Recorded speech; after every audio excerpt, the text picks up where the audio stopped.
Thank you, Disguyer Sick. What's up, Gabe? Sorry, Gabe, you're second. That's okay, though. Second is pretty good.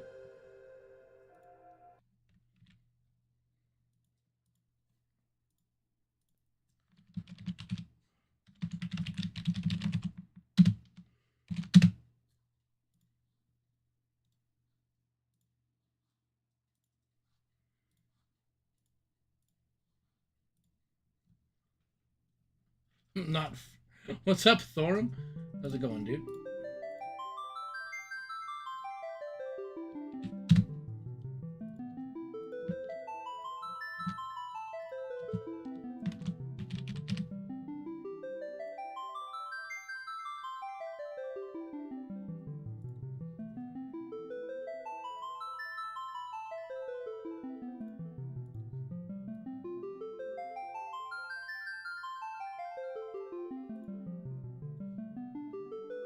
I took a break yesterday. And I won't be streaming tomorrow either. So, I mean, you know, I'm taking breaks.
Okay.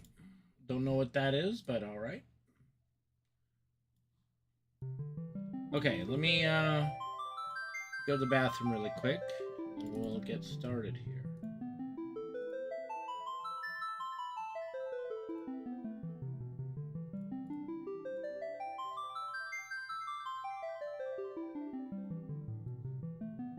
All right, I'll be right back.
All right.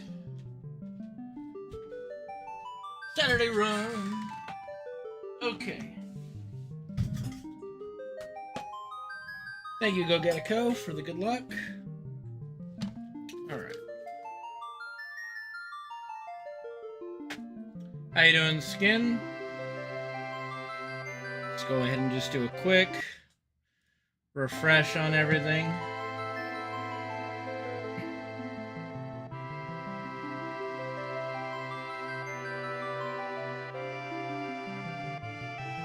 Oh, you know, a little bit hectic day, but here we are.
All right.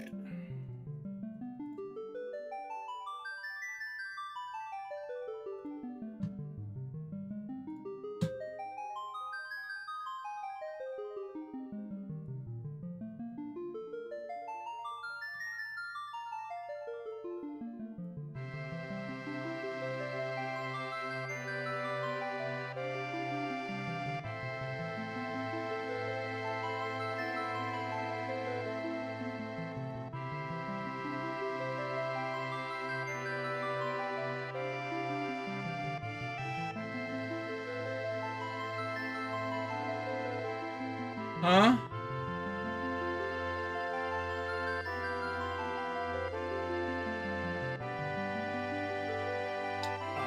All right.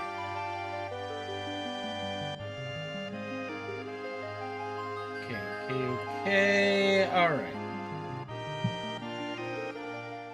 Let's get the ball rolling here. How you doing, Tasha? Okay.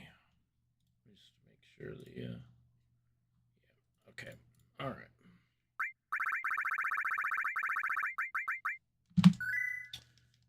Let's go.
That looks pretty good.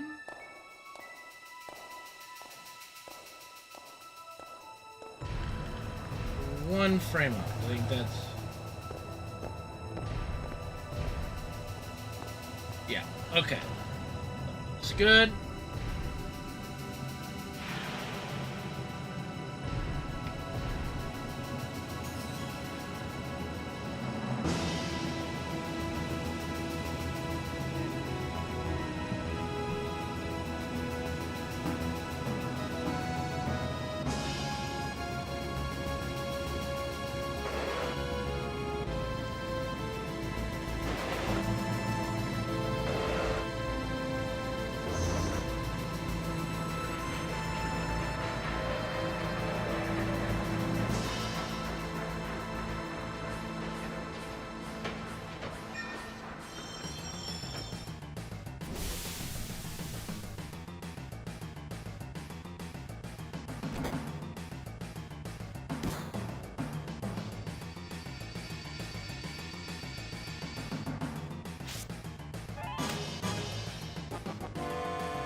It's a fucking nail clipper, you spaz. I have 2 of them.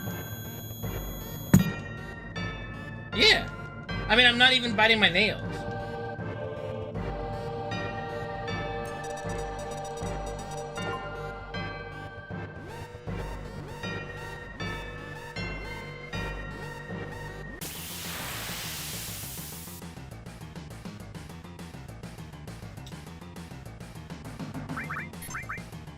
And no, Tasha, I'm not like... The button on this is a little flat, but it's still responsive, so that's good. Especially if you compare it to when I first got it, where it's stiff as a board. I do love this controller. I'm gonna... When I have to get another one, I'm gonna buy like 2 of these. Well, that's kind of your fault at this point, Gary.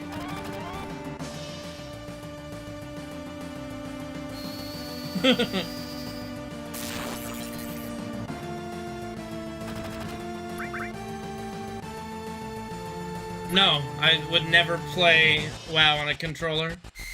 Does it actually have controller compatibility? I would never play WoW on a controller, though. No way. Controllers, for me, are specifically, like, old school RPGs or platformers. I'm not a controller person by trade. I prefer mouse and keyboard to a lot of things, just not platformers and such.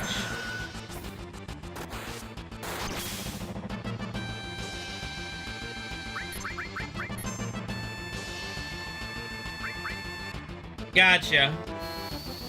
I know some people like love playing FF14, for example, on a controller.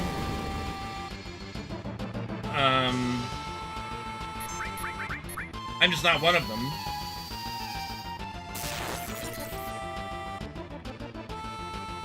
Alright, this will be a sub 9, I think, Guard Scorpion. Depends on how long it takes Barrett to wind up and shoot. Nope.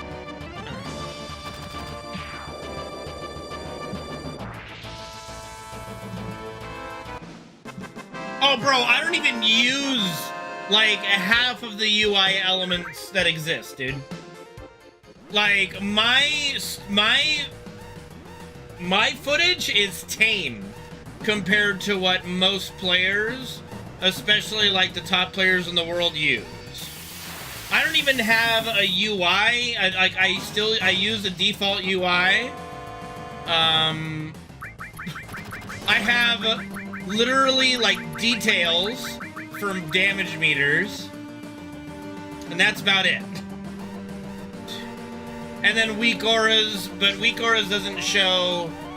Like, weak auras is for, like, specific fights, and sometimes you'll have a weak aura that's a little intrusive on the screen, but most not. Good job, Ugetiko. Hey, beating a Void Elemental God is, you know, in any way you can is great, dude. But yeah, my stream is very tame for add-ons. Like I said, I use the default UI still for pretty much everything.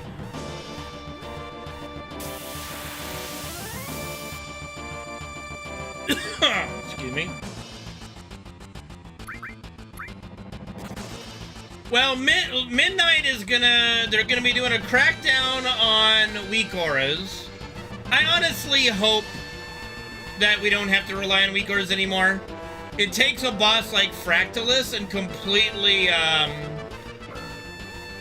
oh, what's the right word?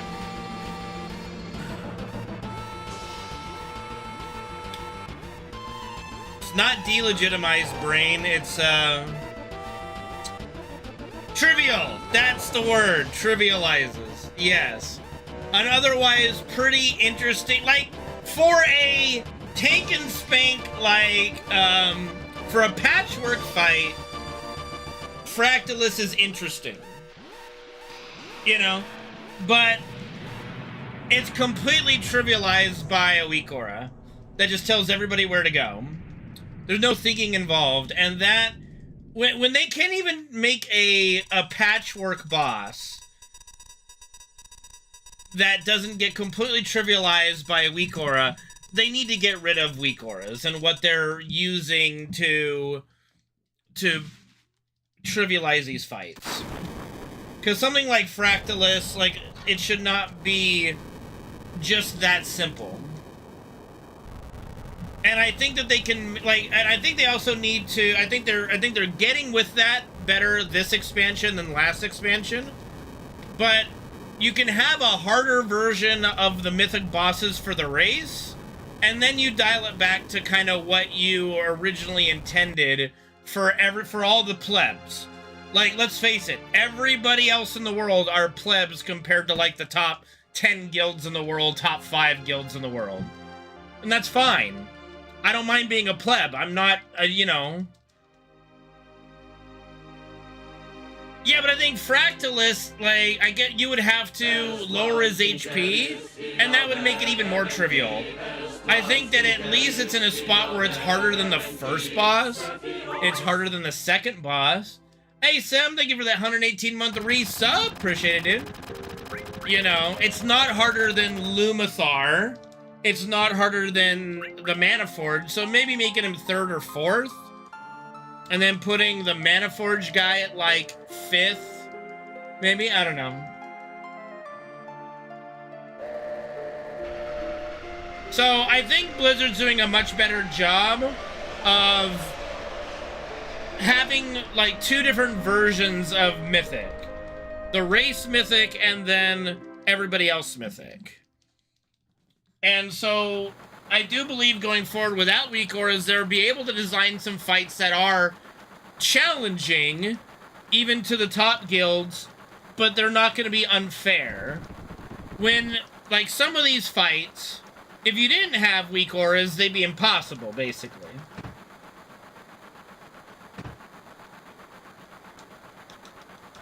You know, and that's a shame. So I'm looking forward to when weak auras are no longer a thing, and seeing what Blizzard cooks up as far as difficulty. Because let's face it, like, the difficulty in WoW has only gone up and up and up and up and up since, like, I don't know, Miss, maybe? Is WoW rating harder than FF7 speedruns? As a group, yes. Individually, no. But that's because I play tank, and for me, and honestly, like, a lot of the concepts in Mythic fights are not difficult. It's just the execution of it is difficult. Hey, Cowboy, thank you for the 109-month resub with Prime Gaming. Appreciate you guys.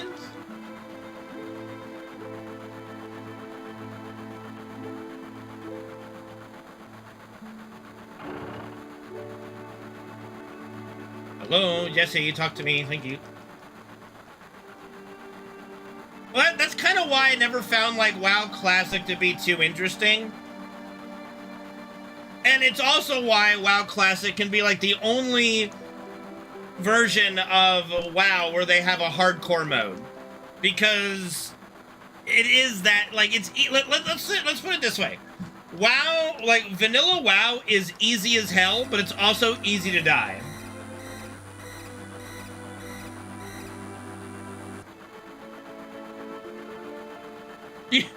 You know, WoW Classic is the MLS of Warcraft difficulties. You know, it's the MLS. It's where all the top players in the world just go, you know what? Where can I still feel like a badass, but like, just because everybody else is shit? Over there, MLS. Let's go. I know, Reno, but you don't care about a lot of things, you know? I mean, the difficulty in vanilla WoW, obviously, back in the day, was the infancy of the internet, the infancy of internet connections, computers, you know, and also everybody's age. Most people that played that were in middle school, high school, you know. And so it was just a different time. You take, like, today's WoW player base and throw them into Classic, they'll kill every boss on first try, basically.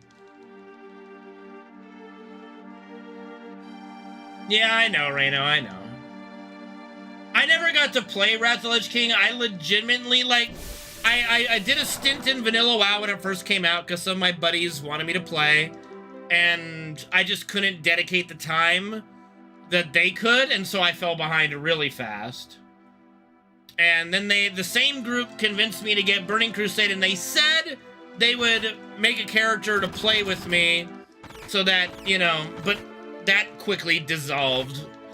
You know, I was neck deep in Counter-Strike competitive at the time, so I didn't really have a whole lot of time to play WoW. And so then they were just like, yeah, no, we're just gonna play our main characters. I'm like, that's fine. I don't care. I don't want to play the game anyway. And then I met another group of friends that played WoW, and I got Cataclysm. Just did PvP in Cataclysm. That's all I did and enjoyed. Actually made fun of people who did PvE. I'm like, you're going against computers, guys. You know, stupid me. Didn't really ever start raiding until Warlords. Like, once, you know, I found out that, you know, our team, the Lzuruha team, had a WoW guild, I'm like, you know what? That does sound like something fun. I think I might like to raid in WoW. And it didn't take long, but, like, not the first tier, but, like, by the second tier of Warlords, I ended up being raid leader. And then here we go. Fucking over a decade later, still fucking here or some shit, you know?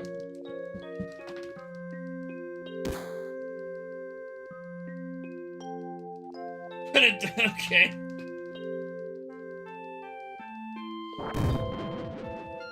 Bro, Gary, it would, like, there's nothing quite like dudes on the internet, like playing any like game like that. Like you're in a Counter-Strike lobby, and all of a sudden, like, a chick talks on the microphone. It's like everyone's radar goes up and goes, grill. It's like squirrel, but grill. And it's got to be the most annoying thing. I'm so glad I'm not one of those people. The grill? Grill where? Grill?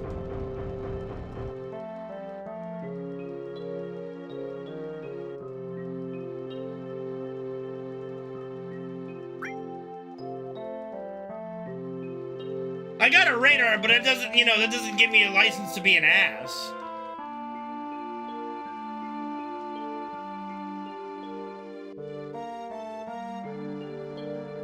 Like, throughout my, gosh, how long have I been playing online games? Over almost 2.5 decades, maybe? You know? Why don't girls talk in games? Because you guys are idiots.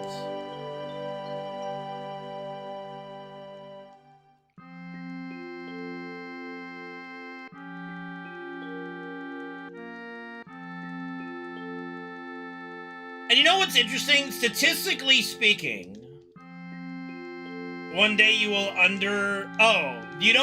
okay, what do you need help understanding, Cowboy? Because it might have, there's a few things, like I remember when Tasha first started playing Ever Crisis, she had a lot of questions up front, and now she understands the game completely. But it did take, I don't remember exactly what her questions were, but there are a few things that take a little bit to get.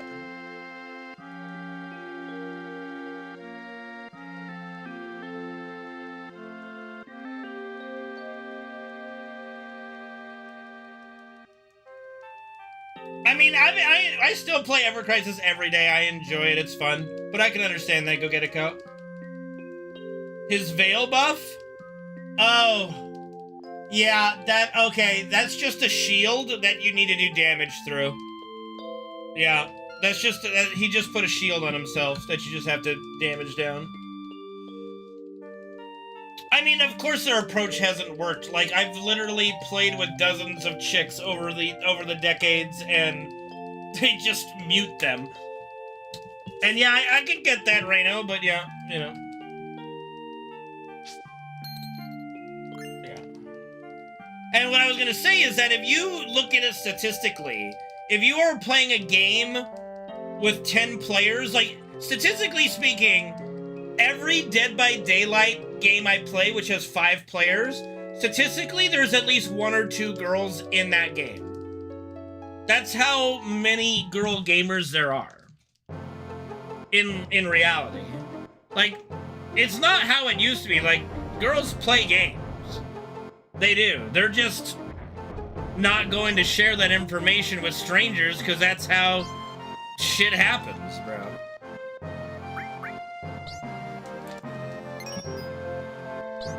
I would like to see FF6 remade. I'd like to see FF9 remade. I'd like to see... I know FF4 has already gotten a few remakes, but I would actually like to see a legitimate FF4 remake. But I don't think they're going to do it. FF8, I would like to see it just so they do it right. But they would have to, like, actually remake FF8 in a multitude of ways. But I would say of all the ones that kind of need a little bit of a fresh paint, it would be FF8. Cisco, thank you for the Prime sub hype for 91 months, dude. Thank you so much.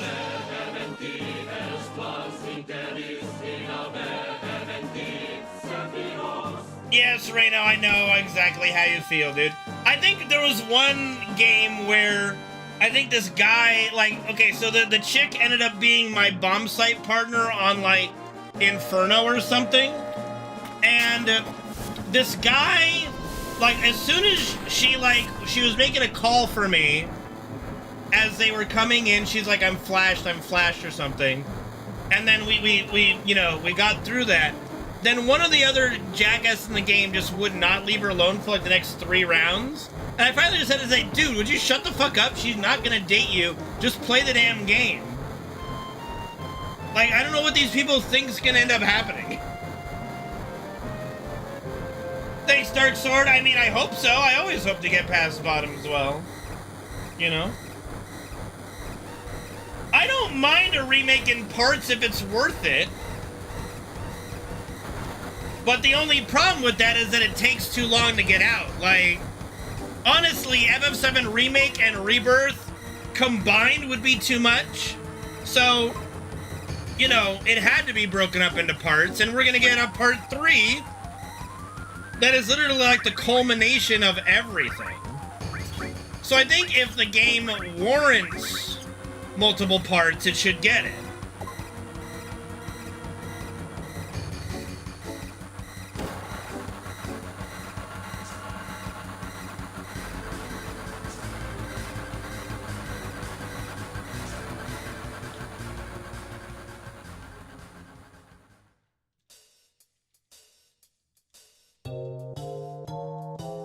I mean, I don't... here, let me put it this way, Barely Awake.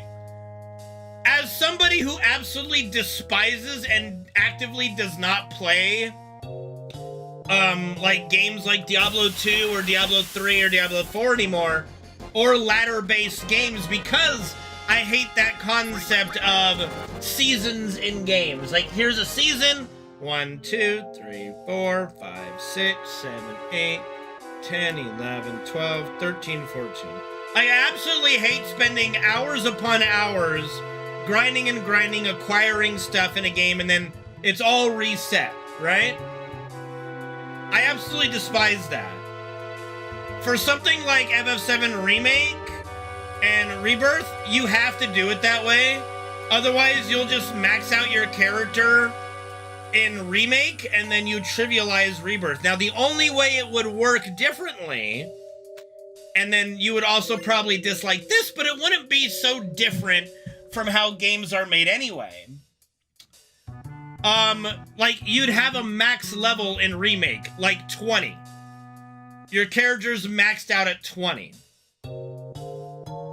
And then your character's maxed out at 40 in Rebirth, or something. And then you go all the way to 99 in part 3. But then you still have the problem where they're now going to tune everything. So are they going to tune everything in the game assuming you maxed out your character in Remake? No. They have to treat it like it's a brand new game. So I don't mind the way they did it. It doesn't feel bad at all. Loading up Rebirth and not having all the stuff from Remake, honestly. It did not bother me. It did not, like, I remember when we were discussing Rebirth coming out, that was one of the things we discussed the most, was how are they going to go from Remake to Rebirth character-wise? And I have to say, it was probably the most nothing burger of things that I thought about once Rebirth actually arrived. Personally, for me.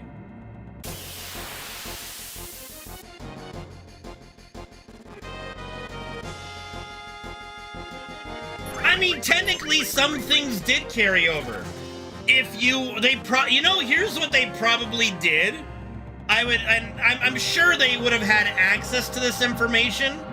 Maybe not, but I'm like our starting materia and stuff in Rebirth, right? 1, 2, 4, 5, 6, 7, 8. I'm sure that they took some data and went, okay, here's like the most popular materia from Remake. Okay, we'll have one of those, one of these, one of those. There you go. So for most, they probably booted up Rebirth and went, okay, I have pretty much the same stuff. It's fine. It feels good, you know. Where does the term nothing burger come from? I don't know. I've been saying nothing burger for over 20 years, so it's probably from a movie somewhere. Movie or a TV show. I'm saying nothing burger.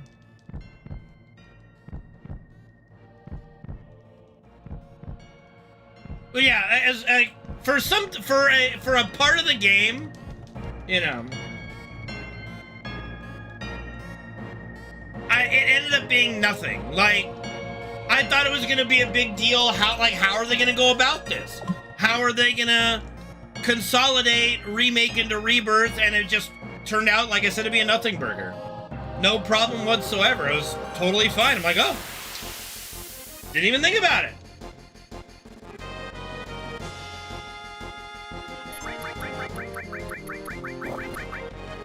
All right. I don't know who that person is, so I probably heard nothing burger from something else. But yes, it's an old saying. It's an old saying. I might have just heard it from my dad, for goodness sakes. I don't even know.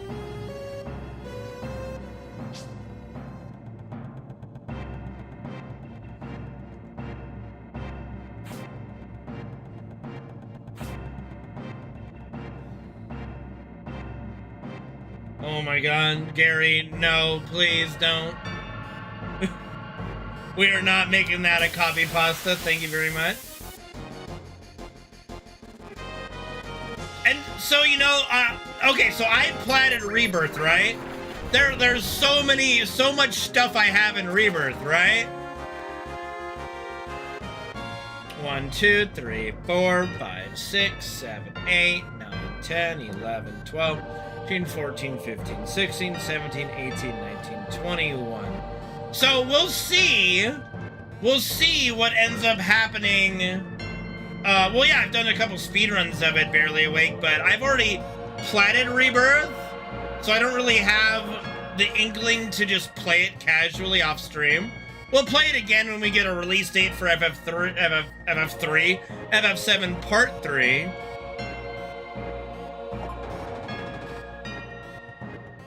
I don't know, Gary.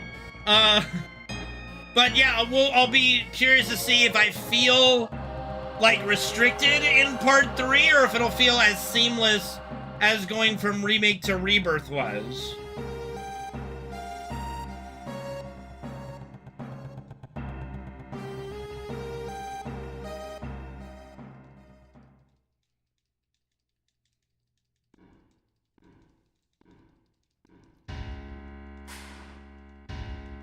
Well, I mean, I can see it because the size of Rebirth alone and all the stuff they did, they took a lot. Like, if you look at the speedrun, for example, over half of the speedrun is just disc 1, right? Almost like 2 hours of it is just Midgar, right? Now, in Rebirth, they went all the way up to Aerith's death.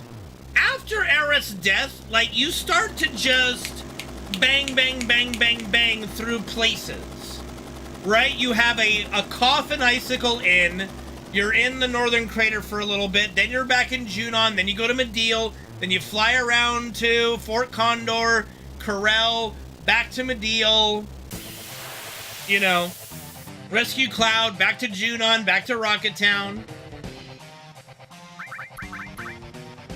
And there's a lot going on, but it's not lengthy. You know?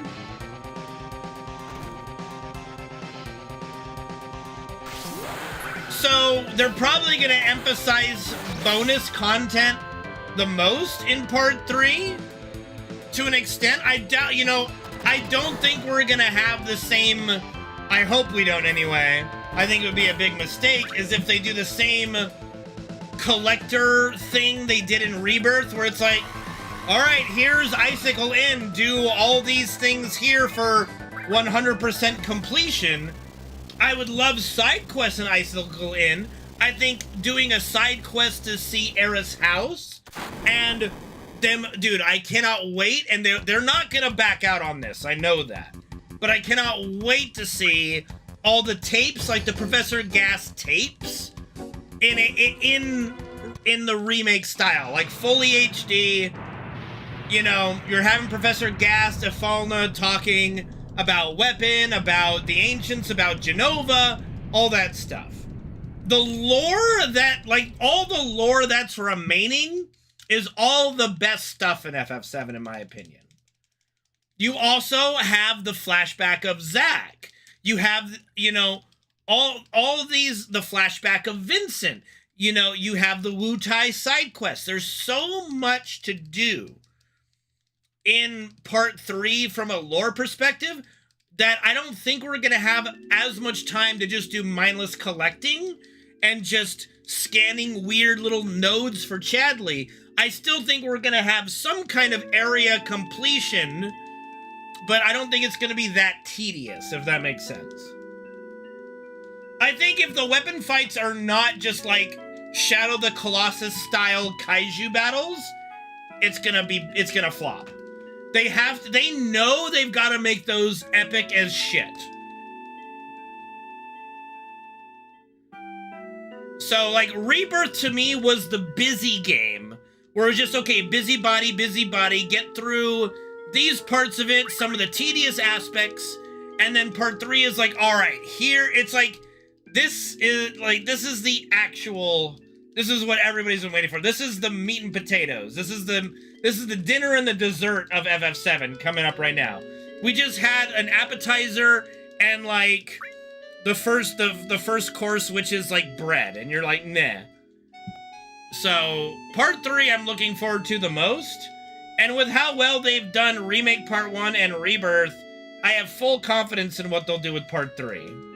I like bread too, but it's not a main course, okay?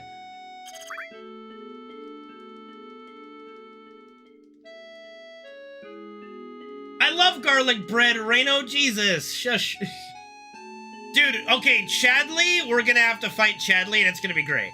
If there is not a side quest where Chadley goes insane because of Hojo and we've got to fix him, I'll be disappointed, but there will be. We know that. We know Chadley's gonna lose his fucking mind.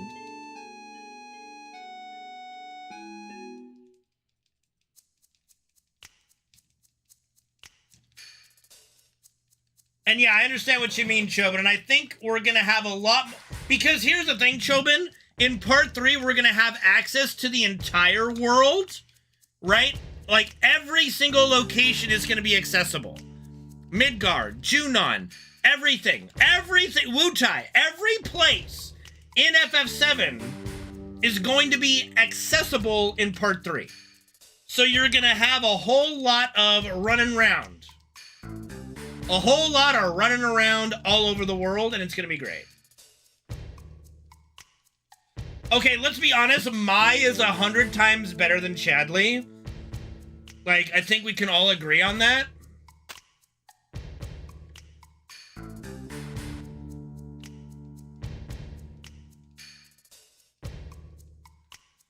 Congrats, sister! Oh yeah, of course Midgar will be accessible. Yeah. Probably like later, like fully accessible, but even in earlier earlier, you can go in there with a key card you get at Bone Village to go grab Tifa's ultimate weapon, and you can go visit Sector 7, Sector 6, actually not Sector 7 because it's busted, but you can go back to Sector 6, the church, and things like that, so... We're definitely going to be able to go back there. The question is just how much access. We'll definitely be able to visit the Honeybee Inn.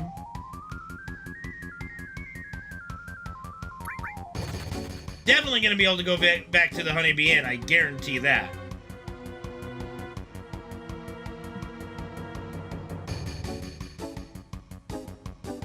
Thank you, Sistik. Retro Achieve unlocked.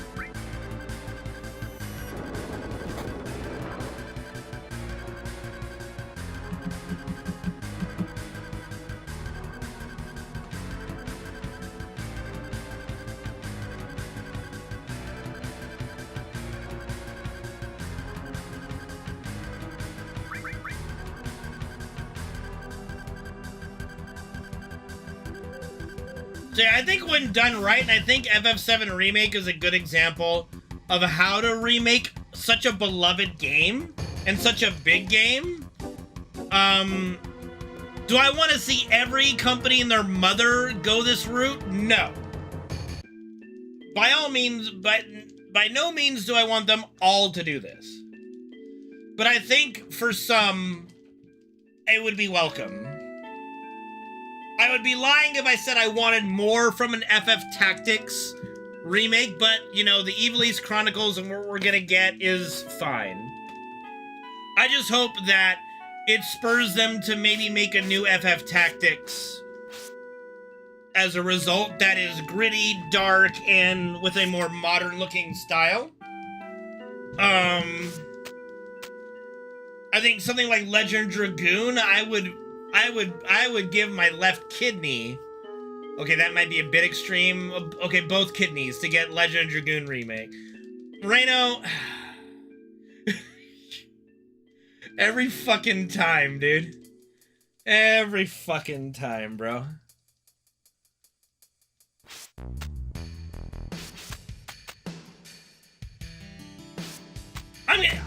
I might be controversial here. I might be the only one in existence who actually loves the Lost Cities and Abydos. I might be the only one who is such a nerd that I absolutely love the Lost City.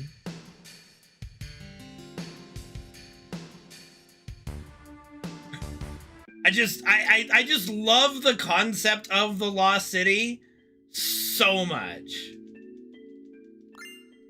And, like, it's so annoying, but it's, like, perfectly annoying to the point where it's amazing. And that, like I said. Oh, FF9? Oh, dear. Just figure out what characters and what builds you want to do soon, so you can just focus on those characters. Oh, definitely never sell. Okay. Do not sell any of your weapons for Gil and buy multiple of them. Or if you would like want to look up like a synthesis guide, you could, but FF9 it's got a synthesis system where your best weapons and armor come from synthesizing vendors that take different weapons that you have and combine them into like an armor or a weapon. Yeah, not just weapons, but like save everything. You hoard everything. You do not, the only thing you're okay with selling is like items. Like sell your Phoenix Downs for money, sell your Ethers for money, that's fine. Don't sell any weapons, armors, accessories, any of that. Keep it all, buy extras. Buy extras. That's the best advice I can give you for FF9. Don't sell anything, buy extras.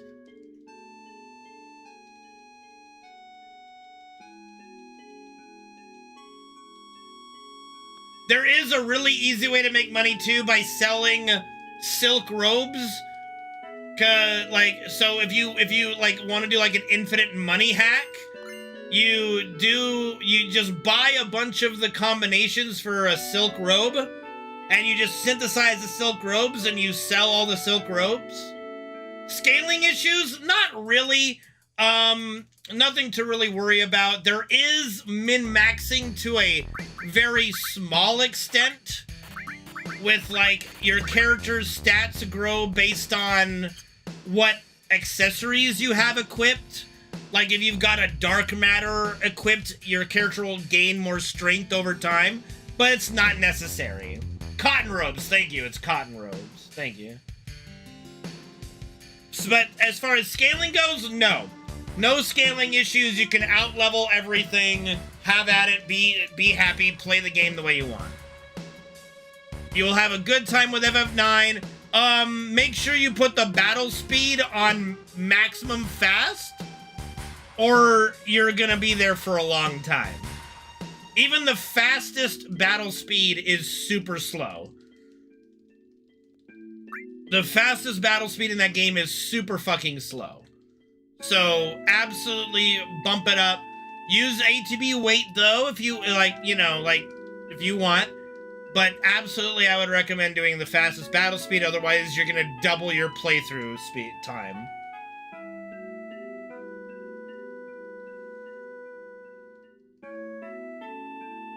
And don't bother trying to run from battles. If you want to run from a battle, use Zidane's flee skill.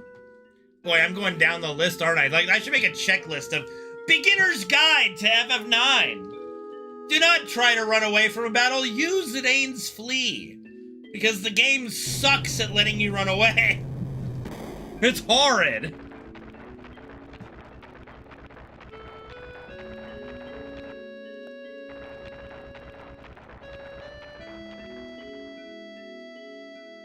Okay, my beginner guide for 10.2. Close 10.2. Done. Beginner guide over.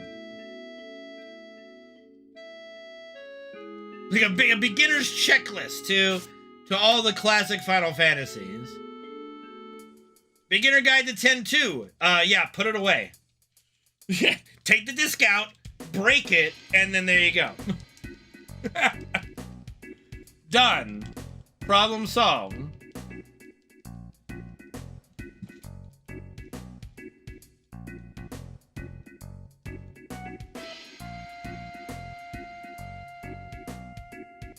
Thank you. I aim to please.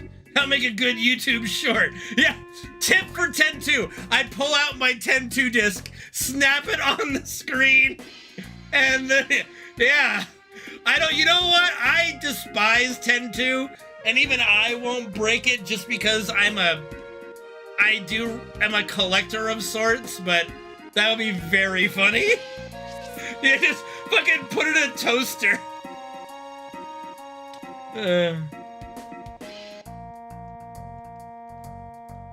Man, oh man.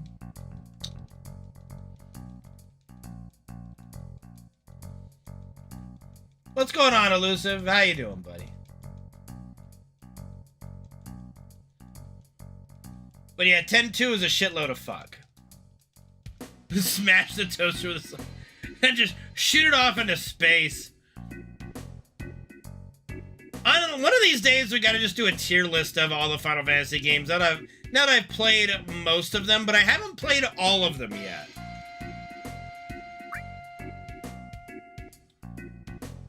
.2's pretty fucking bad. It's not FF13. Okay. Oh boy.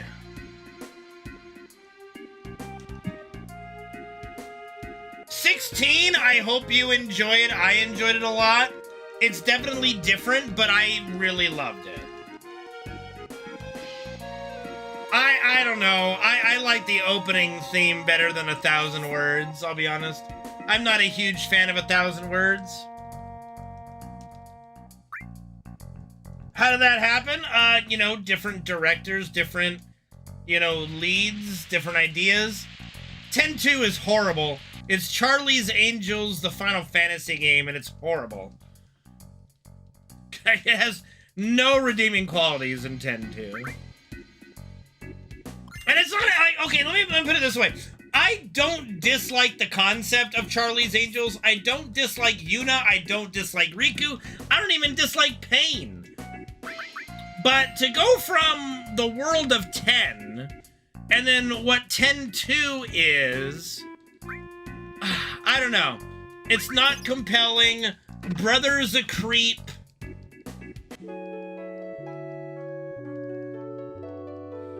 No, I mean, I love female characters, but let's be honest, 10-2 is not a, you know, is not a great representation of good female leads, you know? The dress fear system can be interesting. The battle system, to some, is its best quality. I hated the battle system so much. Like, there are so many times where I have, like, Riku cast a cure, and then she gets, like, hit by the enemy multiple times and then just stops casting it. And I have to tell her to cast it again. It's like, girl, fucking cure! Do something! People are dying! So, I don't know. Was not a fan of 10-2. 12 is only solid in Zodiac Age.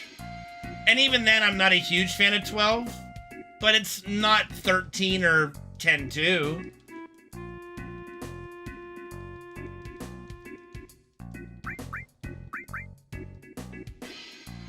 Well, there's a reason why none of the Final Fantasy games have main leads that are children. Or at least they are young they are teens or somewhat adults, you know? The story of 12 is its best quality. I did not like the gambit system. I did not like the UI of the battle system. I did not like how it felt. Tactics Advance sucks ass, I'm sorry. I can still remember to this day being so excited to pick up Tactics Advance because Tactics is one of my favorite. It's my second favorite Final Fantasy of all time, okay? Like Evilist Chronicles, that 24-hour stream we're gonna be doing, I'm gonna be crying like a bitch, okay? I'm gonna be tearing up over the dumbest things in Tactics, I guarantee it. So when I bought Tactics Advance and I had to play it, I'm like, oh my god, this sucks ass. How you doing, Solar?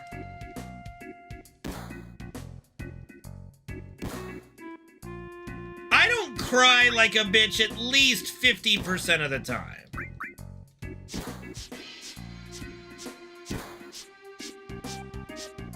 Like, probably my biggest issue with FF Tactics Advance is the stupid judges in every battle. Here I am, okay, we're in a guild and we're fighting these outlaws or something. We're in this battle against outlaws and here comes some random chicken penguin guy on a chocobo, I think, that's telling me how I can or cannot do battle. And I'm like, excuse me? Fuck you! I'm pretty sure you can still get the pre-order deal. Oh my gosh, it comes out in 10 days. Whee!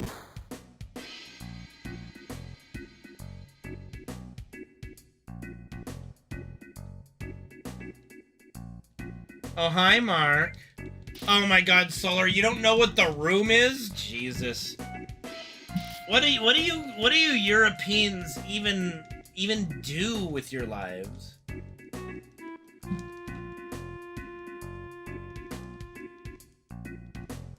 Yeah, that was also a huge turnoff for me, Cystic.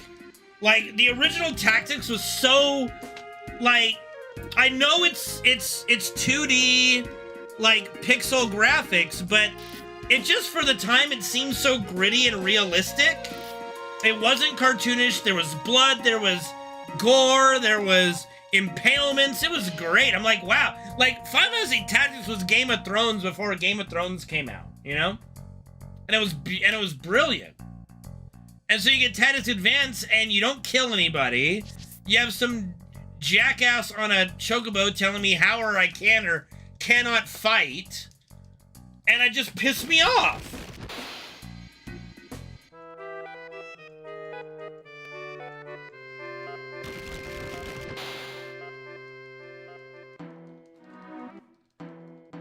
See, that, to me, Wave Jam is just restrictive. Like, because if I've got a certain way I want to make my team, now here's a dude. I can remember so many times, one or even two of my characters were just unable to do anything in certain battles, right? Because the judge would just flag them and say, you can't do this. And it's like, well, what the fuck? I want this character. I want this job. And now I can't do it because some jackass says I can't? Who's this guy? Can I kill the judge? No. So I just did not like Tactics Advance at all. At all.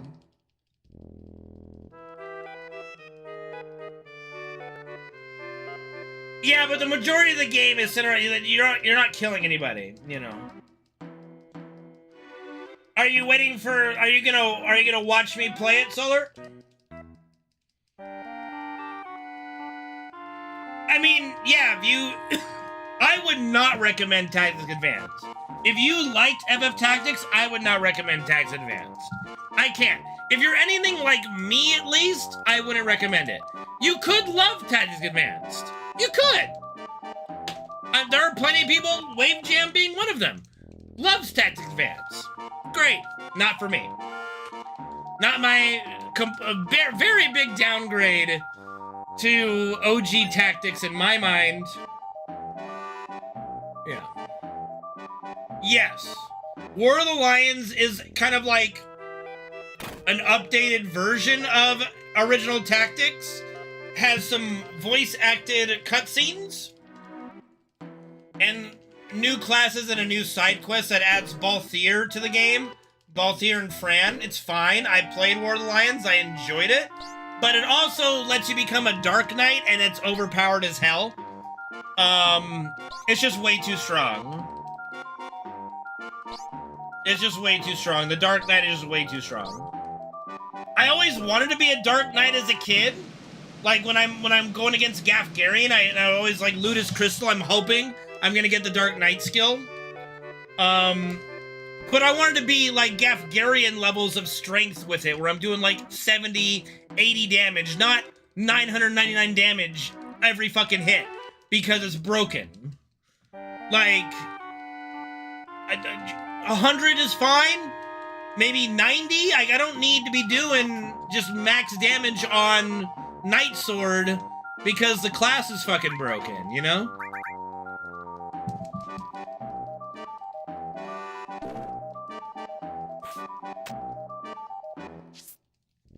I mean, I actually like that aspect of it, Wave Jam, I guess.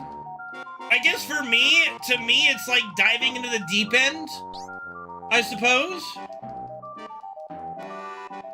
Which version? It's the OG. They're not having the Dark Knight class, they're not having Balthier and stuff, which I actually prefer. Now, they could do a DLC to include it, we'll see. Oh god, no, that Weegraph fight, man, that made me a gamer. That made me use my brain. Like, that was my first ever soft lock on a game, hard lock on a game, where I had to restart all of Tactics from the very beginning because of Weegraph's one-on-one with Ramza. That is a fight that I guarantee not a single motherfucker beat the first time they did it. No, not the one-on-one with Weegraph. So it's Weegraph versus Ramza, and then if you manage to beat him, then he turns into Velius with your team and just wrecks you as Velius. There is not a single person on this fucking planet that beat that the first time they ran into it. What's up, Hunter? Sorry, we're about an already an hour in, but thank you for the 138-month resub.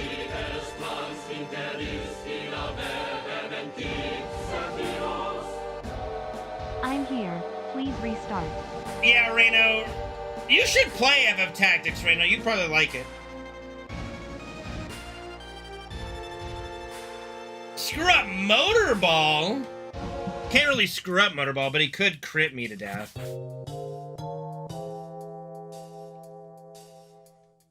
But yeah, no, like, Tactics, to me, it was the right difficulty where it was challenging and made you think. It didn't, unlike so many games nowadays, it didn't hold your hand through its completion. You're not entitled to beat this game. You beat it if you're good enough to beat it.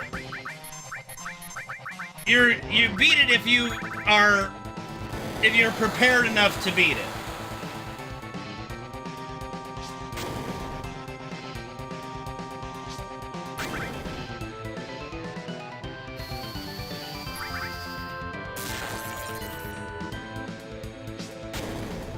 And I think that might be why I enjoy the OG Tactics so much, is that it doesn't hold your hand and is a challenging entry in that franchise, you know?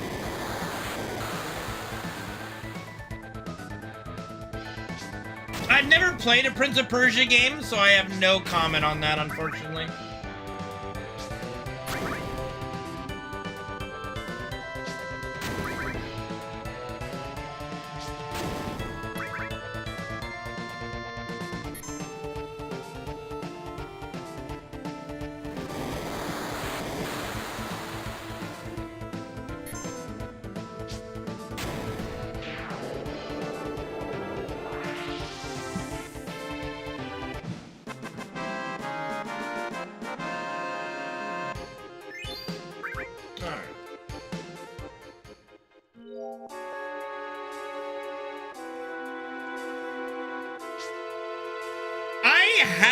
Tactics Ogre and never played through it. It's a PSP game, isn't it?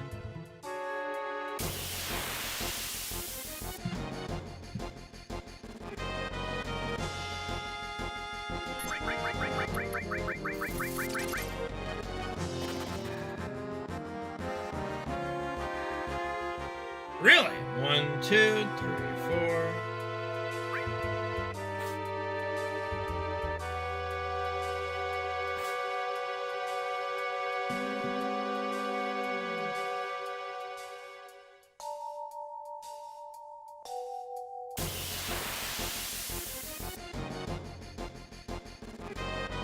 Prince of Persia? I don't know. There's so many games I want to speedrun. You know? And we'll see how the Evil East Chronicles is, because that might be a fun game to speedrun. We'll see.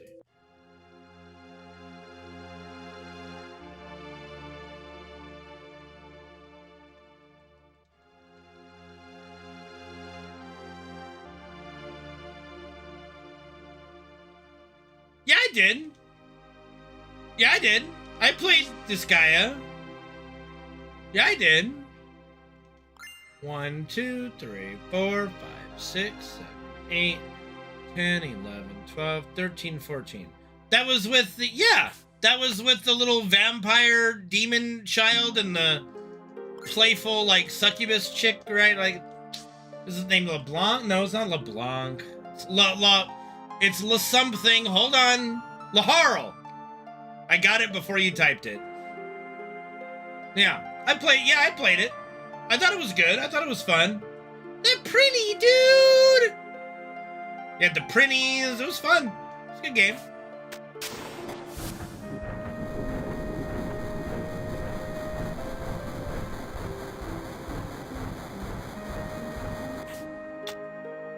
They did sound familiar, yeah. A pretty dude.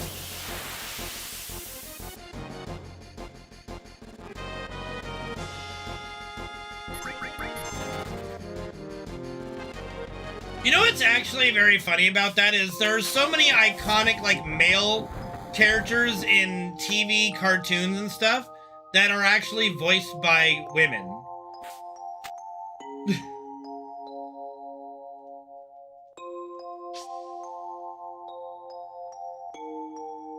Bart, Ash.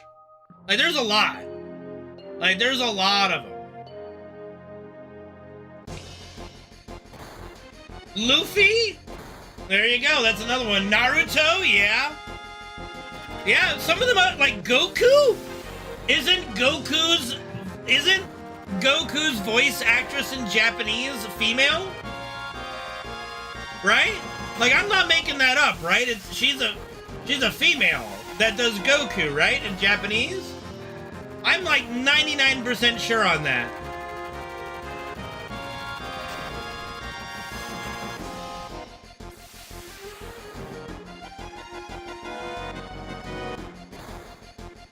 Dragon Ball Z, just the voice of Goku in Japanese is female.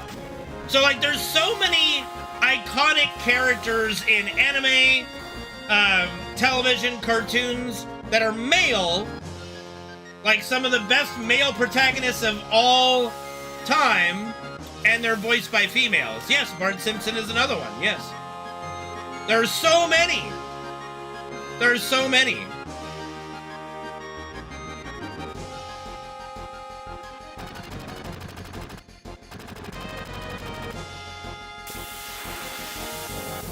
'88? Jesus! Woo! You know what that means? She got the part when she was in her 50s, dude. 1, 2, 3, 4, 5, 6, 7, 8, 10, 11, 12, 13, 14, 15, 16. You know? Isn't that wild to think about?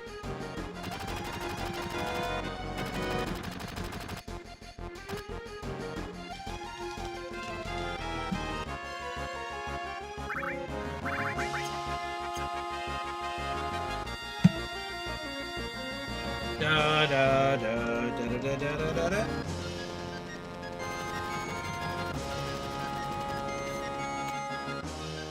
Yeah. Yep, yep. Women in their 50s are cool. Agreed, Aloysius, agreed. Oh yeah, and Frieza's voice actor was also a chick.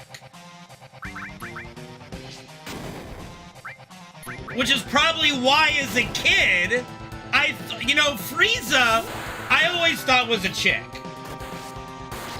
I always thought Frieza was a chick. And technically, he was, in a way, a chick.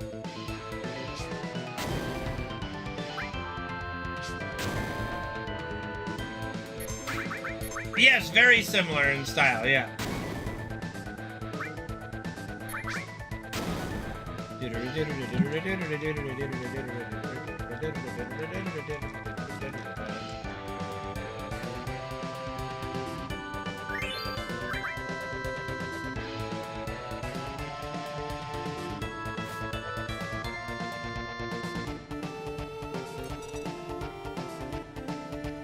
That's a lot of dub.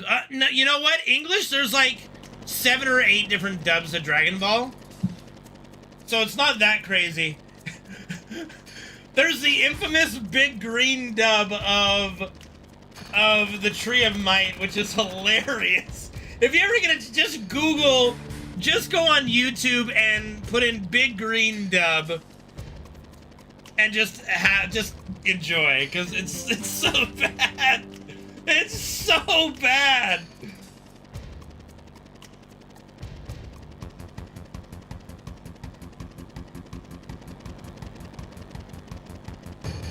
It's fucking legendary. Hey! It's Big Green! Oh, Jesus. Oh, Jesus Christ. You know, I will say, anime dubbing has come a long way. It's not perfect by any means, but it's come a long way.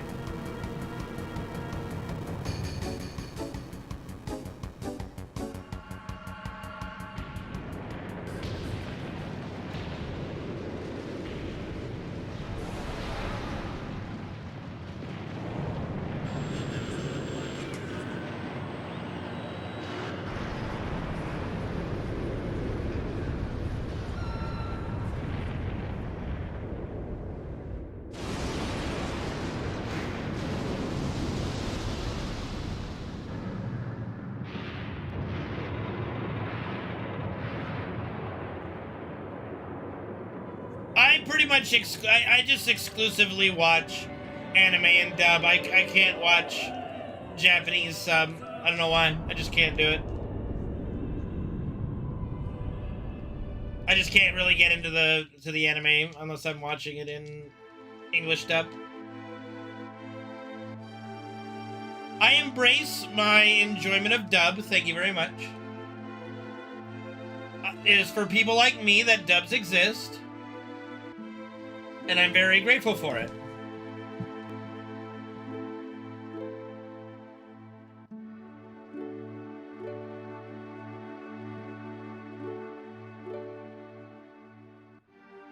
Thank you, thank you. I do enjoy dubstep as well, you know? I do actually enjoy dubstep as well. See, that's the thing. I'll wait for an anime. Like, I didn't watch the end of Attack on Titan until it was like English dub, right? If I'm into an anime, I'm not gonna watch it in sub because that's not what I enjoy. I'm enjoying the English actors do it, so I'm gonna wait, you know?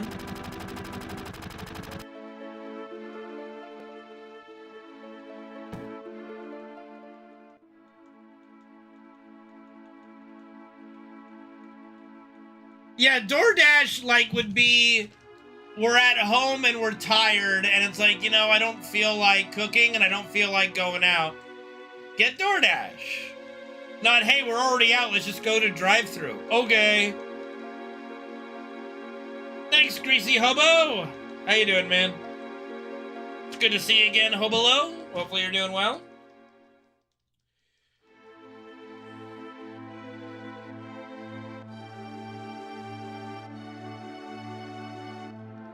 I mean, I do a lot of reading because I have to read your guys' bullshit all day. I read more than most. But it is helpful, you know?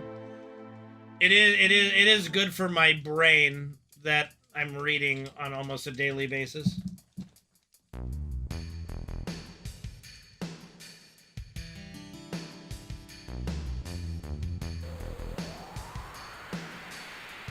A Gordie Howe hat trick. Bennington could do it. What is it? You need to score a goal, get an assist, and a fight. Right? That's not too bad. Like, the goal is the hardest part, obviously. The goal is the hardest part. So what you have to do is it's got to be a blowout game, and you... Okay, here's how you can get it done. You need get the goalie the assist first, and then you just do your best to keep winning the game till they pull the goalie, and you just give the goalie the puck to try to score. That's all you do.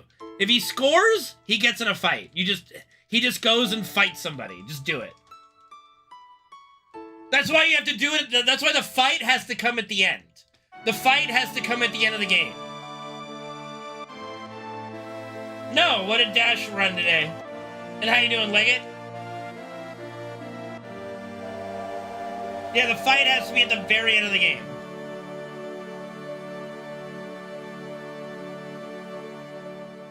Oh, bro, dude, look, it happens to everybody. Everyone has gone through the Rufus cuckold, okay? Everyone's gone through that in their life. If they've speedrun this game for any period of time, you get Rufus critted to death at least once. If you're me, multiple times.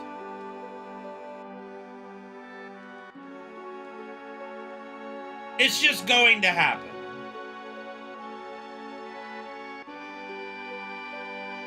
Getting roofied or getting roofed.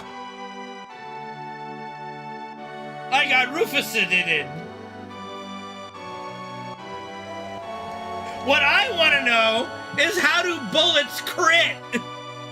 How does the shotgun crit? I guess if you're shooting someone with a shotgun, you might glance them with some of the pellets, And then a crit is like literally you got them dead center. Dead center, every pellet in the chest, boom. Like you know how you remember how satisfying it was when you used the shotgun for the first time in GoldenEye?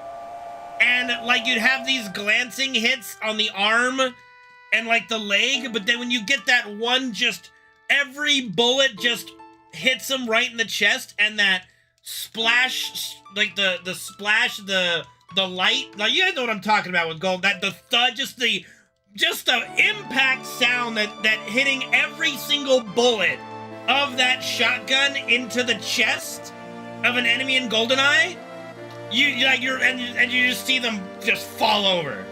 That's the Rufus crit right there. That's the Rufus crit. That exact shot. Just a boom! Just the ear-piercing boom of that auto shotgun into their chest cavity perfectly.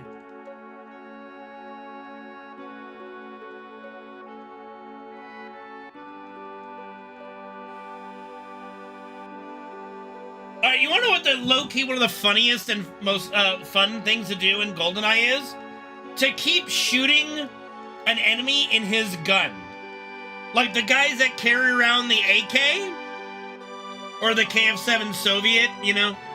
If you just shoot them in the gun, they make a reaction like they're getting shot, but they take no damage. And you can just keep shooting them in the gun infinitely. It's very funny.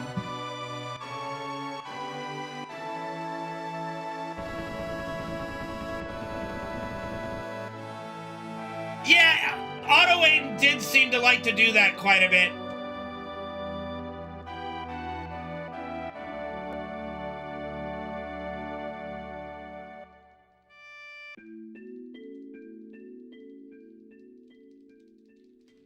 Alright, here we go. My God. Oh boy. You know, Mewtwo's power is... The problem with Pokemon is their power is not easy to scale. Since, like, Mag Cargo, for example, should melt anything that's even near him. Like, if you have a, like, let alone it would melt the Pokeball that it's contained in. Alright? But if you were to summon a Mag Cargo into a battle, everyone in the arena, including you and your opponent, are going to just burn to death. But that doesn't happen. So, are Pokemon, like, literally immune? Like, they just can't harm anyone? Like, legitimately, they can't be lethal to anything? So. You know, like, Pokemon scaling is always hard to judge. It's always hard to judge. So I would give I would give the win to Kurama in that because... You know, he is the strongest tail beast that's not the combined 10 tails. And he's wreaked havoc against some of the strongest shinobi in existence. So... And I'd say that most of those shinobi could probably beat Mewtwo in a fight.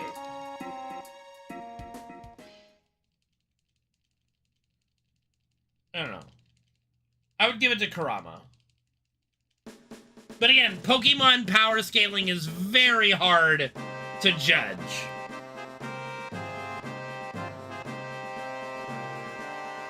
I think Pokemon power scaling might be the hardest thing to judge against any other thing in video games, TV, etc. Because there's no lethality in Pokemon.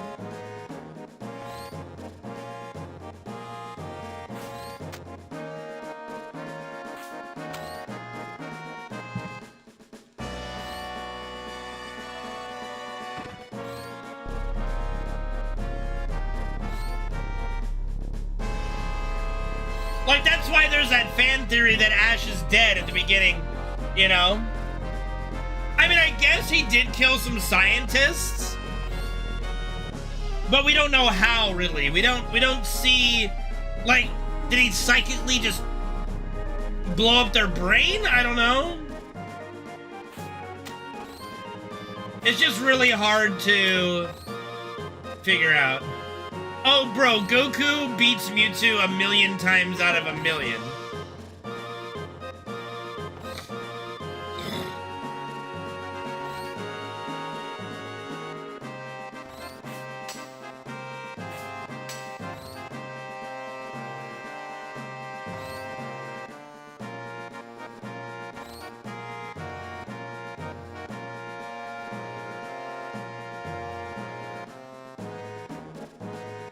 Hell, I'd even go as far as to say most of the characters, even in Dragon Ball, are stronger than 95% of Shinobi and Naruto.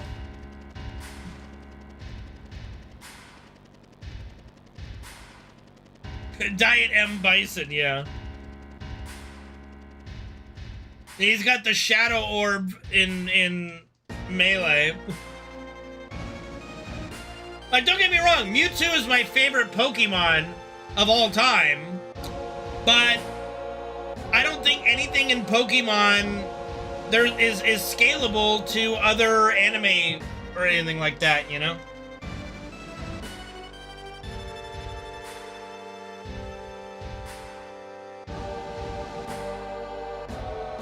Dragon Balls, motherfucking Dragon Balls.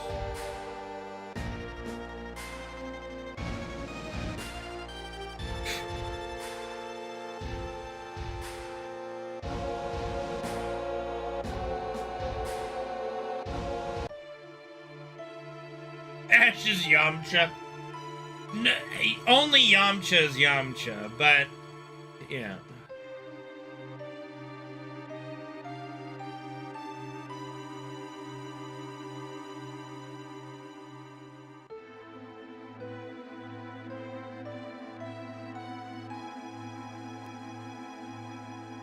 Psyduck? No, I can't stand Psyduck, I'll be honest. I do not care for Psyduck.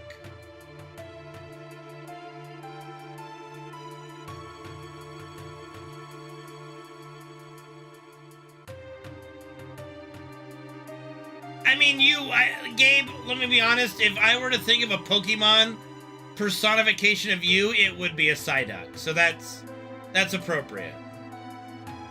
Dude, Golduck fucking sucks.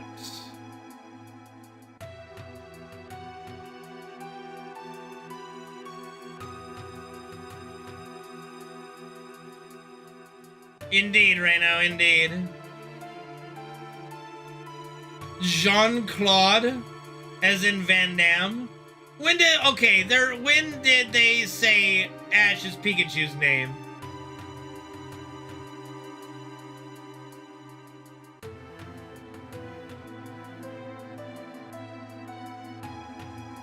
No. What did I hate on? I didn't hate on anything. Psyduck? You're getting uppity about fucking Psyduck?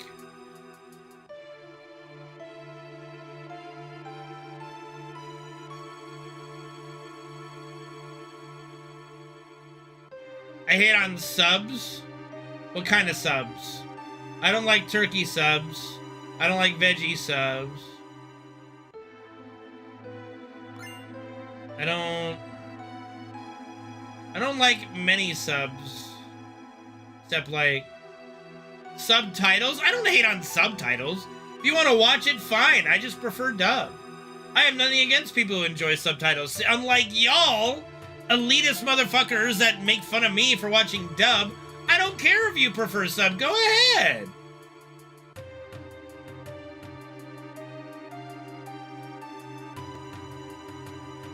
Enjoy your sub. I'm gonna watch an English dub. That's it.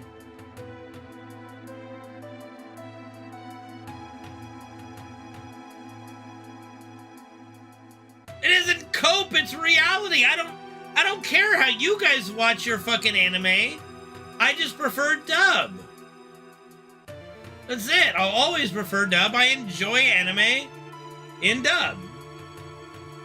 That's it. I have never said people who watch sub are dumb.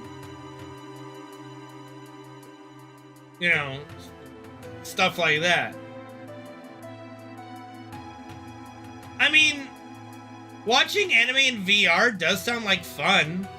Like, so what, do you go in like VR chat and go into a VR chat room and throw up anime inside there? Is that what you do?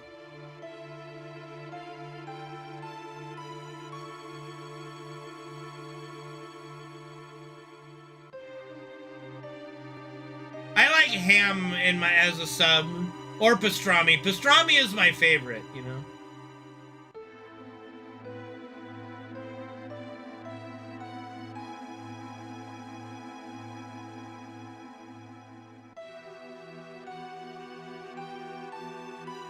See, like, I'll rewatch an anime in dub and have it on the other monitor and do other things, but if I'm watching it for the first time, I need to pay attention. I can't, I'm not multitasking that because I'll miss stuff.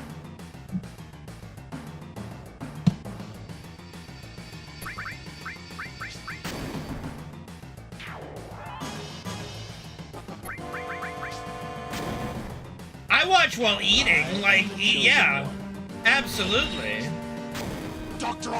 Greasy, thank you for the Prime Gaming sub, for subbing for 15 months total. Appreciate it. Yeah, I can't really just eat.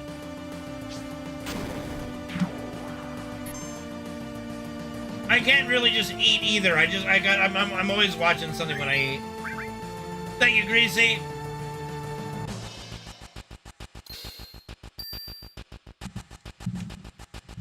I'm sorry. I don't even know what I said.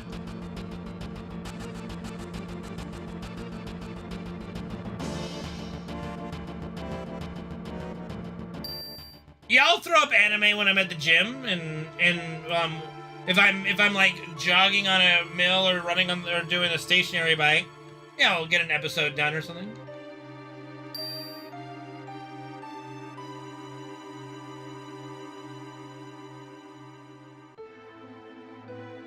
Do do do.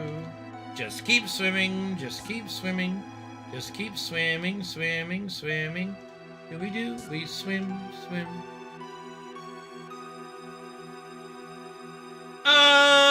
It's been a little bit, Solar. But I will be going back to the gym this fall. That is for sure.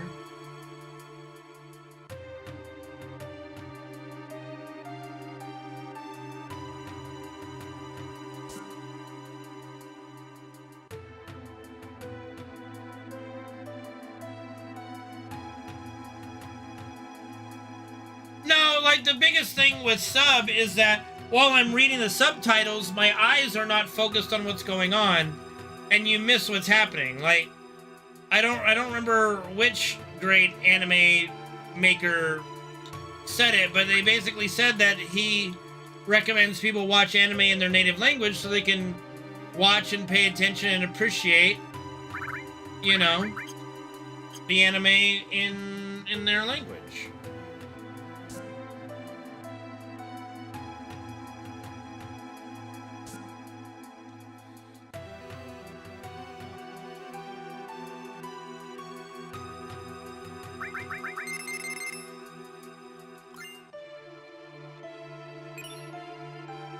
Well, we are in fall technically soon, but yeah. I'm too busy this week. I can't do it this week, but hopefully, you know.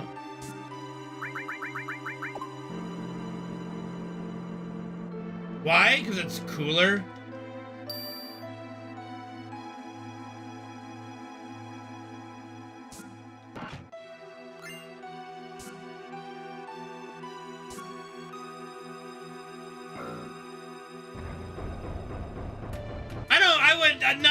No.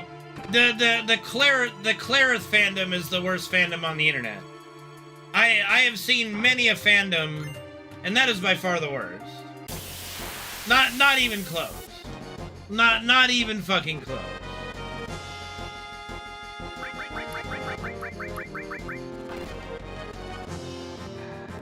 Well, that's just not true.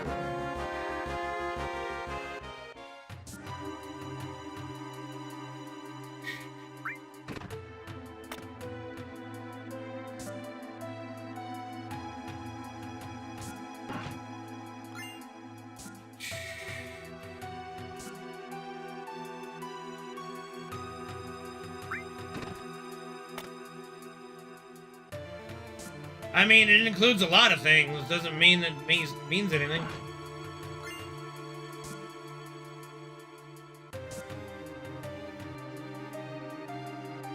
Match it! What's up, dude? Salutations! Thank you for the 8-month resub with Prime Gaming. Appreciate it. Clariths. Clariths are the worst. In my years of gaming and nerding out over things, I don't think I've ever seen Salutation gamers. a dumber group of people.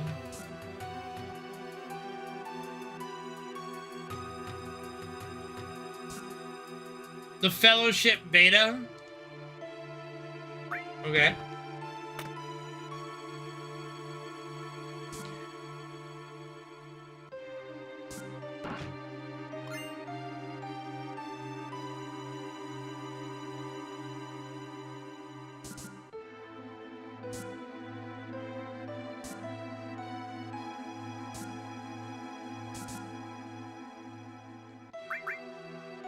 I didn't know it was a thing either until I was so excited after playing and beating Rebirth that I went on Twitter to express my joy for Rebirth, and then I discovered, oh my god,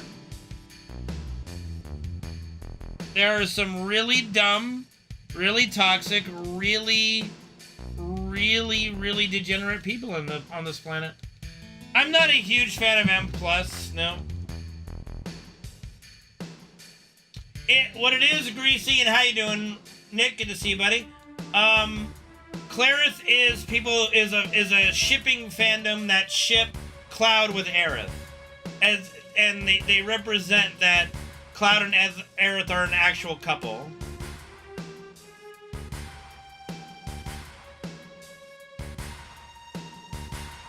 See, I don't have anything against shipping culture, shipping communities, whatever the fuck, okay?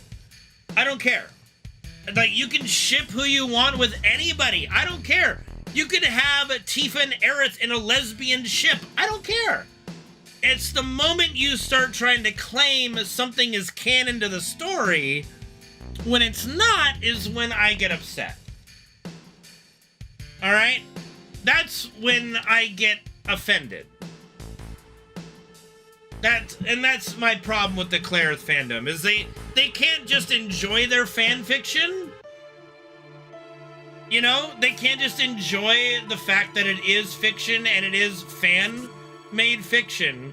They have to try to rewrite the actual story, and that just pisses me off. Like, stop trying to say all these things, you know?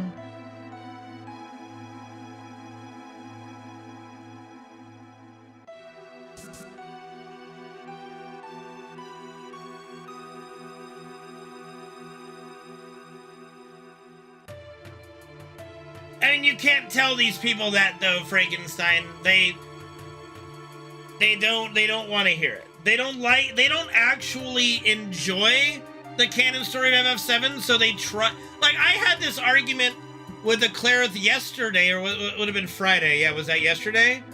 Where they're trying to say Tifa is a bad person, an awful person, because she stayed with Cloud in Medial. And that she's a selfish, terrible person. Okay, number one, Tifa tells everybody and apologizes. I know this is selfish of me, but the only thing I care about is Cloud. I'm gonna stay here with Cloud. And every fucking character in the game supports her in that decision. And no one tries to tell her, well, Tifa, what about the planet? Like, not even Barrett.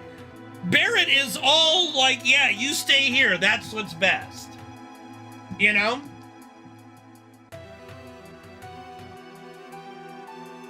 And these people are trying to turn Tifa into a horrible character because, oh, hey, she's protecting and staying with the person she actually loves? And it's like, okay, I don't understand. So you just don't like the story of FF7. That's what these people are just telling me without telling me. Why am I arguing with randoms? Because it's fun. And when I see people saying stupid things, I can't help myself. I try to help. I legitimately try to help educate and to discuss, you know, FF7 is my favorite story, game, whatever, of all time, right? We love discussing it in my channel. We love discussing the story, the lore, yada yada. How many of us have said we can't wait for part 3 because of all the lore stuff, right? So I enjoy the topic of conversation. And when I see a certain group of people bastardize my favorite story, I just can't help myself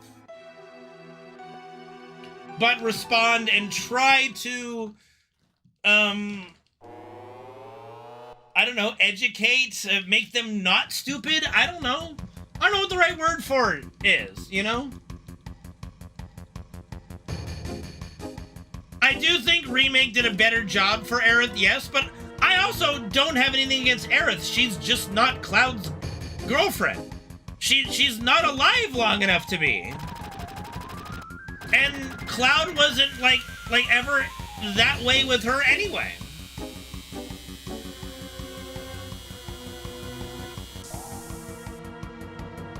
I don't make fan fictions.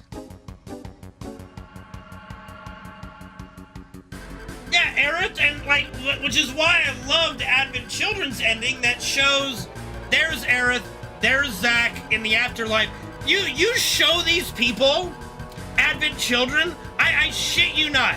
I have had discussions with these folks, letting them like, hey, why don't you let Aerith and Zack be happy in the afterlife together, and let Cloud and Tifa be happy in their living life?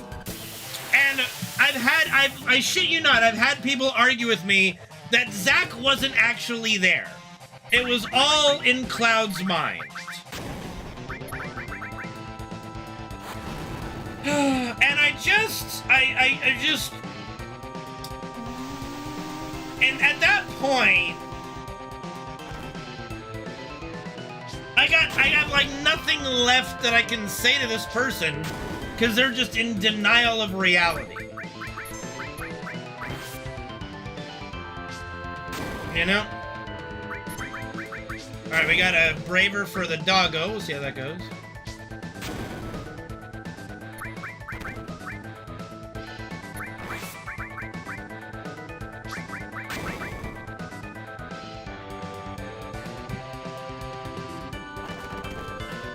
I mean, but you're not Go Get a Co, so I don't have to worry about it. You know? Zack was in a if you mean by abandoned, you mean he was in a test tube for 5 years being tortured and experimented on by Hojo. Sure, Gabe, that's one way to look at it. Well, and that is also something that I try to point out, Hobo, and they just can't accept that. Like, oh, here we go again. The only thing that Cloud finds attracted to Aerith is the Zack side of him. Yeah! It could very well be. Cloud doesn't have his full memory. He doesn't have the full memory of Tifa, where he literally left Nibelheim. Like, this is actual lore, by the way, that Cloud's entire reason for wanting to join Soldier was because his dick was hard and he wanted to get into Tifa's pants. 1, 2, 4, 5. Like, that's a very shrewd way of summing it up, but it's actually true.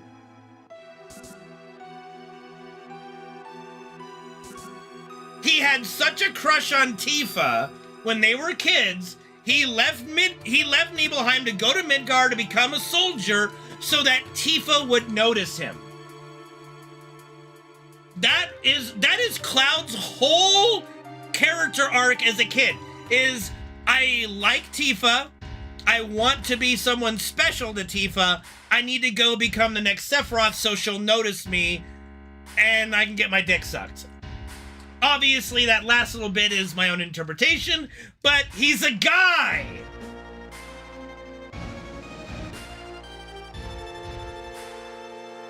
He's not doing it so Tifa will notice him so she can give him a high five. Like, good job, Cloud, you joined Soldier. No!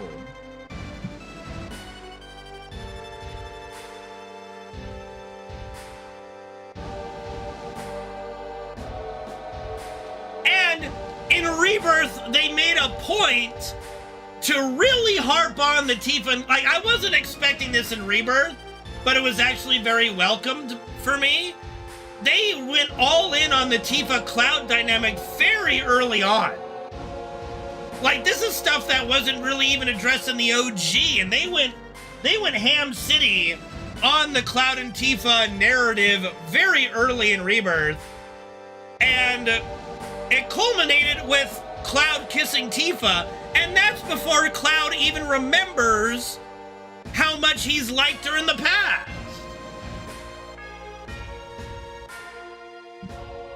So there's so much that's gonna happen in Remake Part 3 when Tifa is helping him in the live stream get his memories. We already got a mini little live stream scene in Rebirth with just Tifa seeing little boy Cloud and a few things from the past, and that was my favorite part of all of Rebirth. That was just awesome.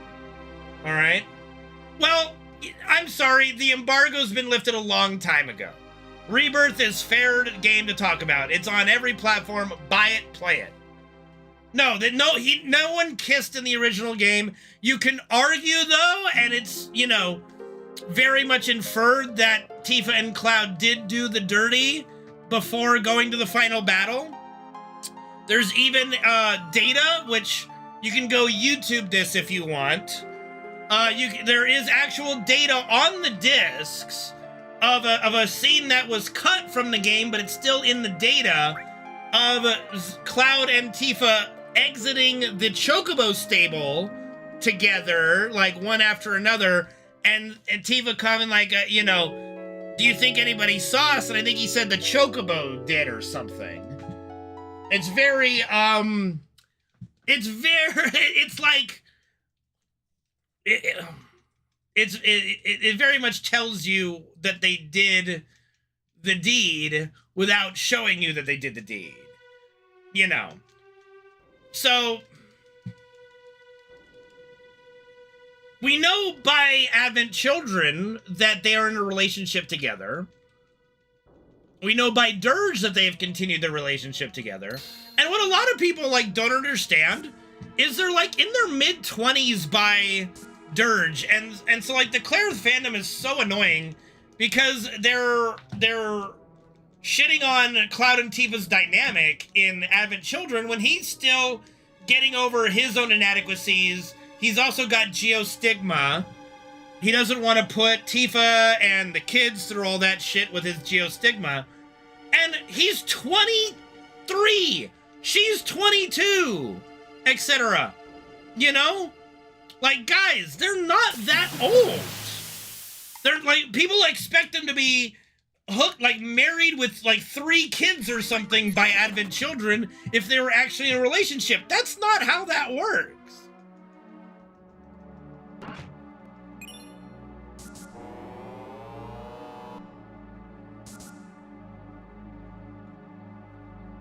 That is part of it. Like, he feels guilty because he was being mind controlled and didn't, and he blames himself for Aerith dying, but I honestly, you know, she doesn't blame him. Nobody blames him. He couldn't do anything about it. It is what it is. Well, the Advent Children are Kadaj, Lutz, and Gadzo. Gadzo? Those are the Advent Children. They own a business together. They sleep in the same bed. It is, you know, it's known, but again, this group doesn't, like I said, these guys warp the canon story of FF7 to fit their fan fiction any way they can. These are the same kind of people that try to find any link in, like, this is why Ever Crisis is so funny, okay? So, like, Ever Crisis will have an event, right? That puts Cloud in a role and Aerith in a role, and they lose their minds. Like, oh my god, you see the link between them? Oh my god, do you see? Do you see the link between them? Oh my god, it's like, oh, because it's in a mobile gacha game, then they completely ignore all the links that Cloud and Tifa have in the same gacha game. And I made a post the other day in Evercredit. It's like, oh look, there's Aerith roses. Like, here's some Aerith flowers. So surely they must be linked to Cloud. Nope. You use these Aerith flowers to buy Barret and Cid weapons. That means there must be fucking, right? Like, you see? This is what you guys do. It's not rent-free, bro. I'm just having a good time. They could do another movie. I don't know what they would do the movie of. That's the problem.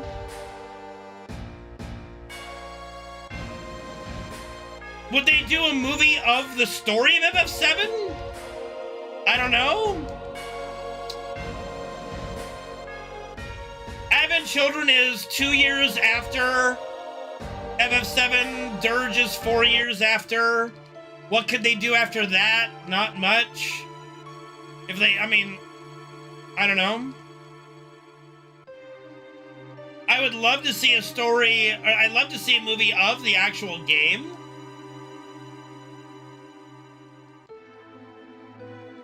Well, I mean, the remakes are pretty much one-to-one. There's virtually no changes or differences.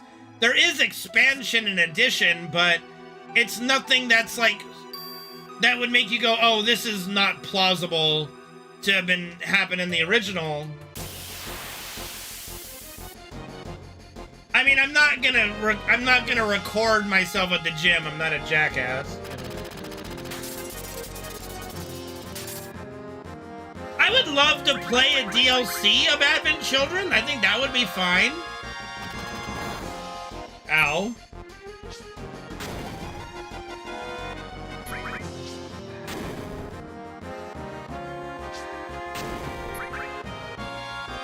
But yeah, I'm just not sure what they could do with another movie, you know?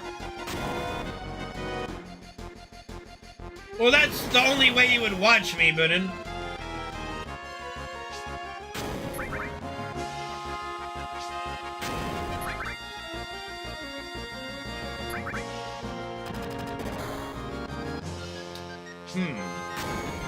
I think I need a healing wind here. Unfortunately.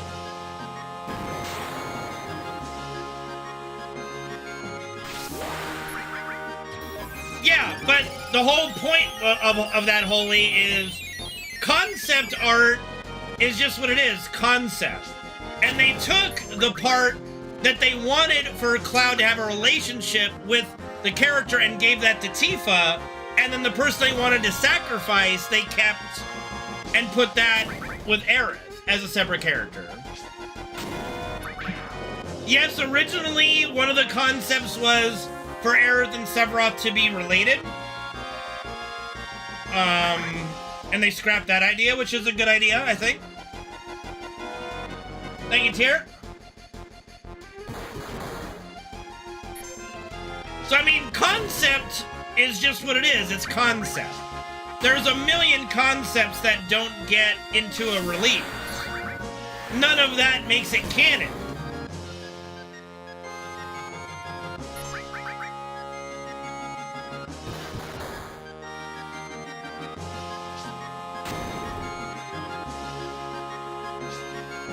Of course, Red got put to sleep. What's up, youngin'?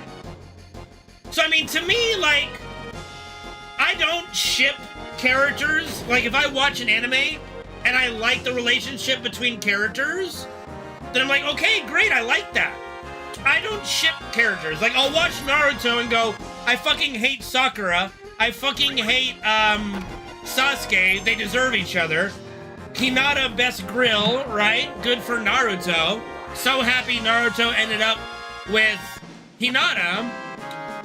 And, you know, if I like the canon relationships and I like the canon story, then I like the canon. I don't start fan fictioning and ship other characters with each other because I don't like the story. I just don't like it, you know? That's it. I don't like it, and I move on.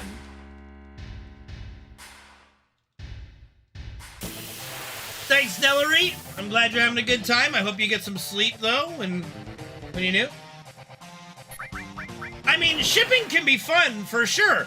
And I don't blame anybody who does. I just have a hard time with people that try to rewrite the canon for their stupid fan fiction ship. I hate that.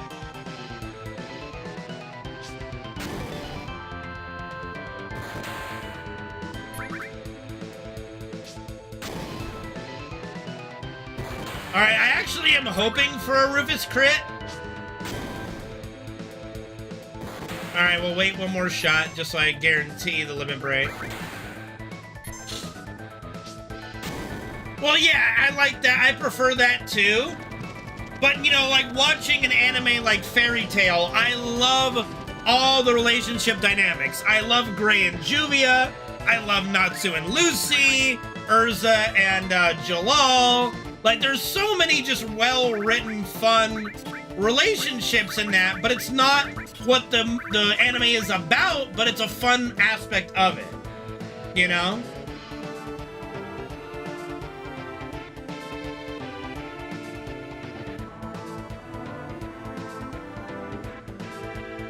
Well, Sung and Elena survive at the end of that and children, so Sung and Elena don't die.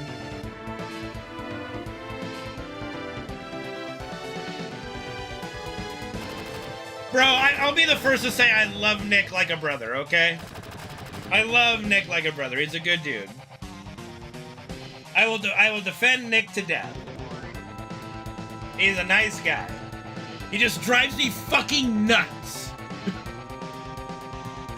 Just when we're playing games together, he drives me crazy, but in a very fun way. Help, step bro, I'm stuck.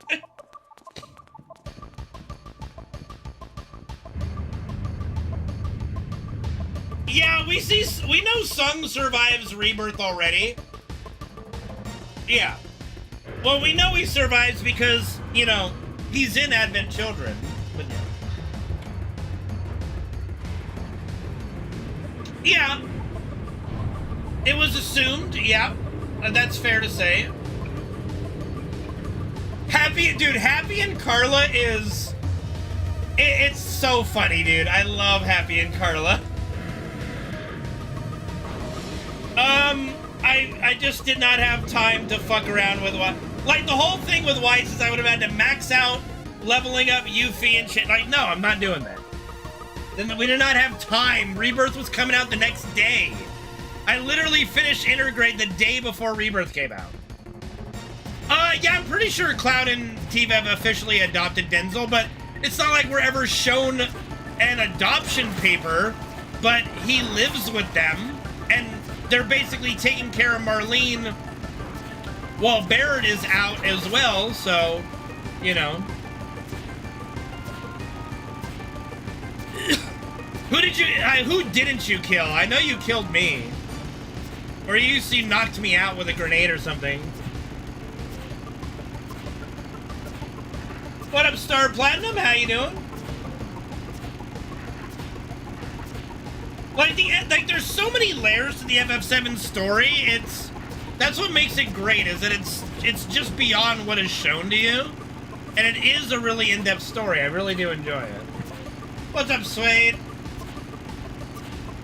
Oh yeah, you might have murdered Wedge.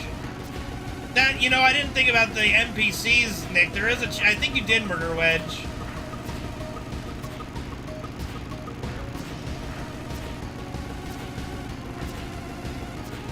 You know, Genesis does not need to be in part 3.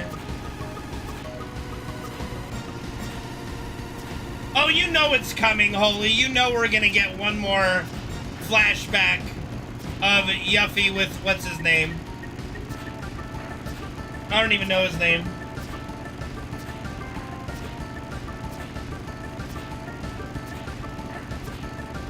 Gerald or something.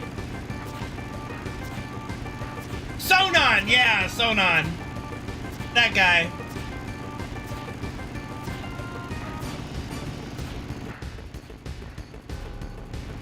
I mean, there's no way they bring back Aerith. That would defeat the whole point of the FF7 story. So she's gonna stay dead, but doesn't mean that there are a small fraction of the fandom that wants her to be alive, and hook up with Cloud for that matter, because they don't like the FF7 story.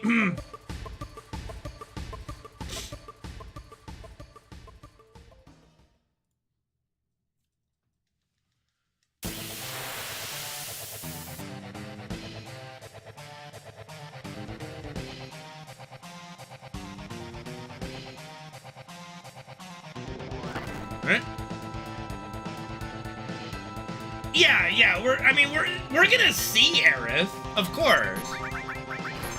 There's no way we don't see Aerith.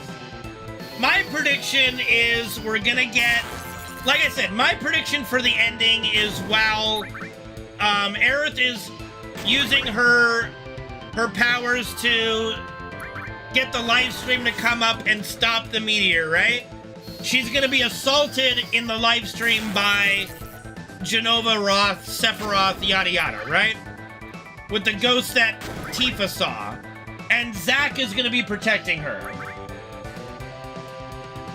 Meanwhile, we are at the Northern Crater fighting living Jenova, Sephiroth, Jenova, Roth, blah blah blah. God, Genesis needs to just die in a fire. Like, that's gonna be the finale, I guarantee it. It's the most logical thing that they're setting up for.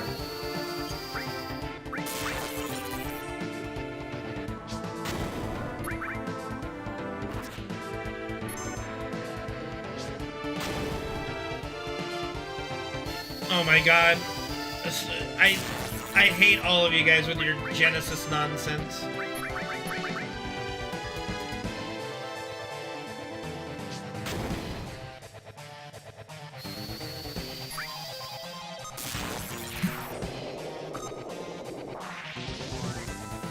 I mean, having Genesis as an ally would be so awful.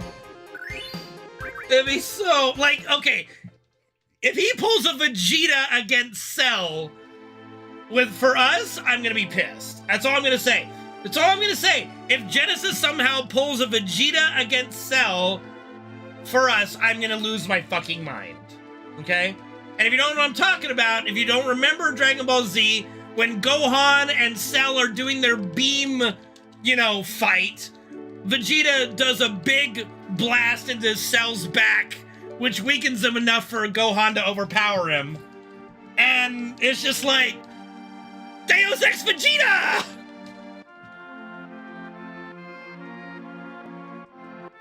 I would love to see Jenova infect more things. Infect the Gi, infect all that, dude. I would love all of that.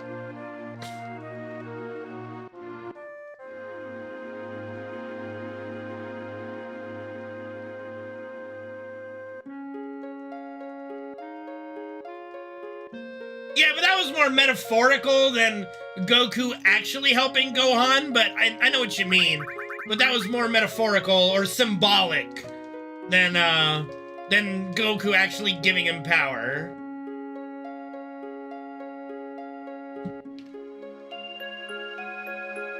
I mean, he was a motivational speaker, yeah. He helped.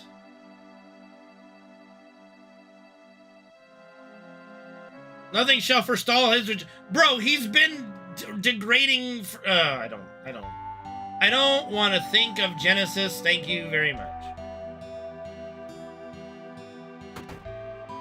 Look, Genesis disappeared for over 5 years while Zack was in a test tube. Genesis, he just needs to die off screen, and that's it.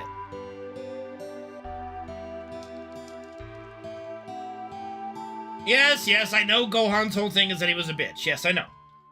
I know that. I mean, it's not really much of a fan theory because it's... I would give it at least an over 60% chance we see Genesis in some way in Part 3. Am I gonna like it? No. Am I gonna accept it? Yes. Because it's the story they want to tell. Okay, fine. What do you mean, what's up with the dirge ending? What are you confused by? Yeah. Well, I mean, Dirge is after Advent Children. Dirge is 4 years after FF7. Genesis? Do I even remember Genesis and Dirge ending? I don't know if I remember Genesis and... Huh. Yeah.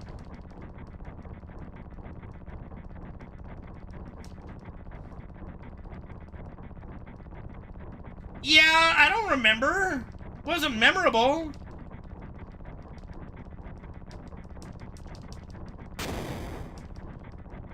Really? Really? That happens? Ugh. Gag me.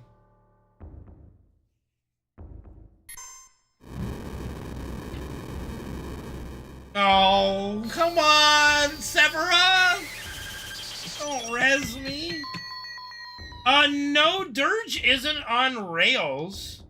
You're running around as Vincent. You do shoot things, but it's not an on-rail shooter by any means, Adam. It's not like, it's not that. Does FF7 even have an on-rail Stop resing me!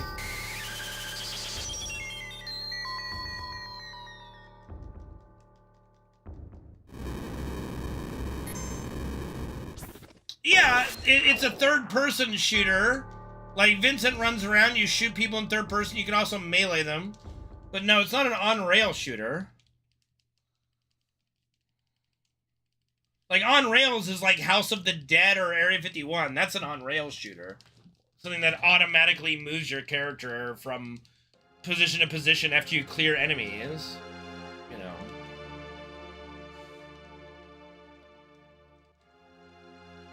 Dude, Area 51 was my jam as a kid, bro. I was so fucking good at Area 51. As soon as I got the auto shotgun, oh man, dude, I was just clearing mobs like crazy. If I had to buy one arcade cabinet, it would be Area 51. I need to beat that game. I never got to beat the game officially, but man, did I enjoy it.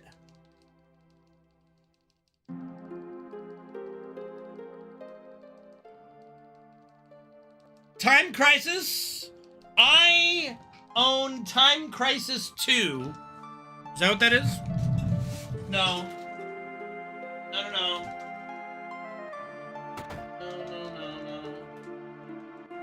Time Splitters, sorry. I was confusing with Time Splitters. I did play some Time Crisis in the arcade, but I think Time Crisis was like $1 per life or something. It was expensive, so I didn't really get to play it that much, but that was an expensive one. Like, Area 51 was $0.25, you know, per credit. Time Crisis was like $1. And this is like $1995, you know? Like, that shit's like $4 or $5 now. It's crazy.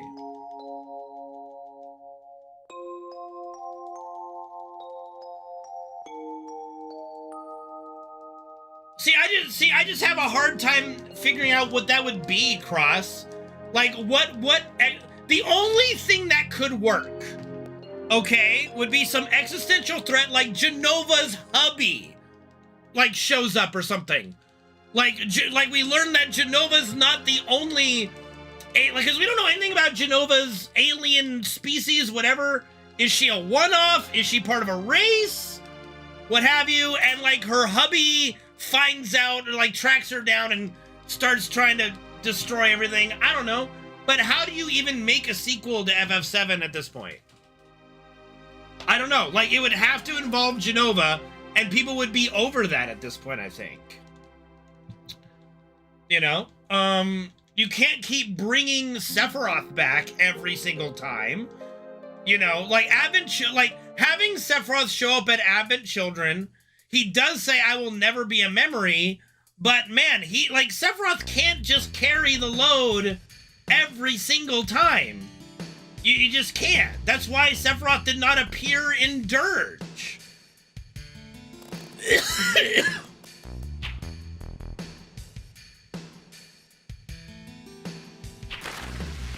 No.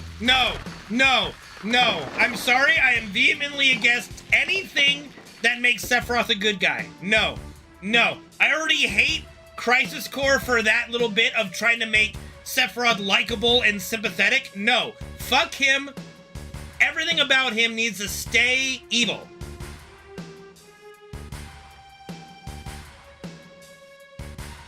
You do not try to, like, no. 1, 2, 3, 4, 5. Almost fucked up.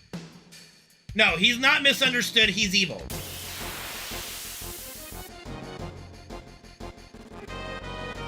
See, like, Sephiroth takes a misunderstanding like, oh, you mean like, oh, so I'm actually an alien? Like, I'm an alien-human hybrid? And they imprisoned my alien mother and experiment on her, creating me? Oh, well, that's crazy, dude. Well, let's try to figure this out. No, I'm gonna murder everybody. And then, now I'm gonna commit genocide on the planet so me and my mom can rule it. That's not a misunderstanding. Okay? A misunderstanding is, oh, I'm sorry, honey. I thought you were gonna go pick up the groceries today. My bad, I'll do it tomorrow. My bad, sweetie. It's not, oh, you mean like I was created in a lab and my mother is an alien life form? Oh, time to murder everybody. That's not a misunderstanding.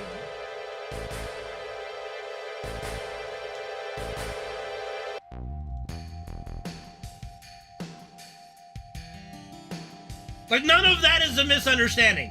That is just psychotic. That is narcissism. It's like, oh, I am superior to all of you, and this is now why? Now I'm gonna take over the world and murder everyone. That's not a misunderstanding. That's evil. And, okay, and Frieza is also not a good guy. Frieza's never been a good guy. Never going to be a good guy.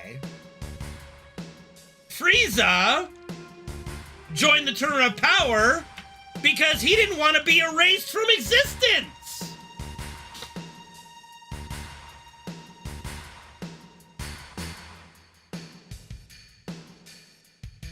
Okay, Tournament of Power is not Frieza becoming a good guy.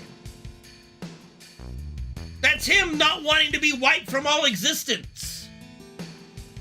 Do we need to bring up GT, which I think has now officially been made non-canon, I think, but, you know.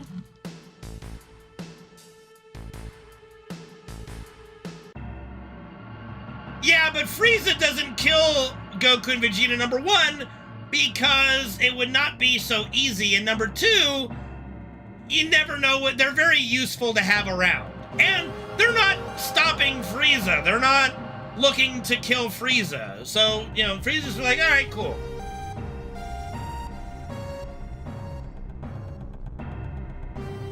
Yeah, but the movie is technically before the Tournament of Power arc, so before his quote-unquote turn, right? That they're saying, like, Tournament of Power is good guy Frieza. No. No, he's not. It's self-preservation Frieza. It's the enemy of my enemy is my friend, Frieza. It's I don't want to be wiped from existence by a tiny child thing.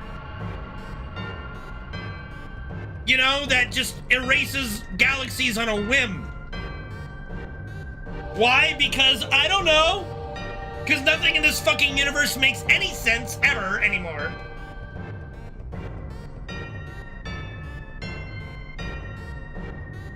It's not self-preservation.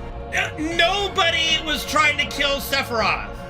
Nobody was trying to, you know, like, he murdered because he found out I'm a special snowflake, and my mother's a special snowflake, and we're gonna kill everybody.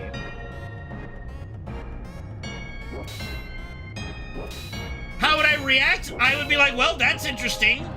I wouldn't have expected that, but I'm alive, so thank you. And, you know,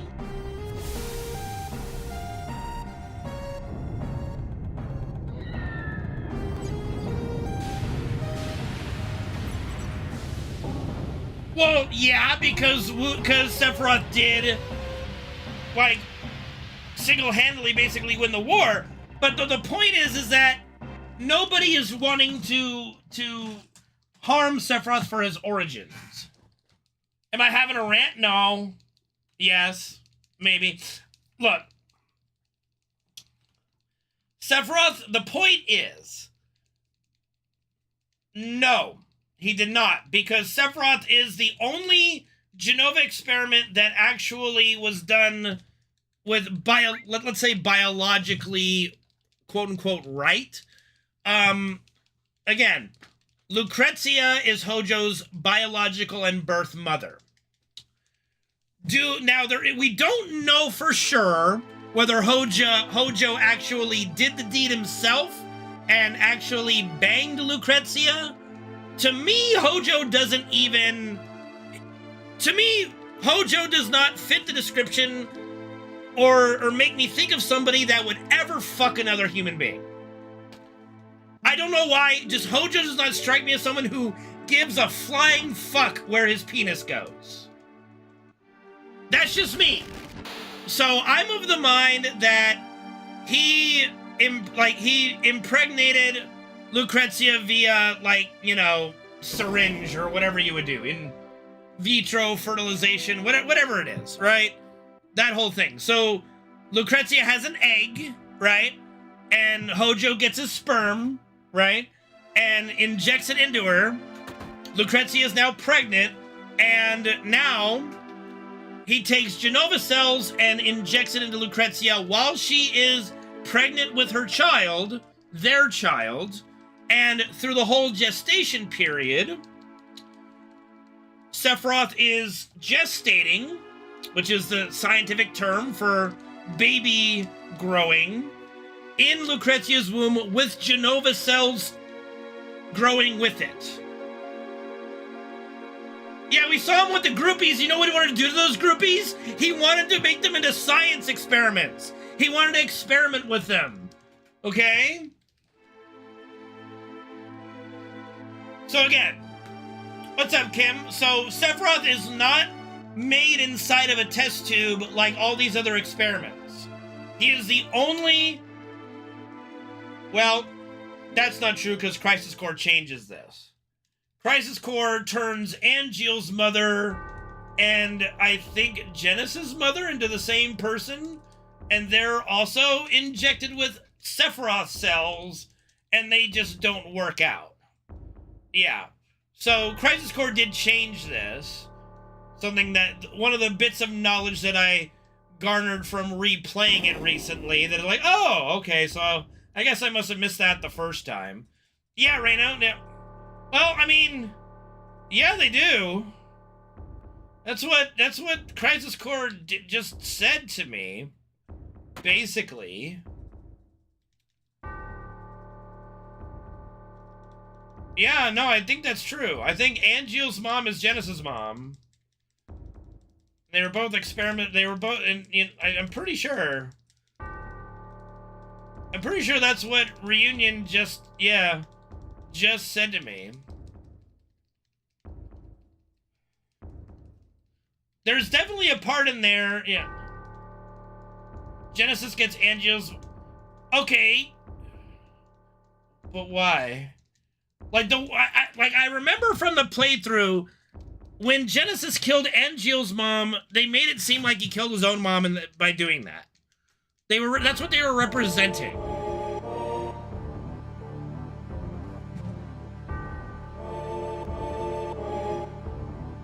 Angeal killed his... Okay.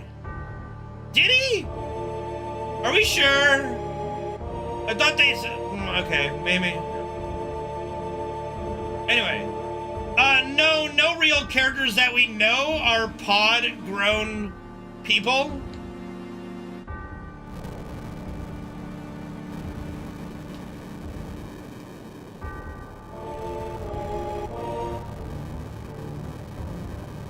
Yeah!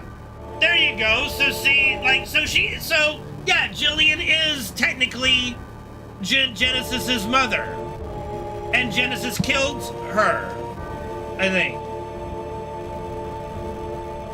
Yes, but I believe it was Genesis that did it. I don't think it was Angeal that did it. I think it was Genesis.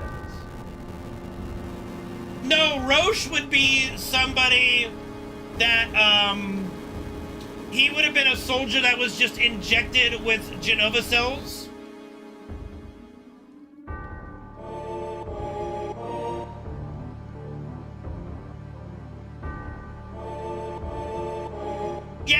never see Genesis' parents, so who cares?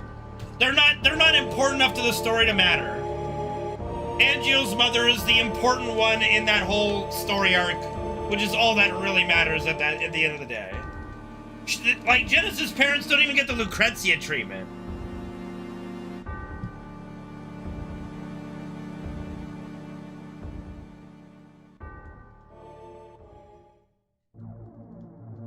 So anyway, so yeah, no, in conclusion, Sephiroth was not a test tube baby. And I don't think Hojo fucks anything. I don't think he has time for that. I'm just saying.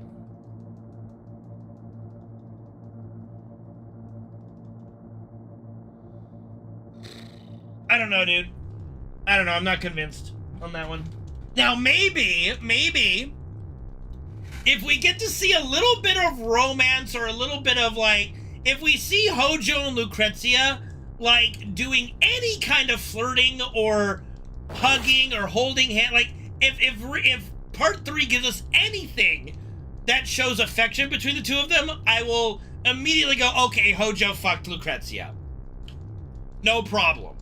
I will happily agree with that. But if he treats Lucrezia very harshly and coldly, like he does in the flashback in Dirge, then I don't believe that they fucked.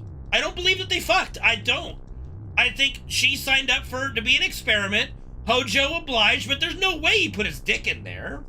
That's what I'm saying. That's all I'm saying.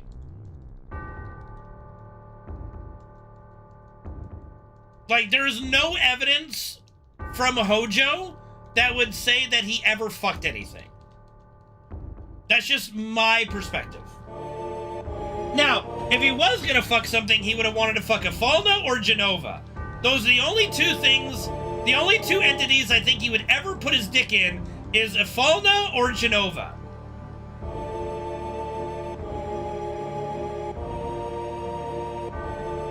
I mean, I don't, Angel doesn't strike me as a mama killer, so I don't know.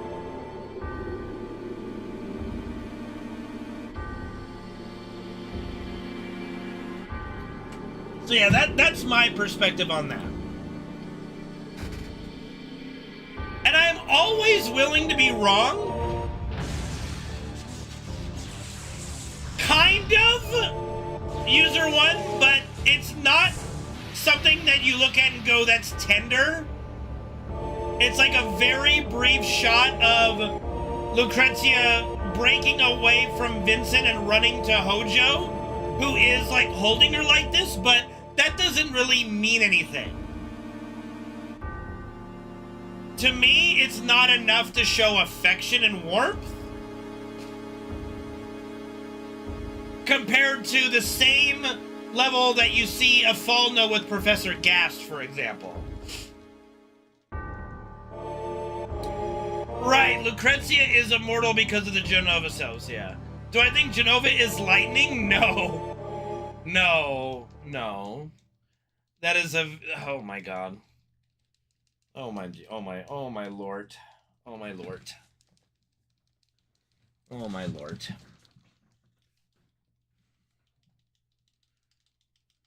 I mean, the only theories that could ever work are ones that are linking 10 and 7 because Square has officially said that the 10 universe has happened before 7 and, like, Shinra's ancestors came from Spira.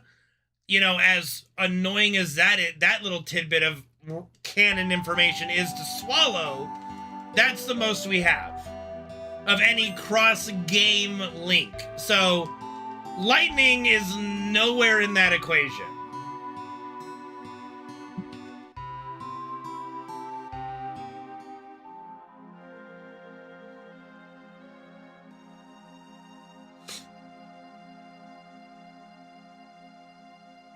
It's already, like, linking the games is already annoying enough, just with the Square's attempt to link 10 with 7.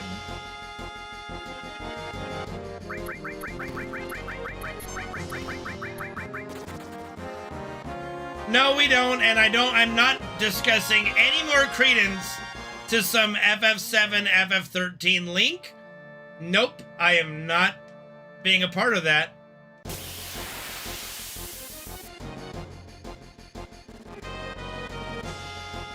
What do you mean? I literally have said lightning is the best thing about 13. And no, it's not just because she's hot. Which is true, but it's not the only reason. Like, lightning is one of the only positives I have to say for 13. Right, he did see me. Did he? Yes, he's seen me.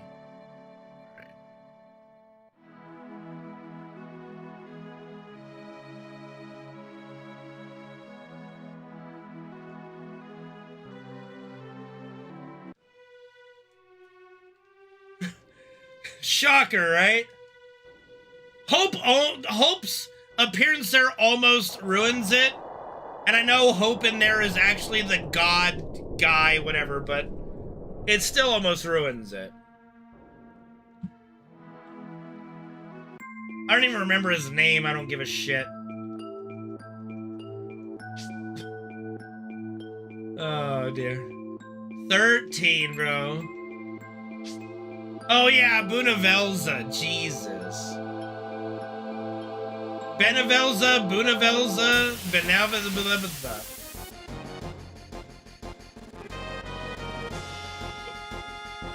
How am I fired?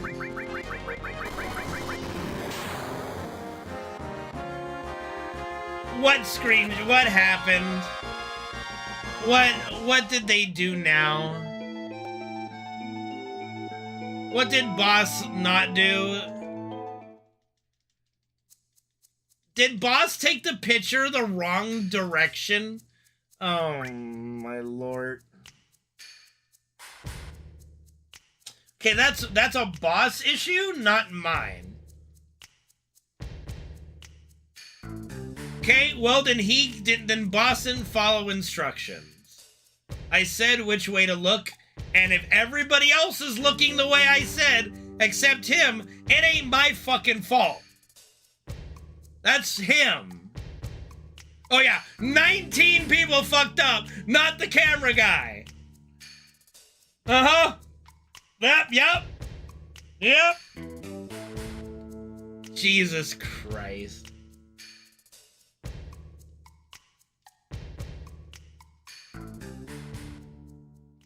I'm just gonna take the fucking screenshot. Alright. 1, 2, 3, 4, 5. That's silly, dude. Yes, the Buster Sword is in game files in 10 because they were gonna have it be a secret weapon, but then they scrapped the idea.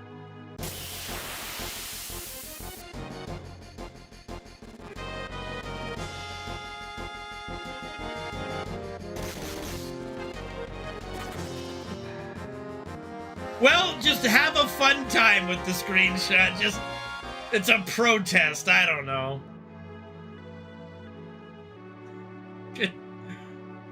Ay. Poke fun at the cameraman.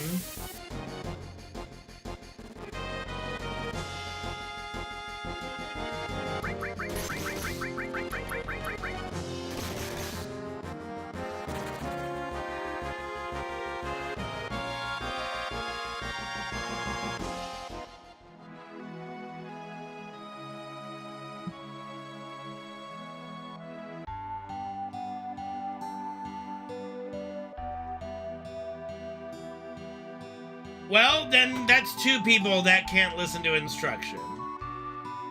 Fucking surprise. Color me shocked!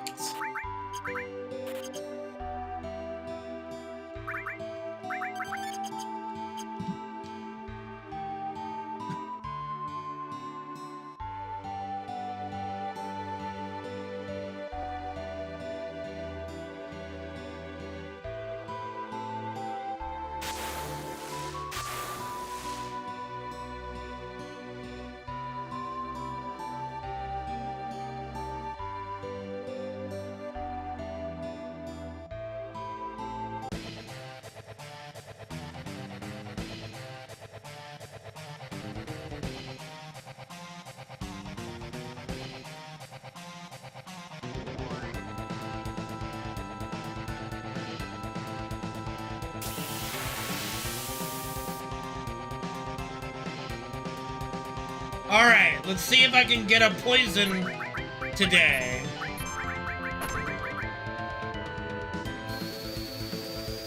Yeah, Rauno wasn't... Wait. No, Rauno should have been in it.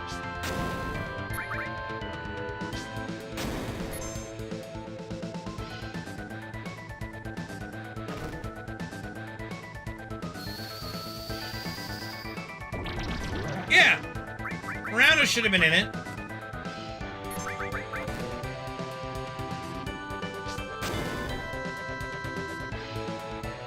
Well, Rauno's dumb.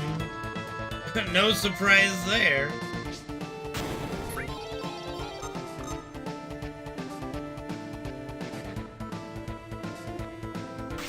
Not on the kill day. What, did he? No, because we got the kill on Thursday, and he was definitely good for that. He was having issues on Wednesday.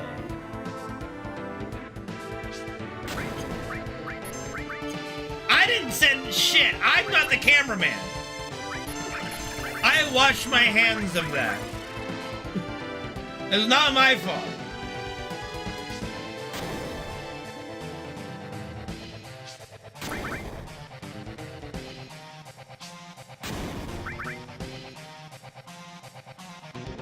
No, I wouldn't expect anything less. It's a miracle we can even somewhat line up for a kill picture to begin with. Have you seen how hard it is to get people to actually stack up on a singular spot? You'd think half my WoW guild have never been to preschool.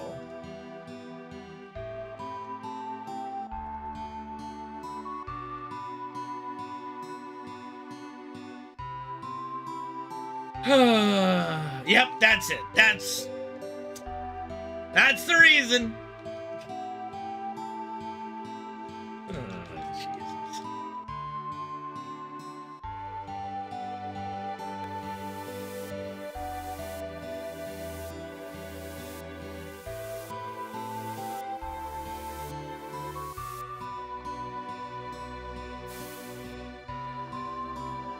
You know what I'm gonna do though? When we get our cutting edge screenshot, I'm gonna line everybody up as if we were taking a class photo. I'm gonna have the tall motherfuckers crouched in the front, people in, like, you know, we're gonna make that professional as shit. That's gonna be like, mwah. I'm gonna spend 10 minutes with people. Making sure in the right spot. This is Glitchless, Richard, Glitchless. There's over 20 people. I can't do the usual suspect scene.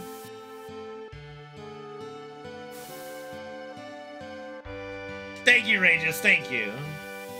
And Regis would know, having raided with us for over 10 years. I hope you're doing well, by the way, my friend.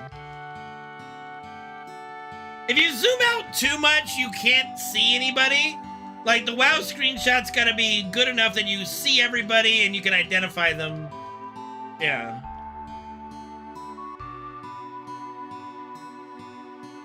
Glad to hear it. Glad to hear it.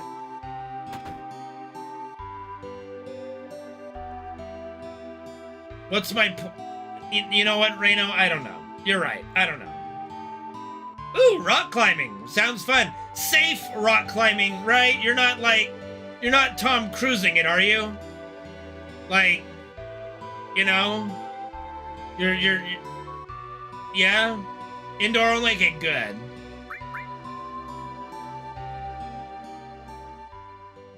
Regis is on break right now anyway, Holy. Might come back in midnight, but right now he is on break.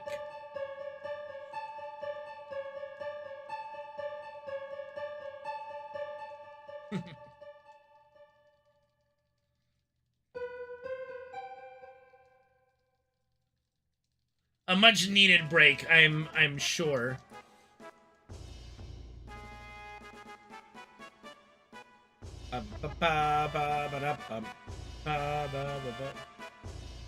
No, seriously, like, yeah.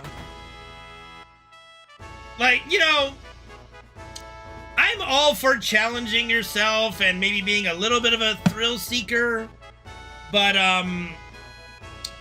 there's that and there's just being an idiot. You know?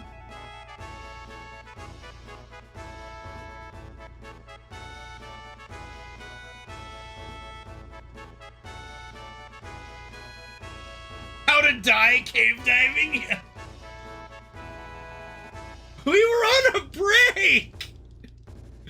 You know, I didn't really watch a lot of Friends, but that is still an iconic, like, we were on a break!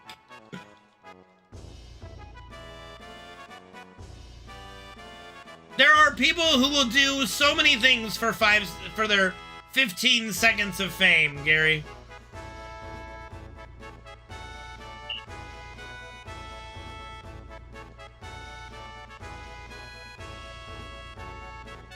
In London?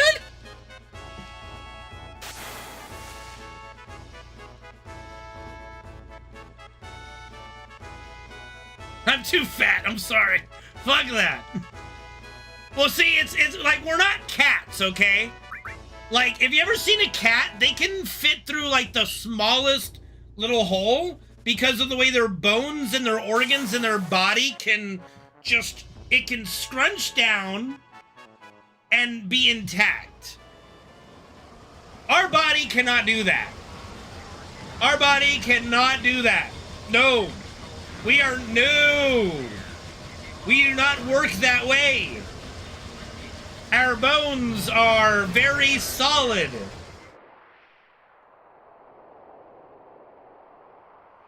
Our bones are not hollow. They are not flexible, really.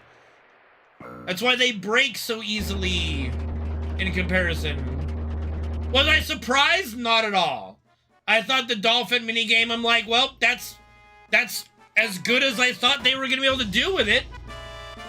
You know?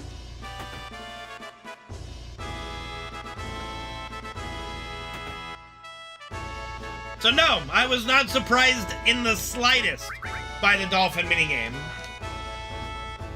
in Rebirth. It was exactly how I pictured they would try to make it work.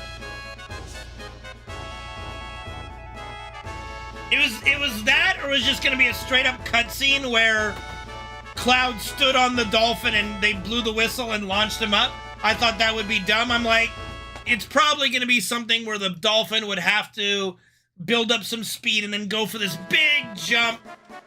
And sure enough, that's what it was. The bathroom is called the sea. It's called the ocean. The best unexpected surprise, again, it's no contest for me, and should be no surprise to anybody, but it was when Cloud almost killed Tifa, and she fell into the Corel reactor, like, live stream, and we got a little mini live stream cutscene with just Tifa. That was the most unexpected and my favorite part of Rebirth, hands down. I'm a sucker for the lore of the game. The live stream cutscene is my favorite in the original. It will always be my favorite of the original. I'm waiting on Tinterhooks, as me old pappy would say, for part 3 to do the live stream cutscene. Well, the weapons aren't bad guys even in the original. The weapons are trying to protect the planet from what the planet deems as a threat, right? So think of the planet like it all makes sense once you understand that the planet is a living entity that can communicate, right? It's talked to the ancients for a long time. The planet is a living being in the FF7 universe, okay? And it created the weapons originally as a countermeasure to Genova, but the ancients basically put her to sleep, so the planet put the weapons to sleep, waiting for when Genova would wake up again. So the weapons aren't bad guys. To the planet, they're good guys. You know, trying to protect the planet. And so for the weapons it's very symbolic for those weapons with the huge materia as their chest, which now we can kind of see what is going to happen in part 3, where Scarlet and Shinra is going to go around poaching whales, right?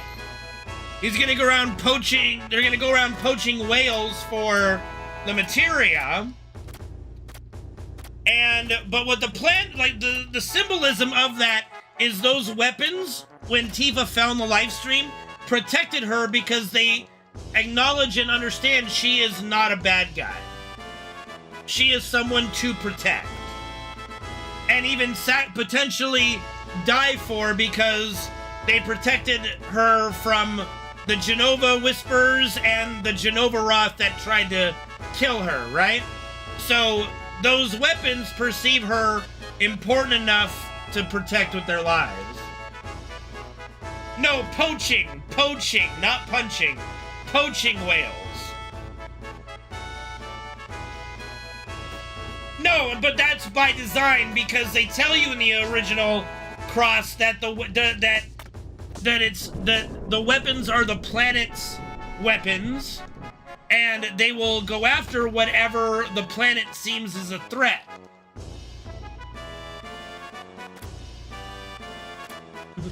Fish are friends, not food.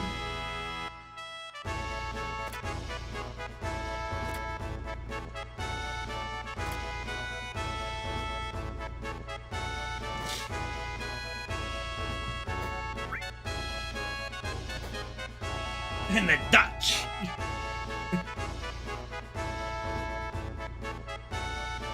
There are two people I dislike in this world. People who are oh god, no, I just lost it. I had it. Oh, people who are intolerant of other people's cultures, and the Dutch.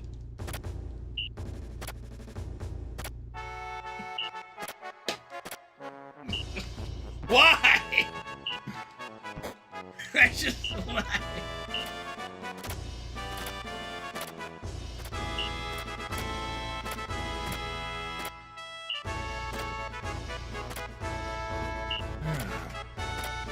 No, the Dutch.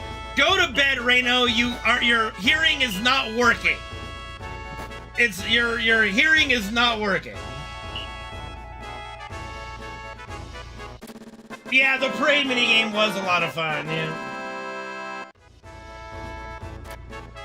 You mean Ruby and Emerald?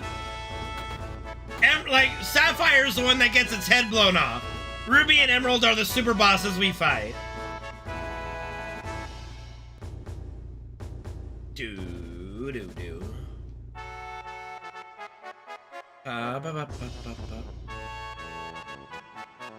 Yeah, Emerald. Da.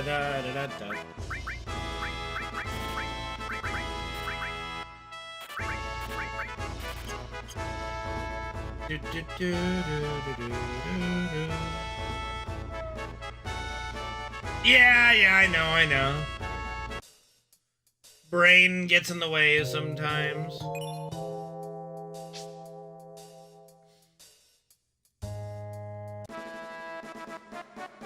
Is there a way to beat Emerald without Phoenix? Yes. Oh, hello.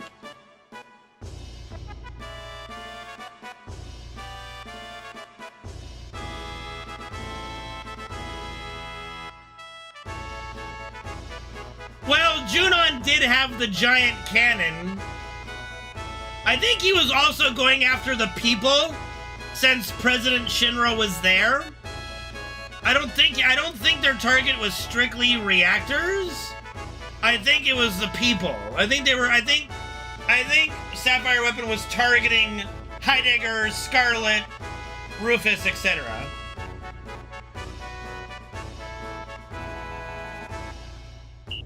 What? Oh god, no. I'm sorry, Reno, I can't like ducks. I can't, I despise the ducks.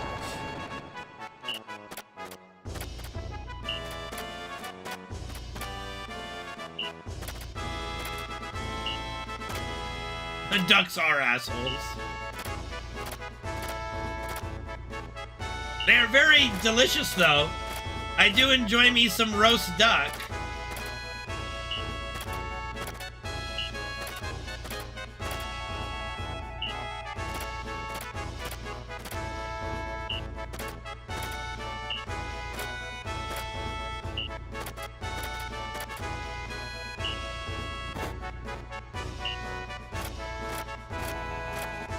Well, they weren't just murdering civilians.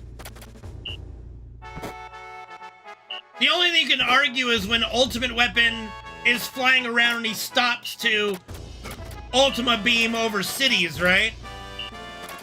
But even doing that, he's trying to stop, you know, the shit, like what's going on.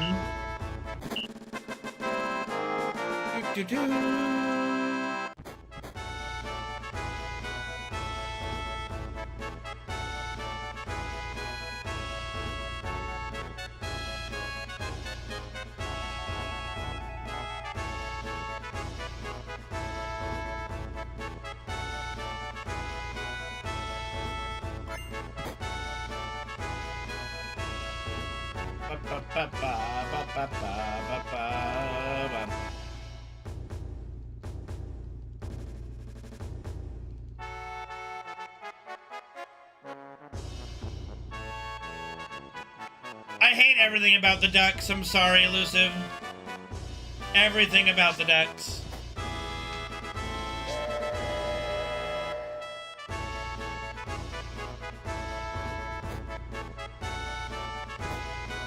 The only Mighty Duck movie that is at least worth watching is the third one. The third one is so satisfying to watch that it's actually enjoyable. Okay, I will give you that. The Mighty Duck jersey is pretty cool. I'm not gonna say the jersey isn't cool, and I'm so glad they went back to the Mighty Duck jersey rather than the stupid duck foot. That was a horrible looking jersey. Absolutely horrible looking. So I am glad, and I'll be honest, I loved the rivalry between the Ducks when they first came about. There are some very legendary Duck players from that era of Paul Correa, Guy Bear, Timu Solani. And then you have the likes of Ryan Getzlov and Corey Perry, who is now a king. But, no, I liked Paul Correa, I liked Guy Bear, I liked Timu Solani. How can you not like Timu Solani, the Finnish Flash? Nice guy, awesome player. How can you not like the Finnish Flash? Like, Jesus. I think that would be really cool. That would be a welcome thing for me, Holy, is corrupted weapons. That would be sick. I would buy into that 1,000%. 1,000,000%. I'm sorry, Reno. I got carried away. Forgive me. I got a little carried away with my with myself. I'm sorry.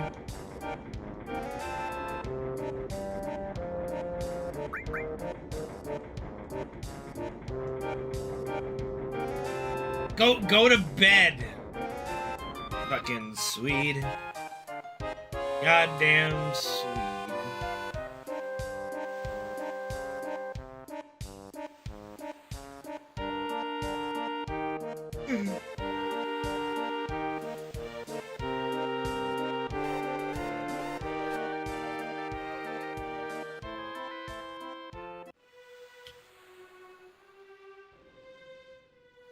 I'm pretty sure that would be considered a glitch, Gabe, so no. And also no.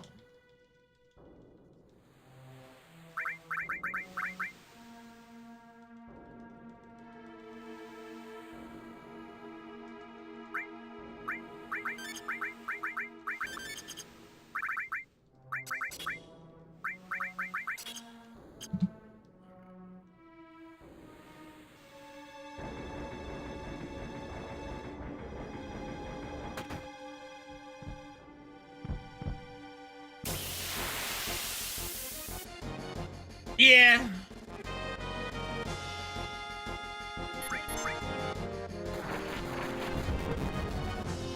I think it all worked out though. I don't dislike any of the way Rebirth went. 1, 2, 4, 5, 6, 7, 8.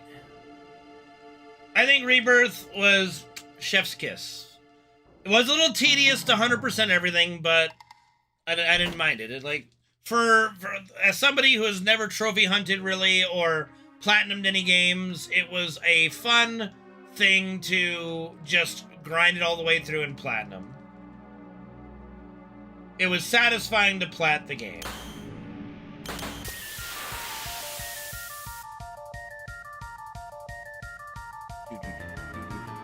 Yep, part 3's gotta land the plane. Remake took off, Rebirth kept us in the air. Now they just gotta land the plane.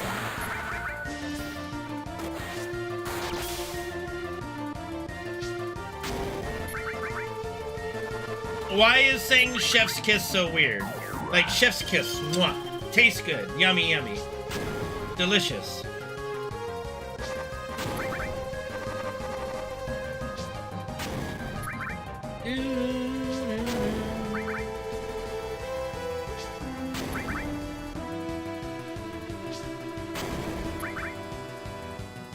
It's gonna explode. I don't think it's gonna explode.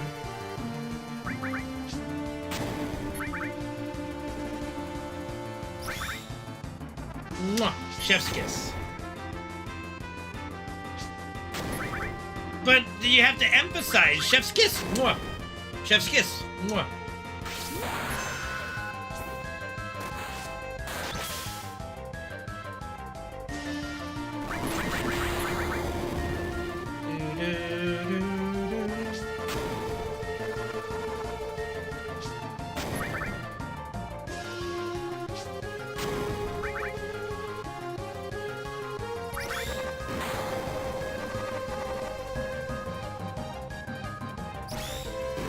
Anyway.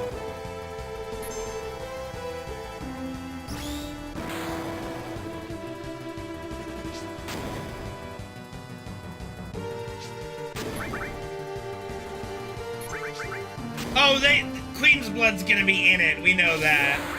We know Queen's Blood's gonna be in it.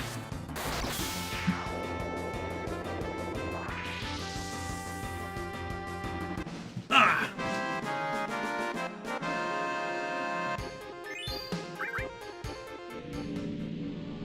One more Braver. I miscounted somewhere. That's okay.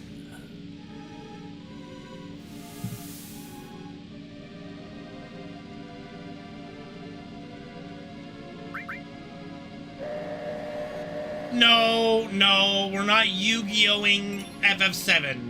No. No, we are not. No, we are not Yu-Gi-Oh-ing FF7. No. No. Duel.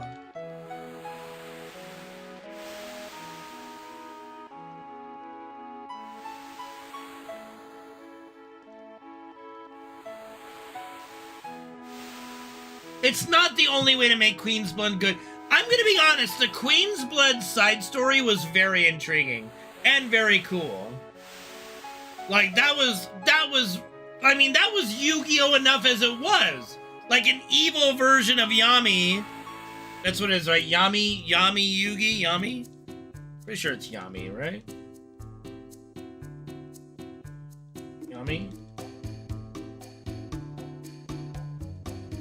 I mean, okay, Yami, okay.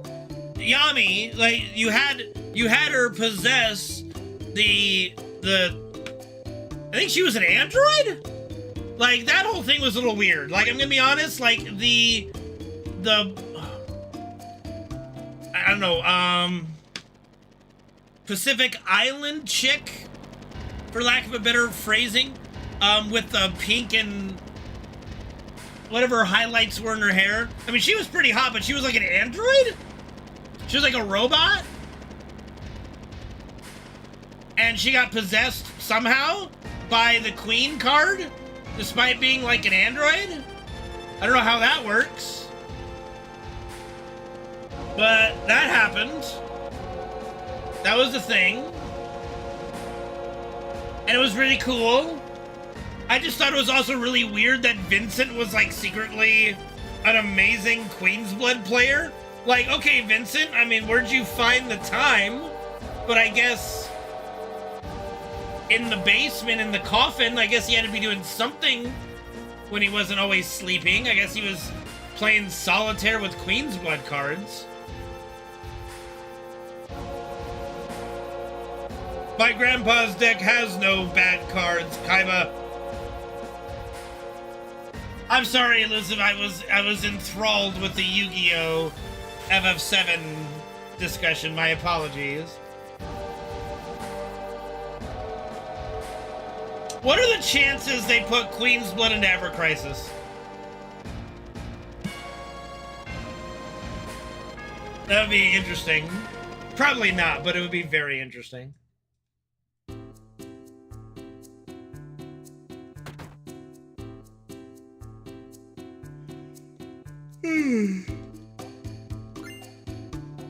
Excuse me.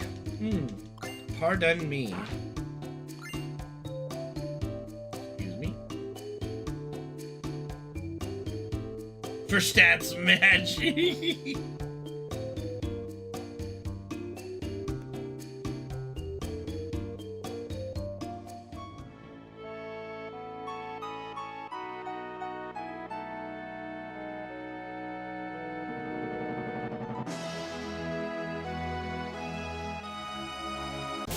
All the time in the world. Well, see, and that's the thing. You have to play people in person. So where the fuck did Vincent, like, when did Vincent find time to go around and challenge people to Queen's Blood? Like, I need to know.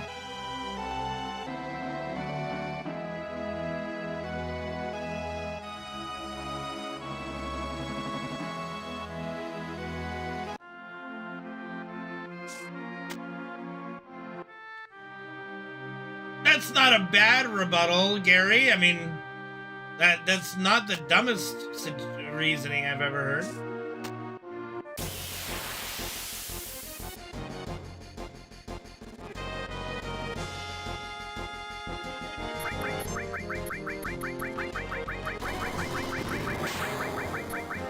Nice. I don't think he requires food or drink.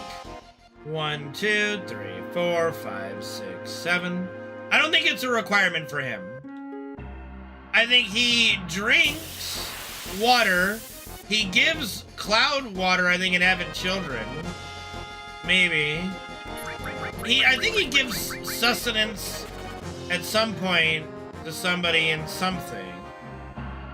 He's got, like, I think he's got, like, a big canteen or something.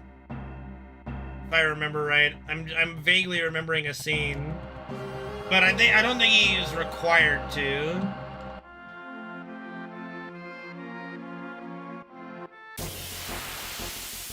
I mean, but it could be like, if he's like technically a vampire, then he could require sustenance from time to time.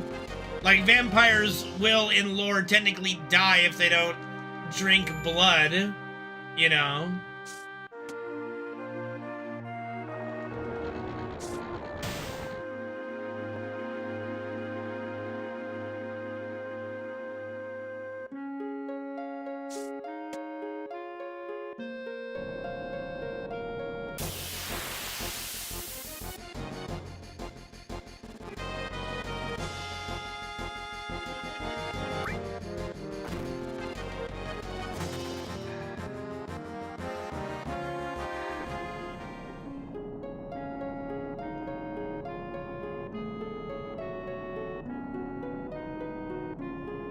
Very true. Very true.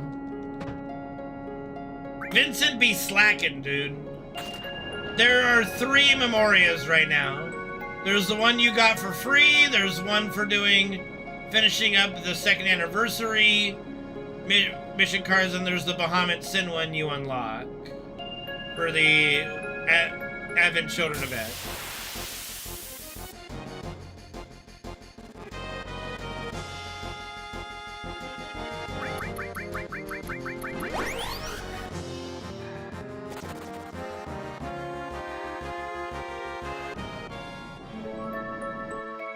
One, 2, 3, 4, 5, 6, 7.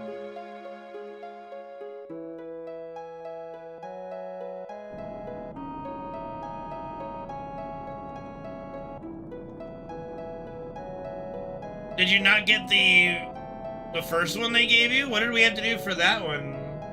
Well, I just felt like we were given that, but we must have had to do something.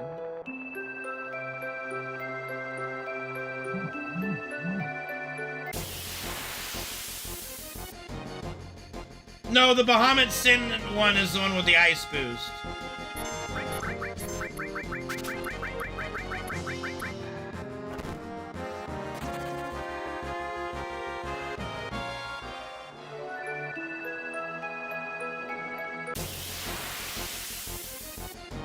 I believe you're right on that, yeah.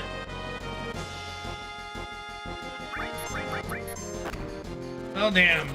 I thought for sure she would first turn and steal that. Okay.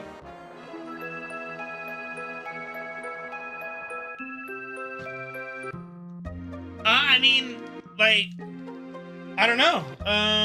Just keep looking, because I don't think it's expired, whatever gave it. There's, I think we get 2 from the 2nd anniversary panel, I don't know. Have you completed, like, I don't know, I'd have to look. Well, what, do you have the Memoria of all the Advent children, like the Cloud, like Tifa and Yuffie and like the secondary characters lined up?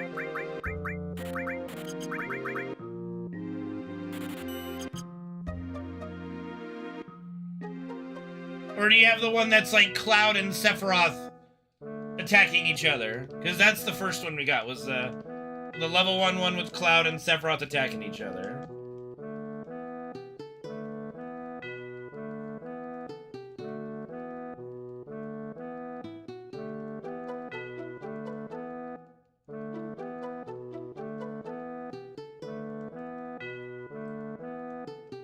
Is it Cloud and Aerith? I thought it was Cloud and Sephiroth.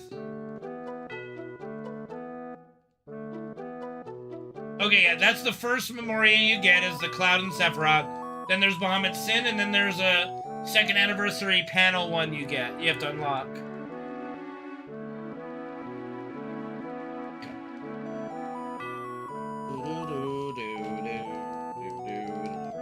So you just go to missions and go to 2nd anniversary. It'll show you the panel. You just gotta complete that and you'll get the Memoria. Those Memorias are fucking sick, to be honest.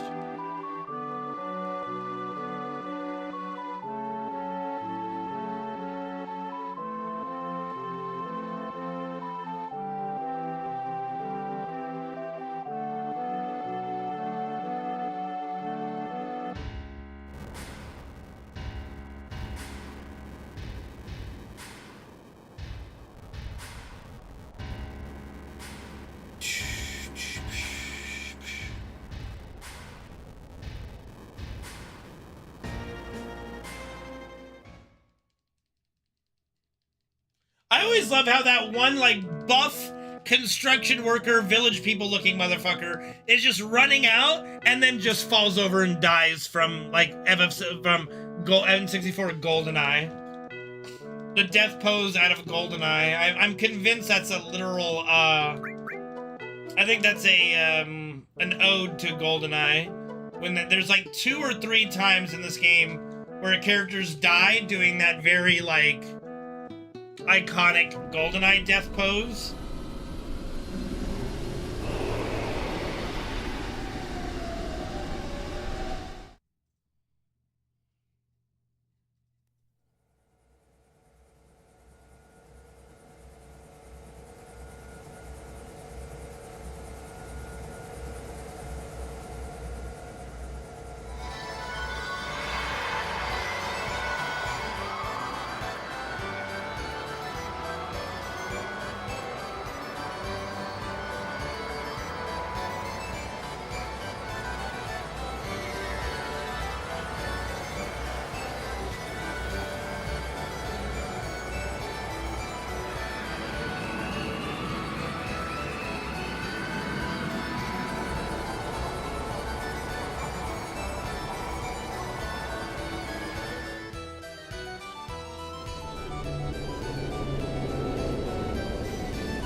what I'm doing.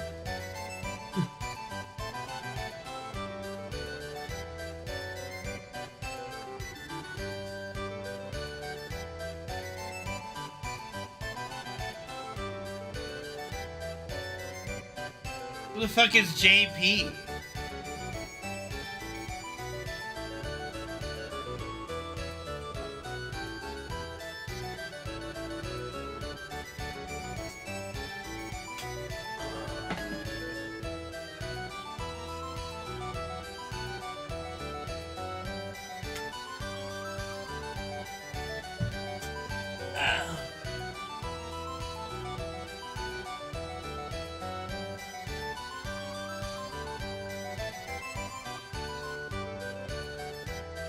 Fucking people are weird, dude.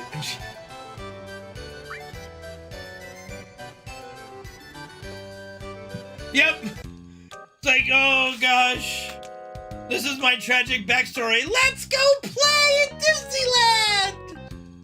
Alright, well, I'm not really in the mood now, but okay, fine. Fuck you, Aerith. Fuck you, Cloud. Fuck you, Tifa. I don't know what that... I don't know what I'm supposed to do with that, Teru, but thank you.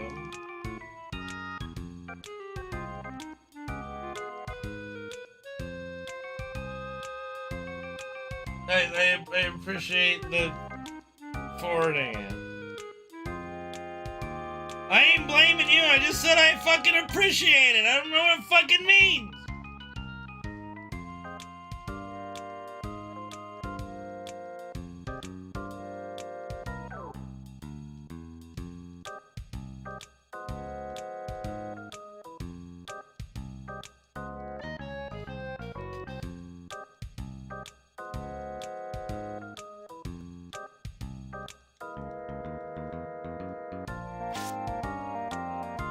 Well, she's not really being watched at that point because weapons attacking and everyone's evacuating.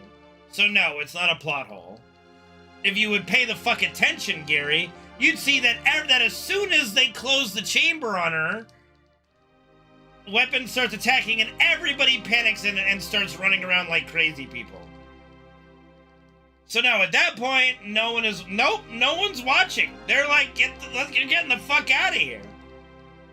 I don't want to die. No one's watching.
I always wish we could just take that car up there. You know, doesn't it look like it would be a fun car to drive? That's a buggy right there, bro.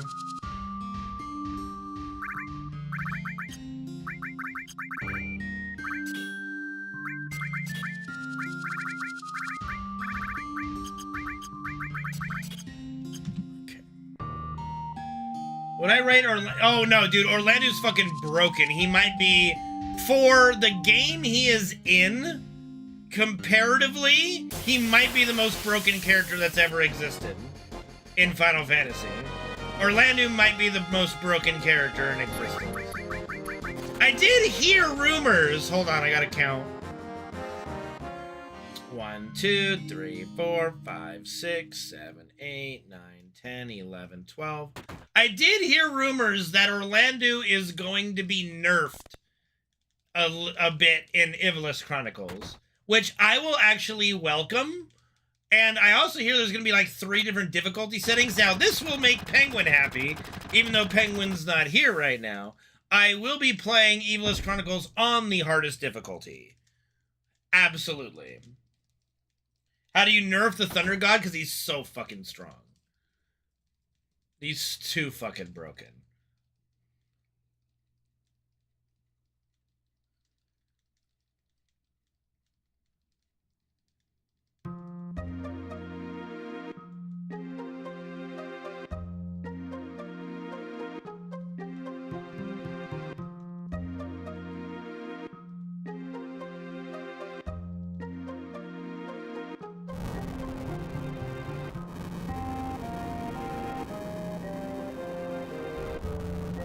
Okay.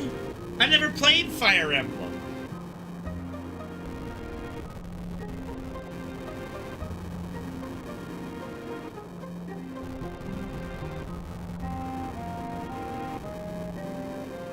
Yeah, well, Orlando never falls off. Orlando just wrecks shit with no comparison the whole game. Thunder God Sid is just the most broken character that's ever introduced into a video game. I think. He's fucking nuts.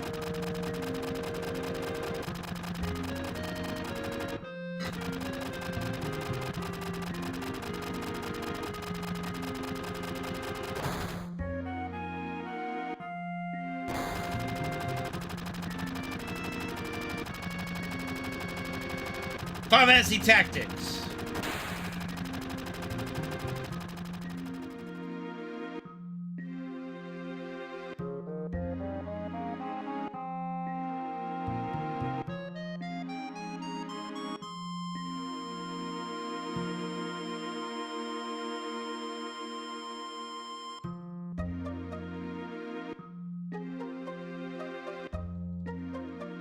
I don't know, it's hard to compare strength in one game to strength in another, but like I said, Orlando, for the game he is in, is broken. Absolutely broken. 1, 2, 3, 4, 5, 6, 7, 8, 10, 11. I mean, it ain't my fault. Ain't my fault at all. I believe I was lined up facing the body of the enemy, and you stand in front of your enemy, not behind it. Or no. I don't think that's the case. No, I don't think so. No. Hello? Are we gonna get them coming? Yes, Cloud is in FF Tactics, and he is pretty weak for a while. He takes a long time to get going, but they also did say that they planned, that they were updating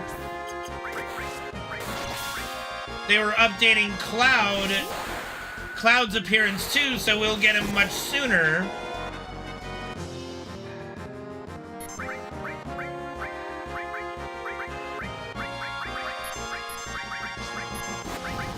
I'm being dumb right now. So, you bet your ass Cloud will be in our main party, if that is indeed the case. Yeah, no, getting his Materia Blade, which I hope they make it the Buster Sword, and not the Materia Blade in the Ivalice Chronicles. We'll see. Oh yeah, no, I gotta... So we will see what they do in Ivalice Chronicles with Cloud. But I did read something that they are adjusting when Cloud is acquired to make him more viable. Yes. Yes, please.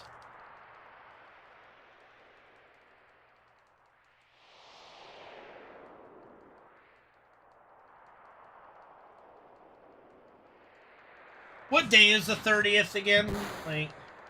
That's when the fucking game is coming out. Let's see. That's a Tuesday? Oh, dude, we're fucked.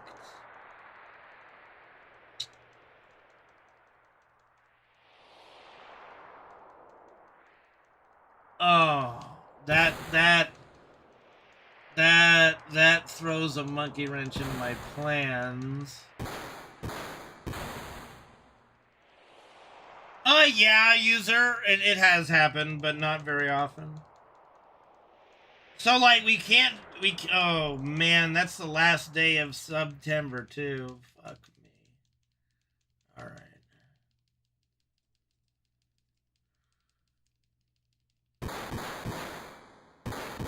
No, I don't remember when crack was. Okay, I'll have to think about that, because that throws a little bit of a monkey wrench into my plans. For some reason, I thought it was on a Monday. Or it was on that Monday.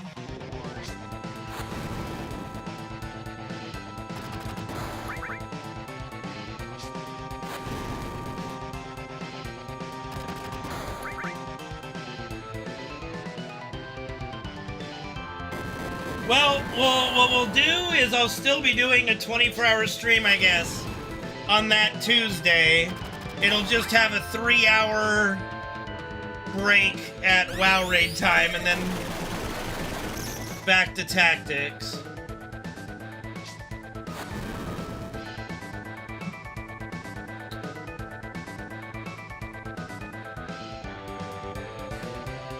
Okay, do you guys ever, like, follow, like, do Steam releases, when it says the 30th?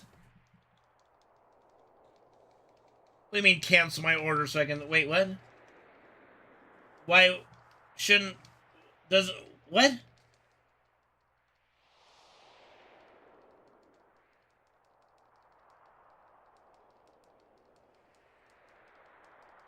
No, I didn't do physical. No, I have it pre-ordered on Steam. No, I'm not, I didn't order a physical copy. No. I ordered it on Steam.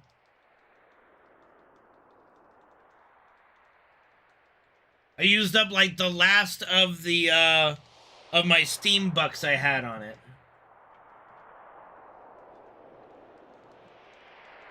Okay, so if the Steam release becomes available at midnight on the 30th, that's when we'll start. We'll start as soon as it becomes available, and then we'll do a 24-hour stream for the last day of September with a small little 3-hour interlude for WoW Raid. 6 a.m.? That's not okay. Everything is different? But when you say to let me know, it's something I can then plan for sleep, right?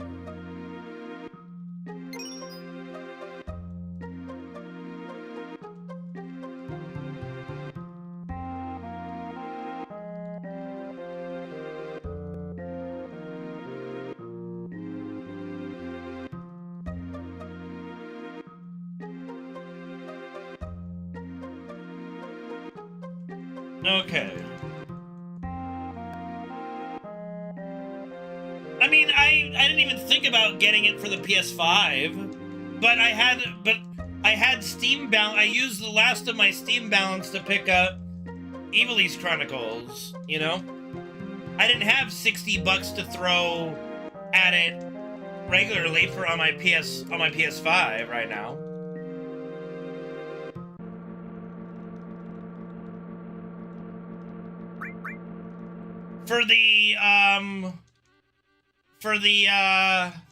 I believe that's what it was for the, not the collector's edition, but like not the base one, but I got like the one with a little bit of extra stuff. I don't know, go look it up on Steam, bro. Like, shit, you've got a computer. You've got a computer.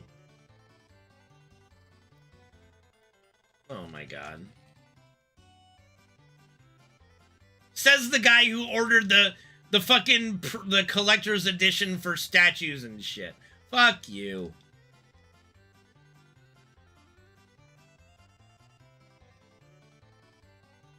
Did I get the deluxe? I don't remember.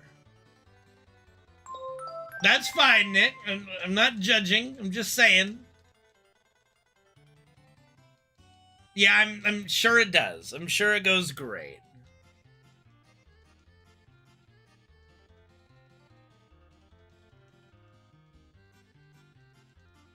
I'm just curious. I might not even use them. I just want to have them. I probably won't even end up using them if they're too strong. I don't even know what they are, but I'm like, oh, this sounds intriguing. Like, Tactics is my second favorite Final Fantasy. Yeah, I'm gonna want some extra stuff, okay?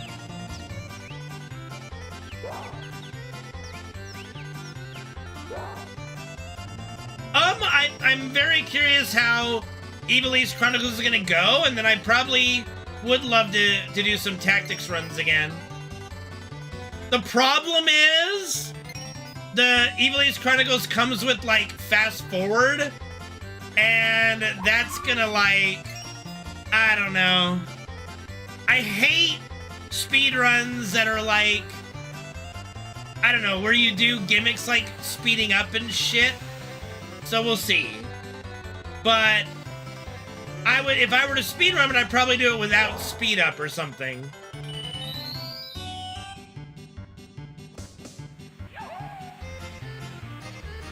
But see, then it's like, if you're running it in fast forward, then things are happening way too fast for people to even really pay attention to and enjoy, I think.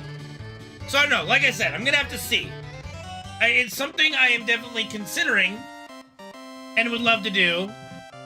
But as you know, when I'm doing a speedrun of a game, it's not necessarily for the length of it, it's for the enjoyment factor of the whole thing. Like, if the Tactics run is 10 hours, but it's an enjoyable 10 hours, okay, we've got a day, you know? Like, it's half the reason, it's basically the main reason I never picked up speedrunning GoldenEye, is because it's just not an enjoyable enough experience to watch because of just the way GoldenEye speedruns look, you know? I know that there are plenty of speedrunners who do it, plenty of people who watch it, but to me it's not that interesting to watch. Pretty much, yeah, like, looking at the ground, like, you don't see anything that's going on in the game. You know? I don't know. I'm always thinking about the experience from the perspective of the viewer rather than just my own experience, you know?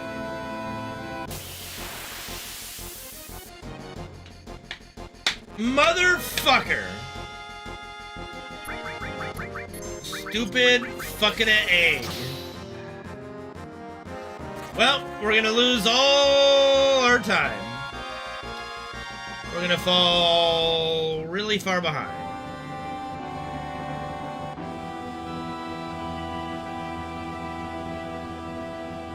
We're gonna lose about a minute here, at least. Maybe more, we'll see. Can we get the battle, please? Thank you. It is pretty good, Nick. It is pretty good.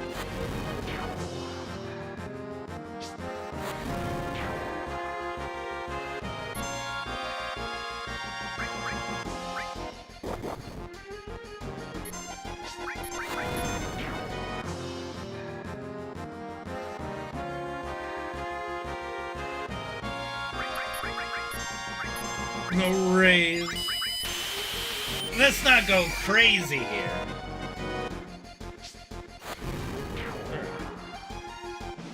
Lost 47 seconds. Yeesh.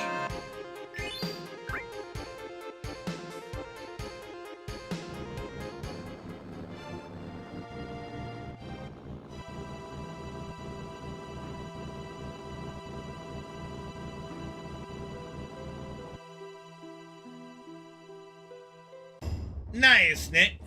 Are you the only employee? No, I'm just kidding.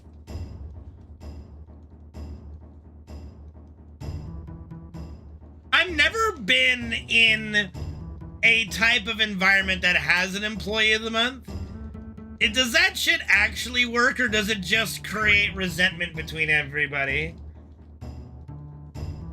Like, I can see where some people, like, actually think it's cool, and others that would just be like, we don't like this person that gets employee of the month. $100? That's amazing! Thanks, work! Jesus, could they spare it? Ay.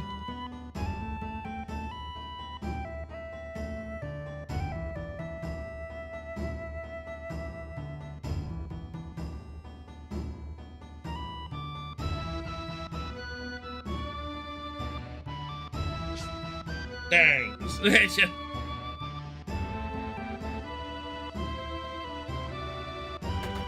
Bro, if I were running a company and we had a surplus of profit, my employee of the month bonus would be $1,000.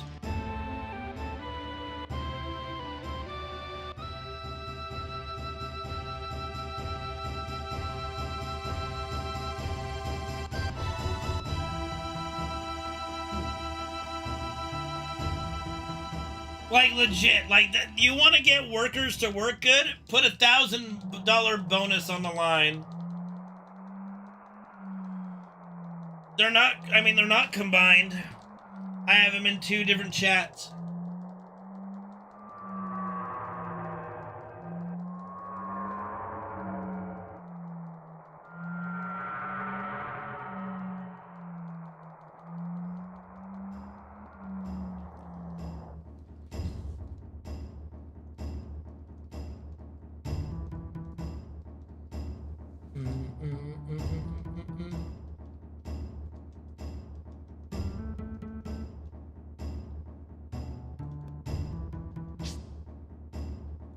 I have 1 chat box open for YouTube and 1 chat box open for Twitch.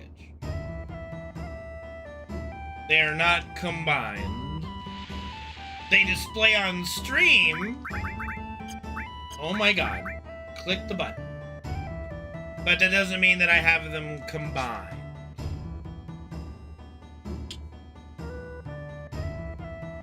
Which is kind of a weird, like, rule anyway, but yeah.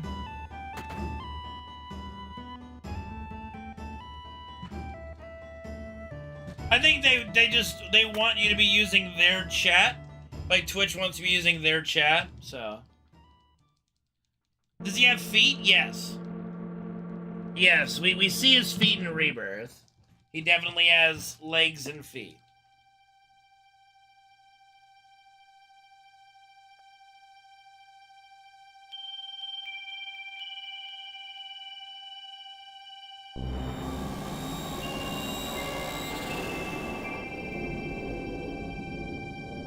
What they don't want you to do, I believe, Nick, is they don't want you to use a program that integrates both chats together for you to look at, which is not what I am doing.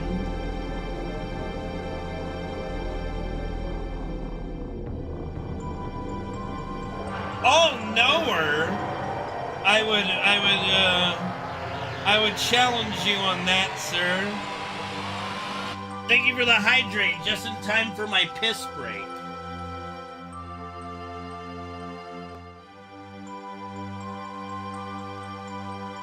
Piss break! Piss break! Piss break!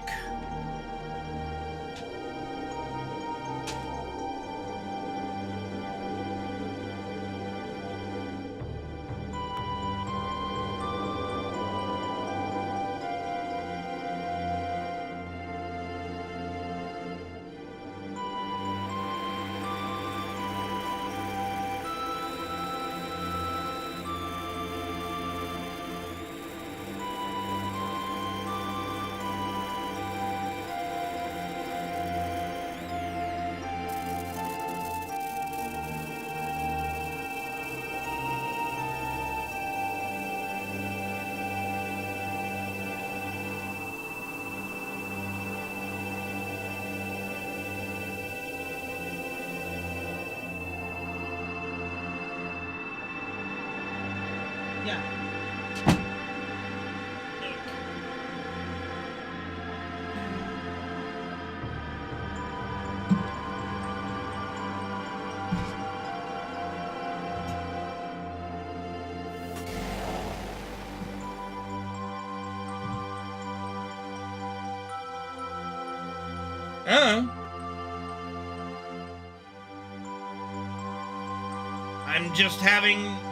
I'm just having chat display from Twitch and YouTube.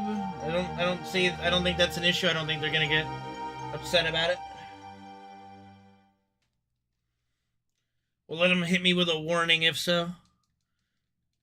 But I've seen lots of bigger streamers than me doing it, so I'm not too concerned about it, but thanks for checking, Nick.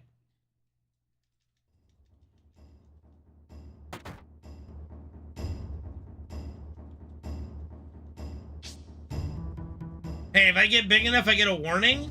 Hell yeah, dude, let's go.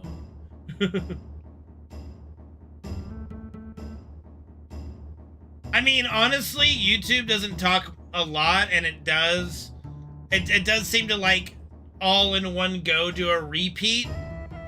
And it does seem to annoy some folks, so I might just take YouTube off the stream overlay anyway. Just for that reason. Is it still doing that where it just randomly throws up all the YouTube messages?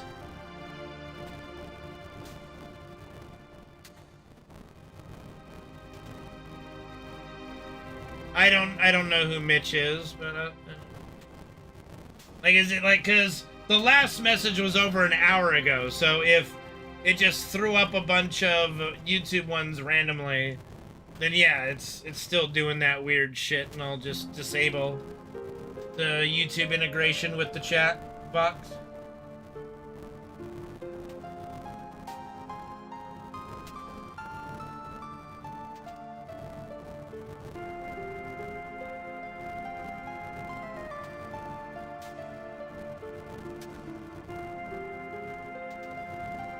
Oh, I don't know, it doesn't ring a bell. What up, Chrono? How you doing, buddy?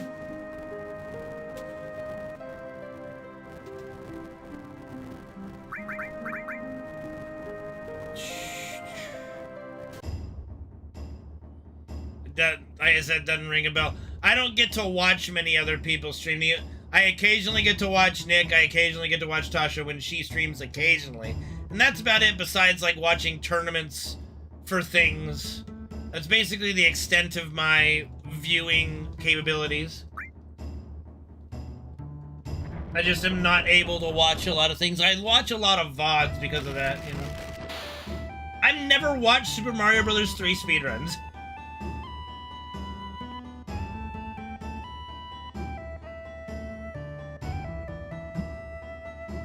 It's just not... this is gonna be controversial. Super Mario Bros. 3, not my favorite. I don't think it's bad or anything. It's just, I don't know. I prefer Super Mario 64, I guess, even though Luigi isn't in the game. That's the only knock on it, really, is Luigi isn't in the game. I mean, how can you have Mario without the superior brother? But it's fine. I can understand. 1, 2, 3, 4, 5, 6, 7, 8, 10, 11, 12, 13, 14. Luigi had to walk so that Mario could run. It's alright. No, I don't. I honestly, this is gonna sound really dumb. There's something about the old school NES platforming speedruns where it's literally just like running forward with pixel perfect like jumps. I mean, it's impressive, but they're not, to me, that interesting to watch. More than, like, once, I guess. Duke of Rockingham, thank you for the 200-bit cheer. Appreciate it, dude. I don't know why that is. I just don't find them that compelling. And that might sound weird. They're just, I don't know, there's just something about it that I just don't get into.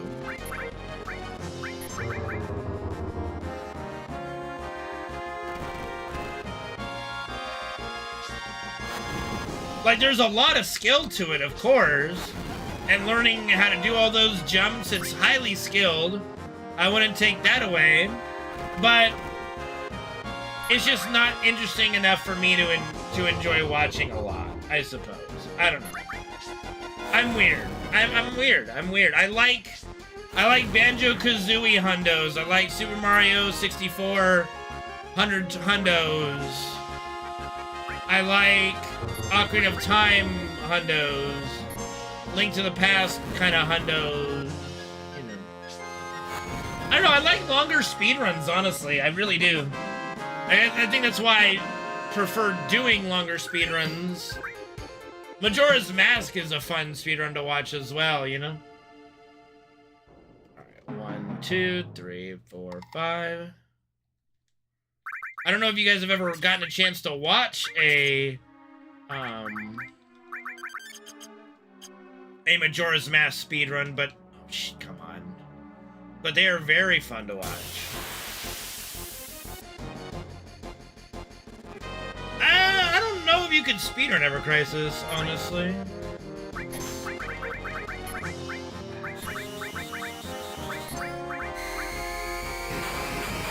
Oh yeah, no, Enoch was a fun runner to watch, yeah.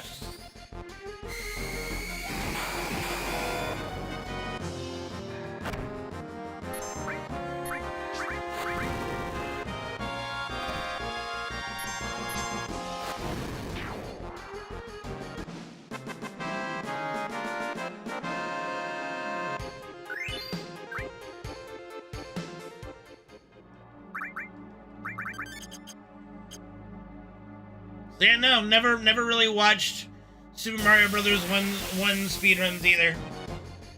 Thank you, Cornfed. How you doing, buddy? I hope you're doing well, my friend.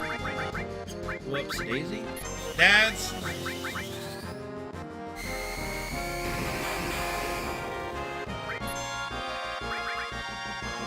Ow, ow, ow, ow.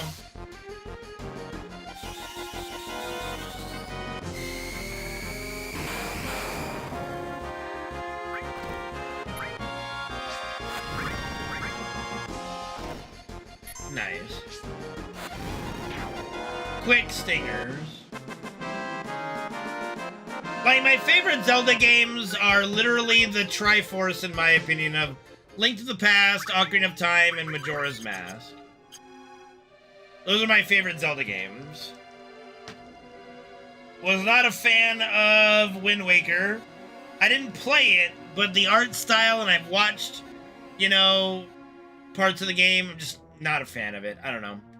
Can't get into Wind Waker. Not a fan.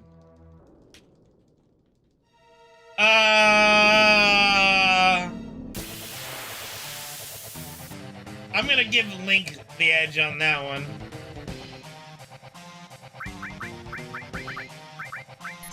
Gilgamesh is a little too much of a goof.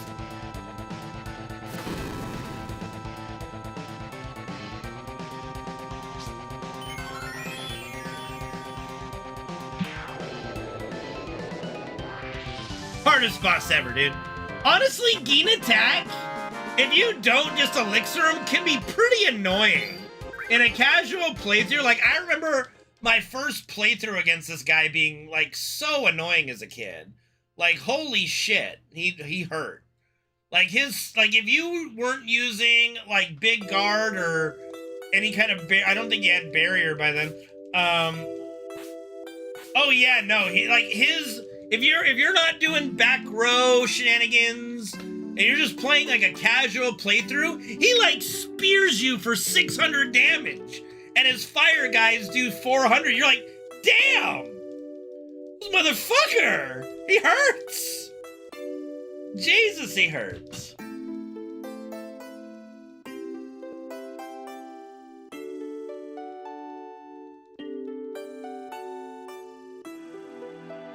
It's crazy.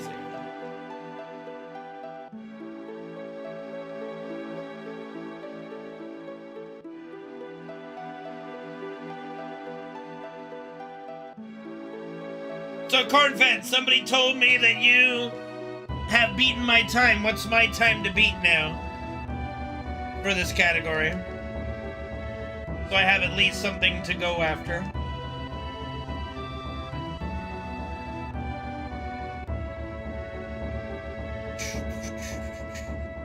54? Okay, cool. 54, 84, 54, 45. Nice. Okay. Good, good, good. Solid, solid.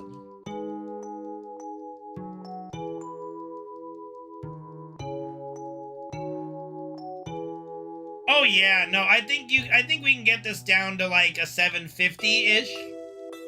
750, high 740 maybe.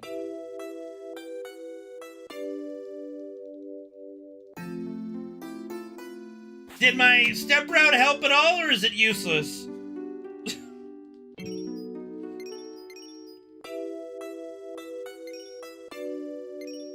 There's some parts in it that are just annoying and unclear around Disc 2. Like after Junon, it's a little wonky.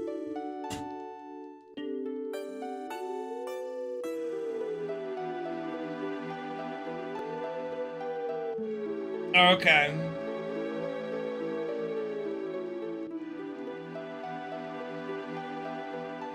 What do you mean a bad backup for Stinger? You mean you're just like YOLO it? You're like doing like what do you mean? Like you're just YOLOing the steps around Stinger? Oh, I see. Okay. Well, that is the one nice thing about the Cosmo Canyon, like the Gee Cave seems to be a pretty good spot to reset a step counter if need be. There's a few reset points in the game, so.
Bollocks.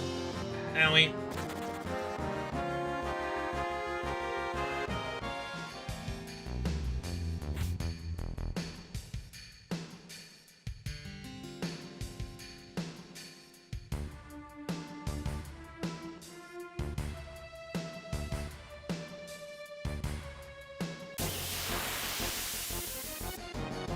Zoo, motherfucker! Zoo! Good escape.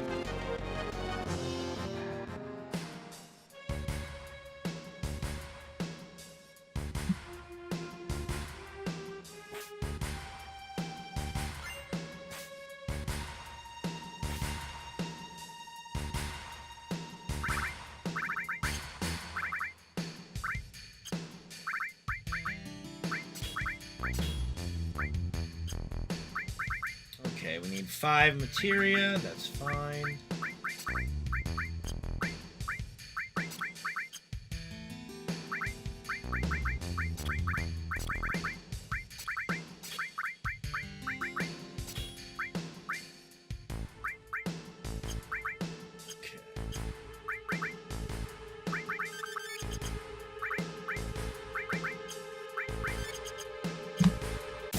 I didn't give Tifa the power soul. That's okay. Hopefully we won't need it. Hopefully we won't need it.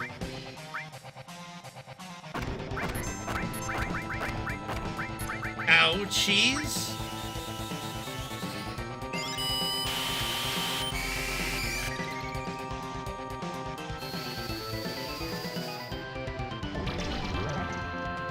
$98.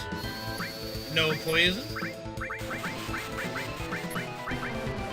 Nice crit miss. That's pretty funny, but I wish she would have hit the crit. Okay, we don't need to do anything. We're fine. I didn't see the tick. I think this is gonna be 1 tick. 1 tick. Hopefully this is gonna be 2 tick. And hopefully this will be enough for 3. I don't know if it is. Nope. And Tifa Dedge, that's okay. Ow. That's alright. That's fine.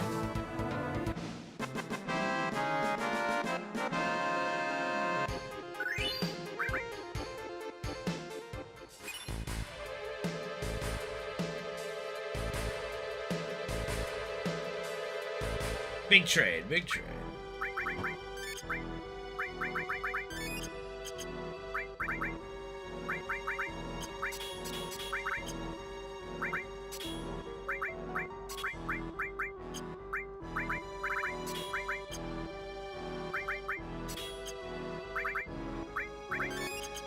Let's make sure we put that on her really quick before I forget. Okay. And did I ATB active? Alright. No problem, dude. It's fine. Everything is fine. No! Ha! Son of a bitch! Every damn time with this fucking encounter.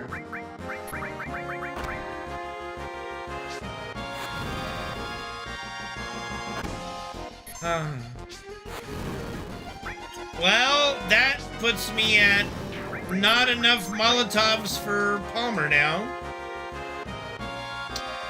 Yay.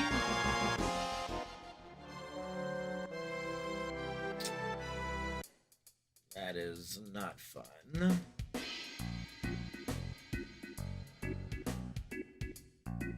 That's gonna make the Palmer fight go a little longer than I would like.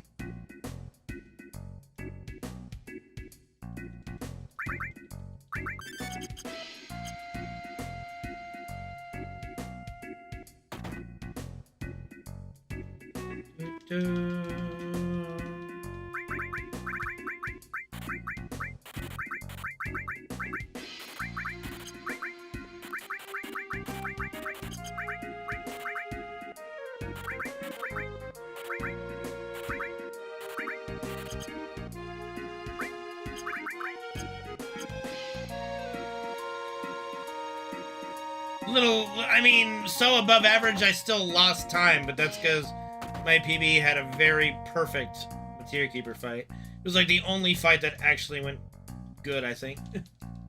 I have never played Bloodborne, no. Never played Bloodborne.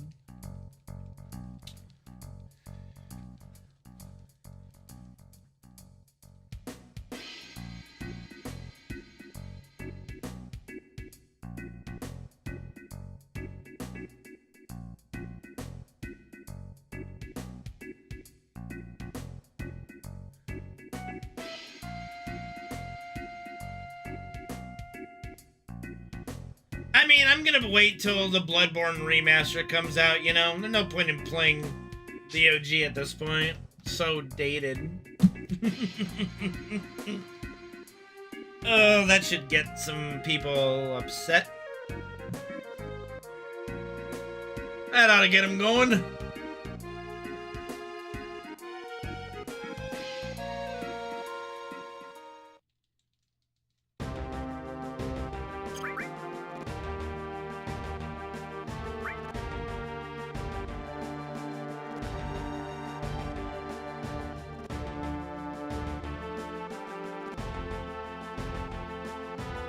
Everything, Gary, literally everything, like right now, like every word that's coming out of my mouth right now upsets you? Literally, so me just saying, hey Gary, how are you? That upsets you.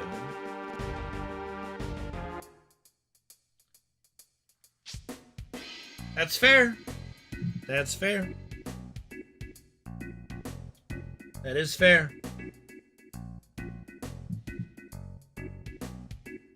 I'll take that. That's fair. My existence seems to upset quite a few people. Not that many, but quite a few.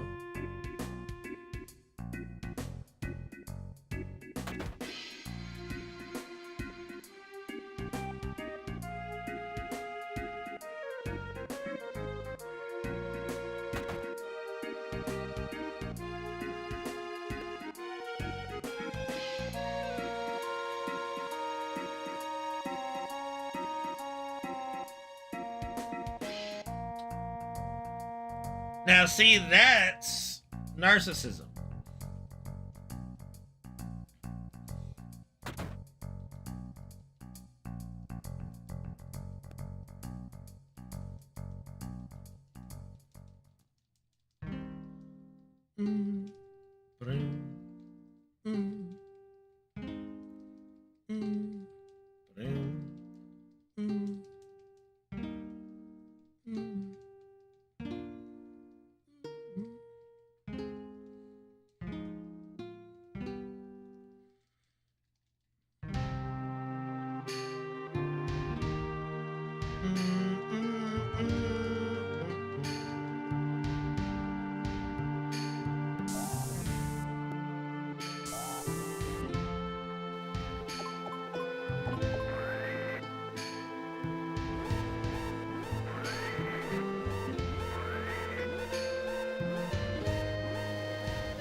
Oh, Shara's fine, bro.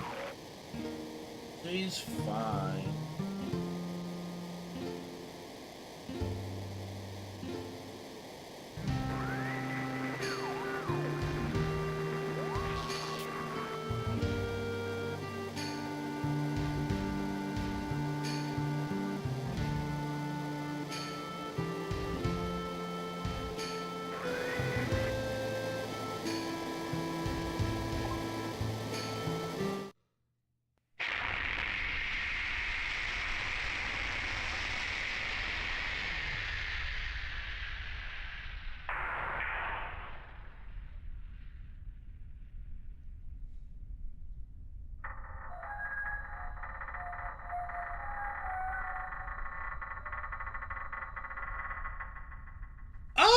I don't see any reason why there wouldn't be.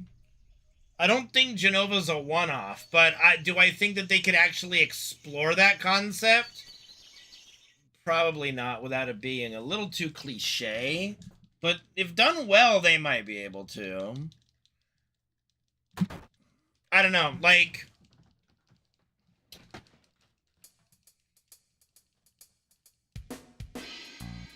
I think it would be a fun concept to explore, but I also think it would be really hard to do it right.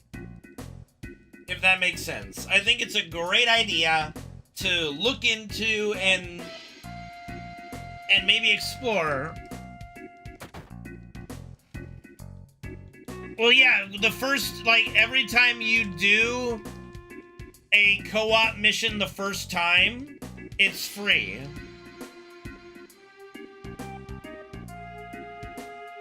So when you do a first clear of anything co-op, it's free to sign up for it.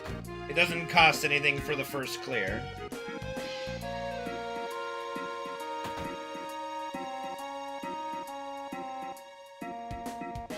You'll probably need me or Holy or somebody else to run you through a lot of the old co-op stuff, because there's probably not many queues for it. Yeah, you're not gonna find groups that's really, really old, like, OG content, you know?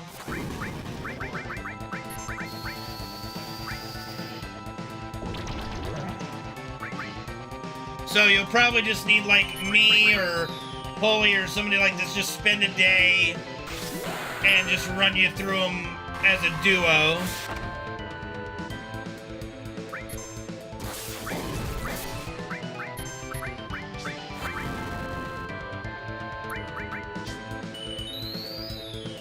Yeah, the weekly ones are rehashes of old ones too, so a lot of people already have them done. Like, that's my point. Like, it's old stuff.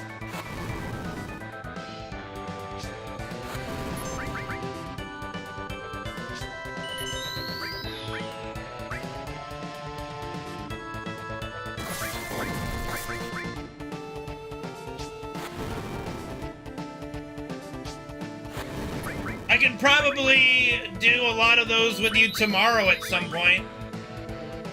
I'm not gonna be able to stream tomorrow, so I could probably knock those out when I get home. I'll hit you up on Discord.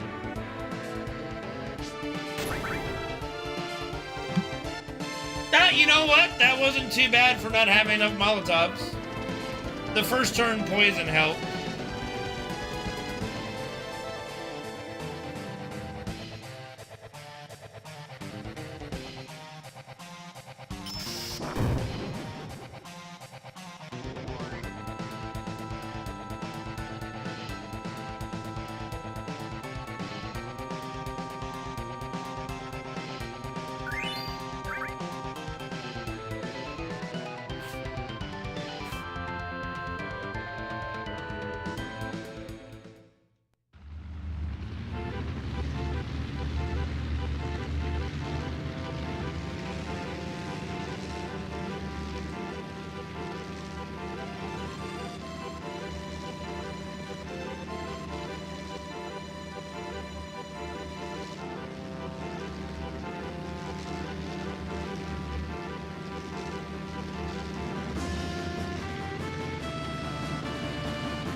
Easy Palmer, dude. Easy Palmer.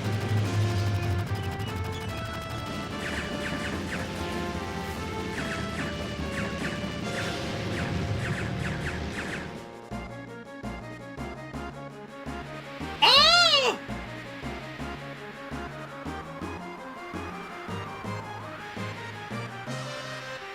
Not yet, anyway.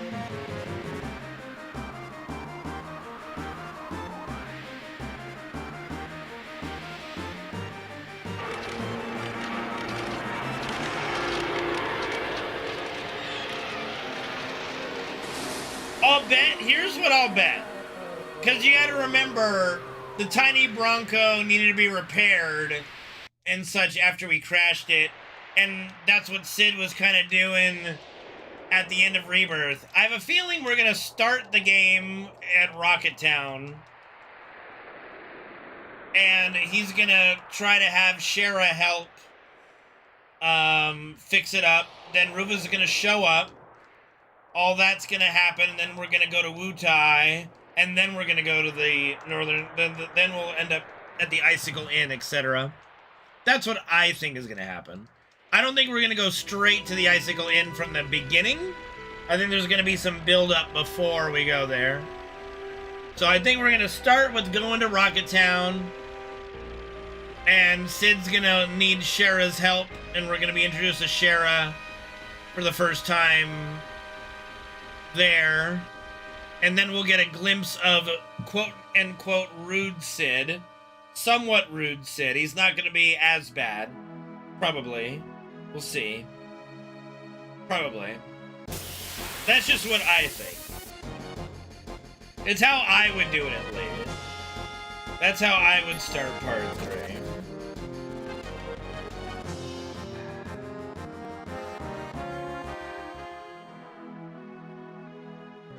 I just want to know when it comes out so I can clear my schedule. That's all. You know, just... Hopefully it comes out in a time when we don't have any WoW raid or something.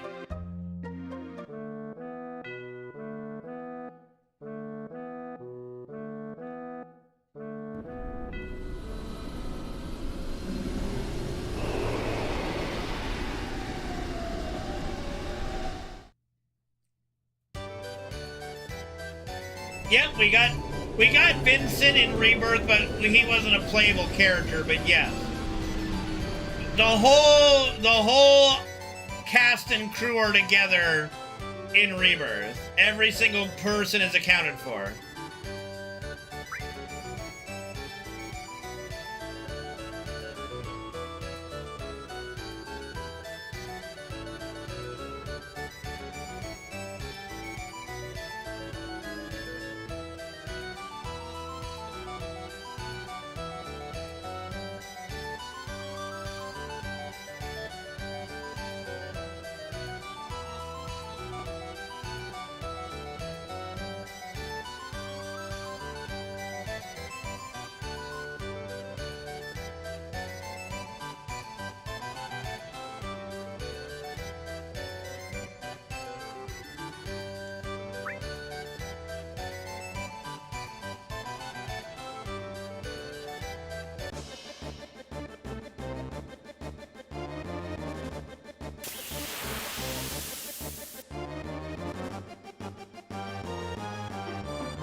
Nice, instant runaway. That's gonna be a gold split, maybe? Yep, just barely. We've gotten some time saves in the weirdest spots. Nice, cowboy, nice.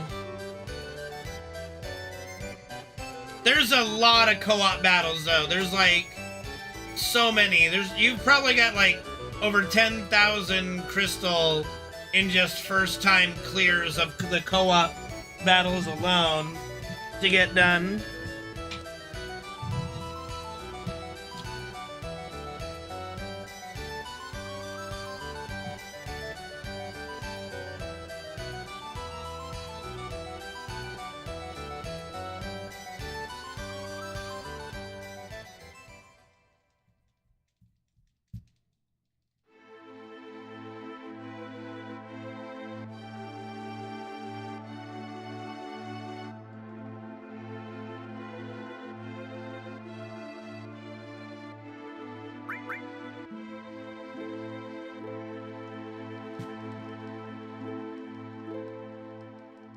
That's fine.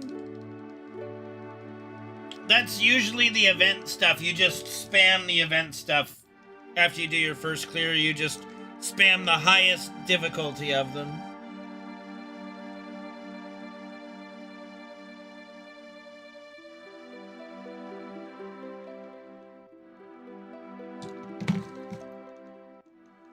I'm sick of all of this. Yeah.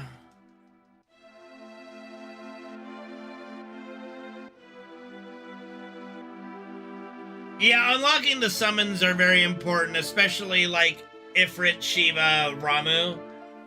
The elemental ones are really strong. Titan, things like that.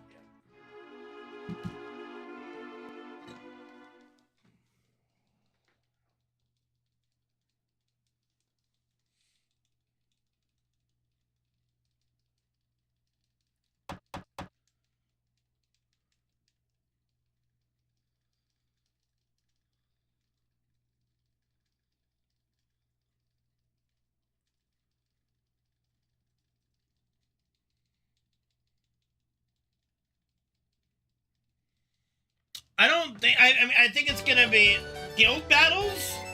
Guild battles are basically you get 3 attacks per day, and you try to do as much damage to a boss enemy as possible. And we're trying to defeat boss enemies in different stages. So there's stage 1, stage 2, stage 3, stage 4, stage 5, and stage 6. You'll probably be doing stage 1 or 2 since you're new. They're a lot weaker. And you're just trying to do as much damage as possible and kill the boss enemy for rewards, basically. And it's just collectively as a guild, we get rewards. You'll be fine. You'll be fine. Just participating gives you good rewards, so make sure you do it when it pops up.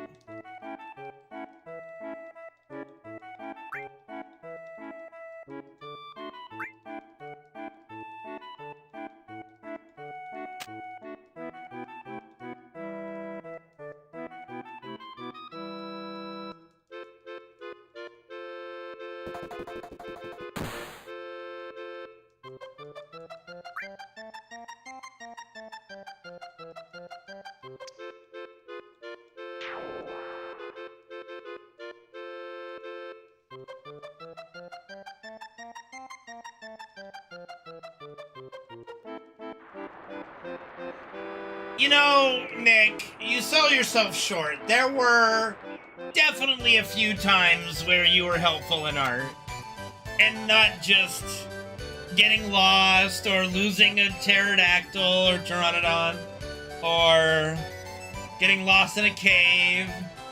Getting lost in the ocean. Getting lost on land. Getting lost in the base. Getting lost in general. No, Knights of the Round, I think, is going to be a series of battles. And then we'll have, like, a battle against Arthur, I think, to be able to use him, you know? Hooking me into the lava.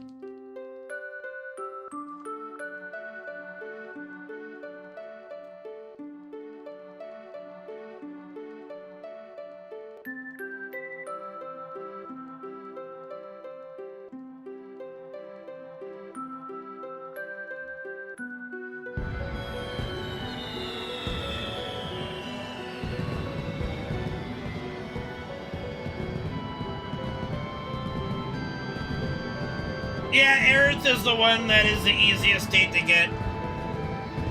But it doesn't take much to get the Tifa date either. It's like 1 dialogue option in this game. 1 or 2 dialogue options.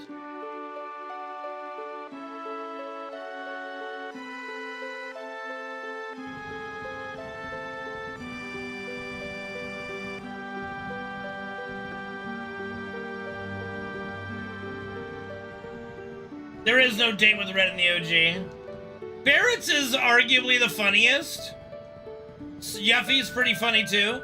But Barrett's arguably the funniest because he comes by your room, asks you out basically, and then proceeds to spend the whole time bitching about being out with you. Like, man, why I gotta be riding this thing with you? You fucking asked me, bro. To get the Yuffie date, you have to get Yuffie early. You have to go do the Wutai stuff. You've got to basically treat Tifa and Aerith like shit. Getting the Yuffie date is the hardest one to do. There might be an infinite dialogue option you can do too, like you can with Barrett.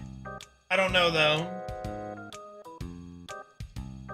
What's up, Sneaks? How you doing, buddy?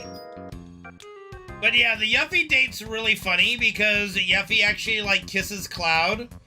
And then she asks, like, well, say something. And he goes, something. Hey, Sneaks, thank you for the Prime Gaming sub and subbing for 101 Dalmatians, months. Appreciate you, buddy. Thank you for the support. But yeah, the Yuffie date is pretty funny.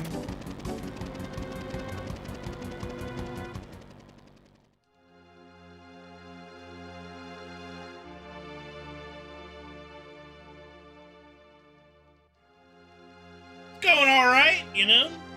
Knock on wood, it's going all right.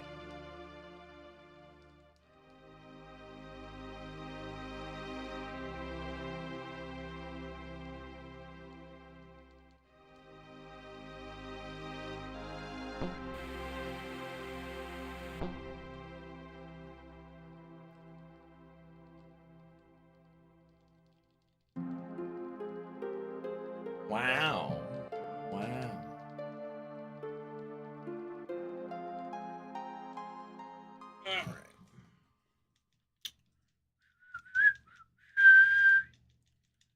Open the thing. Thank you. Sorry. I'm a little antsy.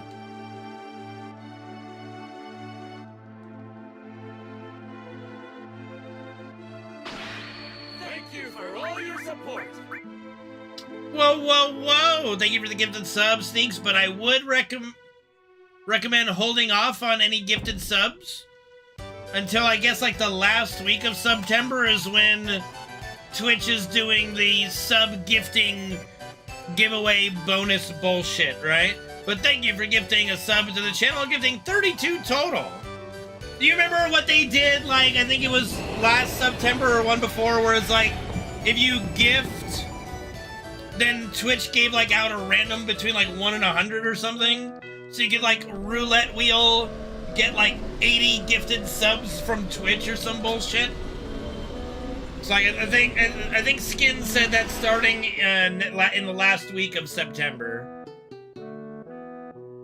So while of course I do appreciate it, by all means hold off, just in case.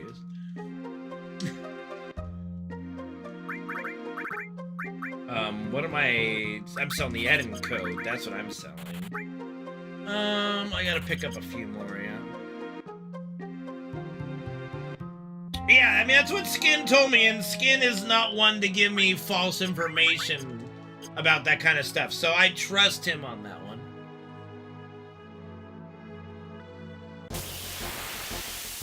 Definitely save it.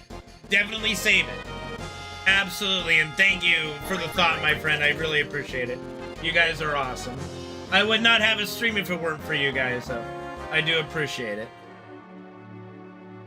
I think it is. I think you have to do like a 5 sub bomb at least to get the Twitch match. I don't remember. Skin explained it, and I have forgotten. So he said he was waiting to do his gifted subs until the last week, so I'm sure we'll figure it out by then.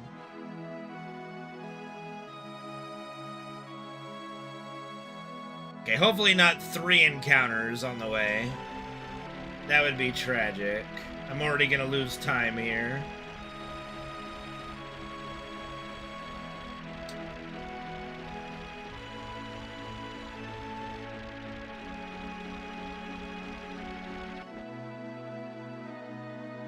Okay, that's not too bad.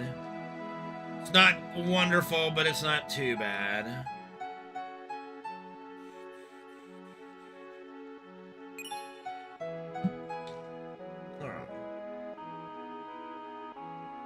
Oh, the anniversary's been good. I mean, obviously, I think the Advent Children event itself is bollocks. It's just, here, in case you didn't see the Advent Children movie, here it is. Here's, like, the highlights. But, you know, for what the event is and the rewards and stuff, it's fine. You know, it's whatever. I was expecting more.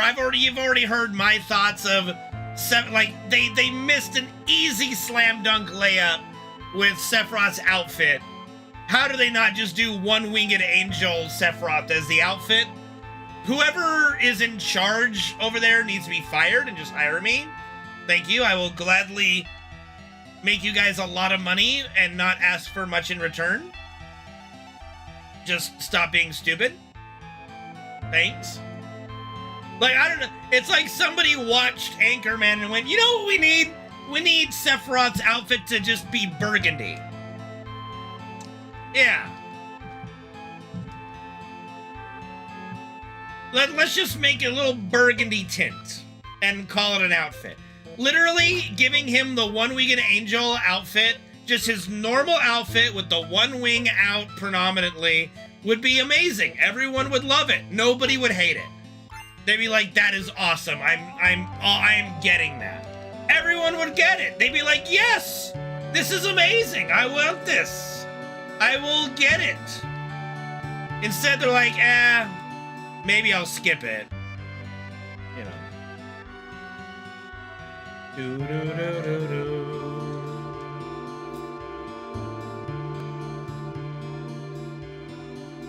Okay, guys, it's temple time.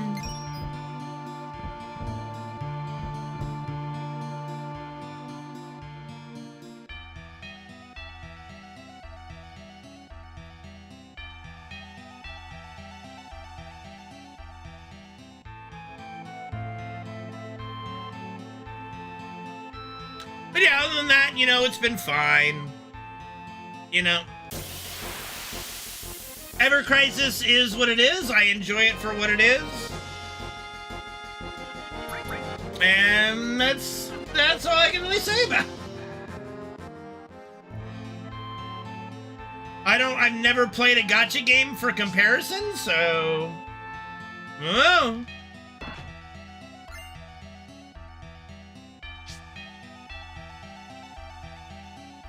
Maybe they might do, here's what they might do. They might try to do some limit breaks, because right now Sephiroth only has Octaslash. I can see them doing some limit breaks themed around that. I don't know if they're ever gonna do like a costume that just turns them into, like, can you imagine your characters are lined up? You got Cloud, Tifa, and then you just got one, like, you've just got like Bizarro Sephiroth next to you, this just giant mass. Like, hey guys, what are we doing? That just would not work. But it would be really easy. Like, imagine, like, again, hire me, Square. If anyone's watching, hire me. His second limit break is Bizarro Sephiroth, and he does a move, you know, Stigma Magic if you want, I don't care, pick one. And then, easy peasy, his ultimate limit break is Supernova. Guild battle is gonna be physical ice. Yes, that's what they say. So his third limit break, he turns into, you know, flying horsey Sephiroth, you know, Saber Sephiroth, and summons Supernova that crashes into the enemy and just explodes them. Easy, done. You're welcome. There's Sephiroth's limit breaks. Easy peasy. No problem. You can steal that idea. I do not care.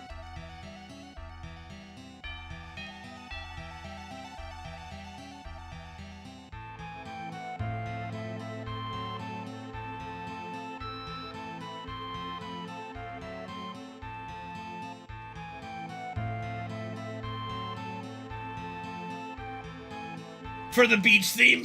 Yeah. Oh, brother. We are coming up to Halloween and Christmas, so we're gonna get our second Halloween and Christmas themed stuff, so I'm wondering if they're just gonna rehash the old one or do something new. Well, then, I will not back down.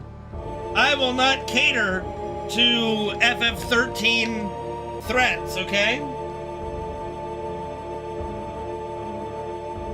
Yeah, that's fine, Cowboy, yeah. Aerith doesn't have a physical ice, though. Tifa does. I don't know if you have it, though. I don't know if regular Sephiroth has an ice move or an ice weapon. Like OG Sephiroth, I don't know if he has an ice weapon. I know they just gave young Sephiroth a physical ice weapon.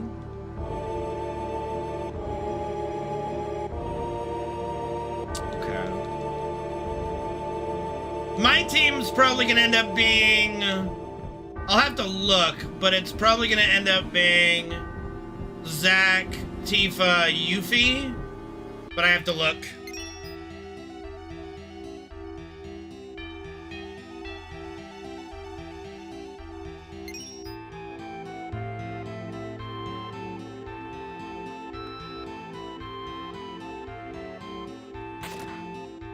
Tiva's just too strong not to use, pretty much, but the other two we have to see.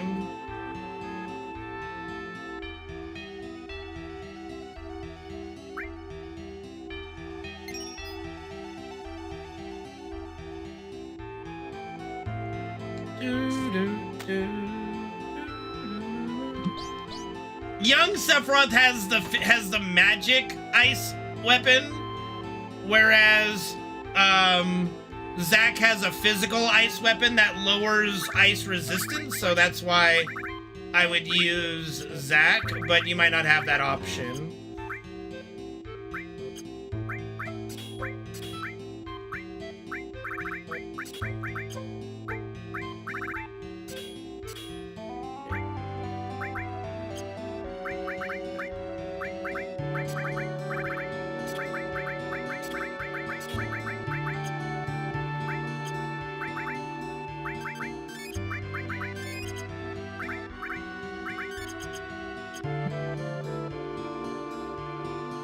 Well, that's kind of a mistake, because Tifa is very strong. Tifa might be the strongest character in Ever Crisis. At the moment. She is very strong.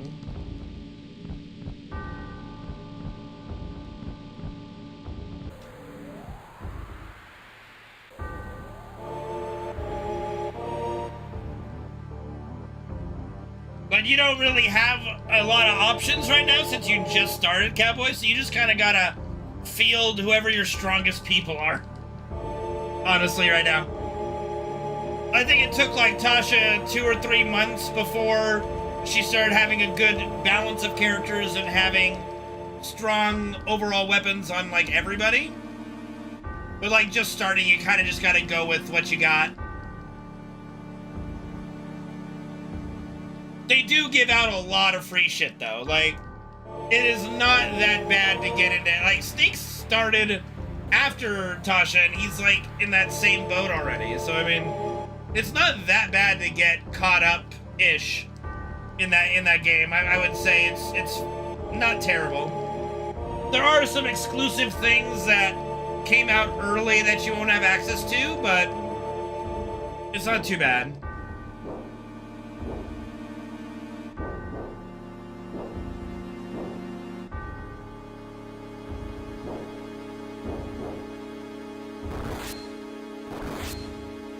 Getting there. I mean, that seems to be about, like, the power with those Memorias and stuff. That seems to be about where my team's stacked at, too, with, like, power. But also, like, if I put all, like, the strongest things, like, if I equipped their limit breaks with summons, it would probably be, like, 1.7, 1.8. But that's not always the best thing to do for what I'm doing, so. I mean, it depends on the situation.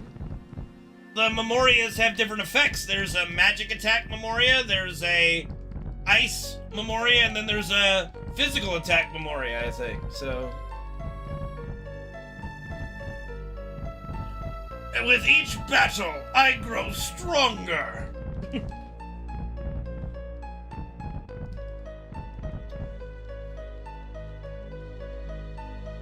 Alright. So, like, the Memorias are just situational at the moment. Like, are you doing physical attack? Use this one. Are you doing ice? Use this one. Are you doing magic? Use this one. And since the next one's gonna be an ice thing, and I think that's what the Bahamut Sin Memoria is set up to be, is the Memoria to use for the guild battle. Since it does the ice bonus and shit. So that's what I'm thinking.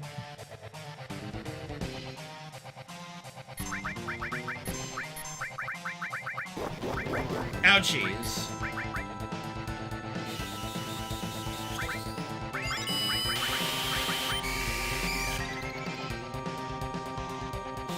That's good. Yeah, getting the Sin one maxed is good. The other Memorias you can't level, so it's all good.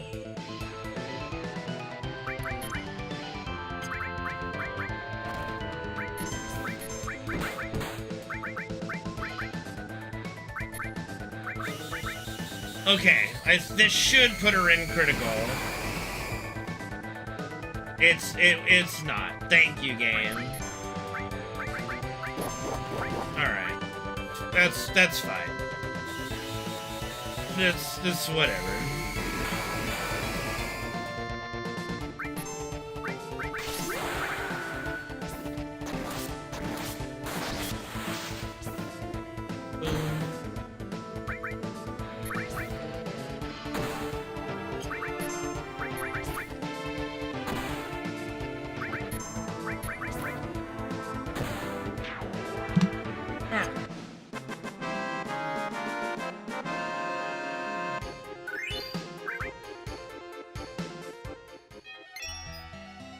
Okay, time for Demon's Gate.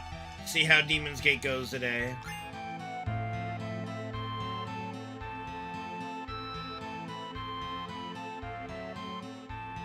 We'll see if the death blows are in our favor.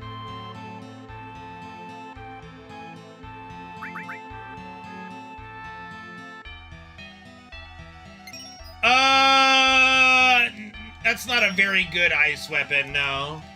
I think it's also a magic attack one. The weapons you get from the summons they're decent, but they're not great.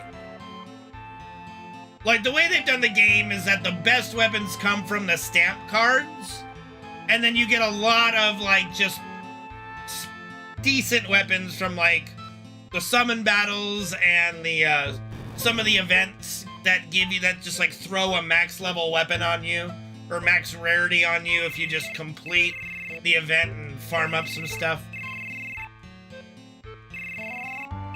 Cloud's best ice weapon was from a stamp card like a year ago. I don't have much of that one maxed out.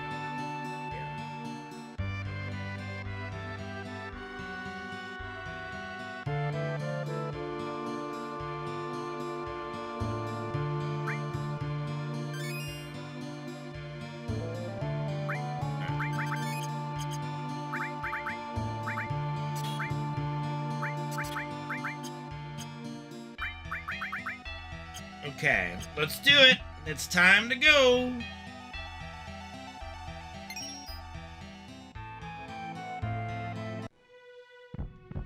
I don't think Cloud's got a newer ice weapon.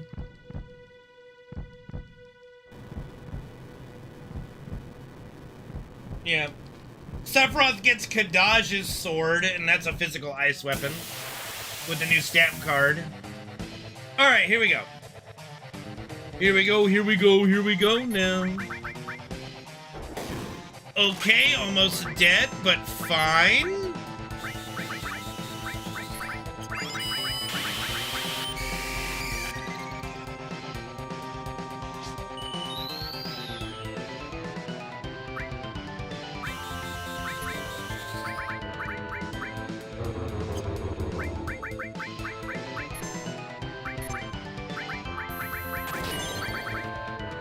Ouch, ouch, ouchies.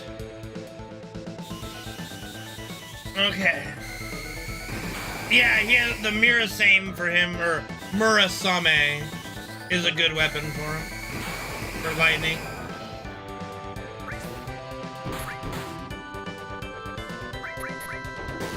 Of course, that's how it always begins. Okay. Here we go. Give me one of those days.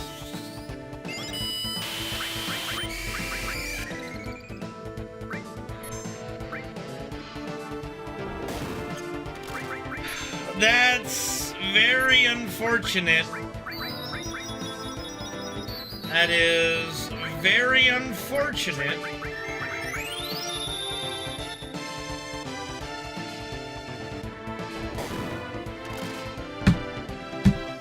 This mother cunt bitch is causing some problems.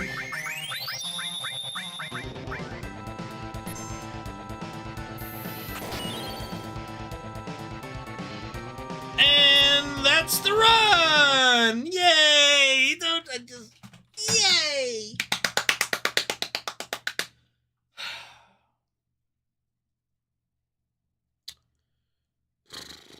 What a fucking pain. Dude, I didn't even get a chance to start gambling. He just focus fired her from the get-go, dude. I didn't even have a fucking opportunity. That was just wild. Got time for what? What's up, Nick?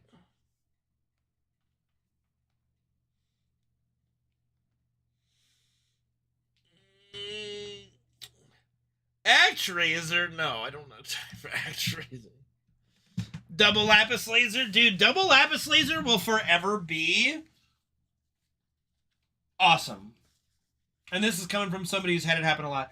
Let me let my mom know that I can go open up at her client's place tonight so she doesn't have to go. And then I'll come back. We'll do like an hour of DVD before I gotta hop off.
All right.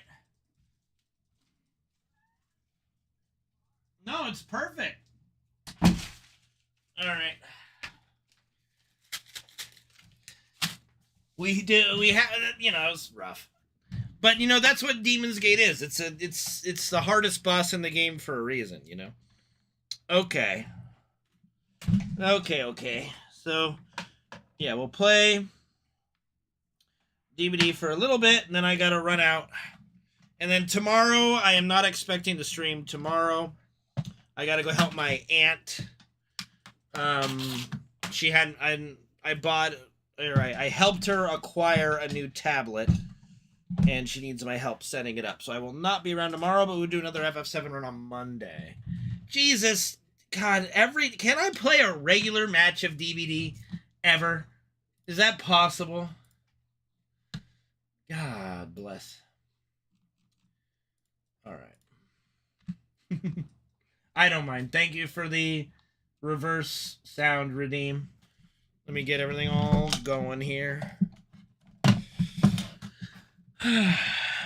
We'll do a couple matches, like two to three matches here.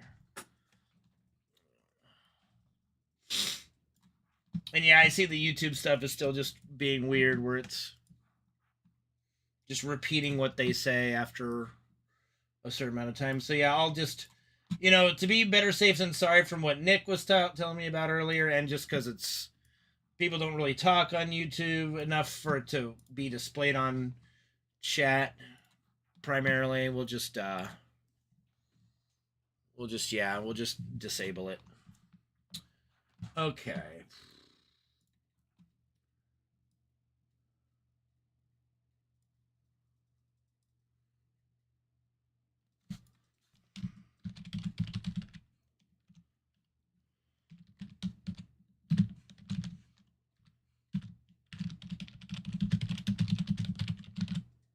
All right.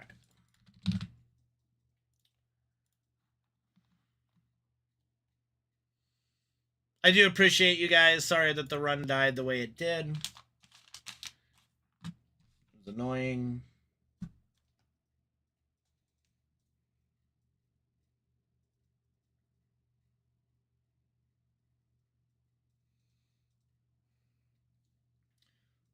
So my mom did something unexpected that she's never done. As a kid, I like always wished my parents would buy like candy from Costco. And for the first time ever, she bought a big like variety pack of like 30 candies. So there's like M&M's, Snickers, Twix, all that stuff today. And it's because it was on sale. I'm like, is that all it took? Yeah, Demon's Gate got me. Oh, so because Gorilla Radio left, he wasn't watching, that's why Tifa got focus fired. Got it. Alright. Yeah, rip the run, Dark Sword, rip the run. But it happens, you know, Demon's Gate is, like I said, the hardest boss for a reason, so. So here I am with some M&Ms. So how do you guys eat M&Ms? Do you use your fingers or you just, you know?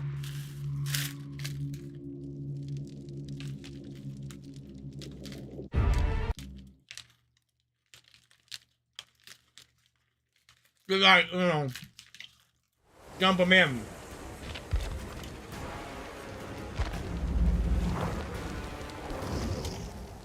Where am I? You've never eaten M&Ms? Okay, that's what I do, barely. Like, I pour the bag in my mouth.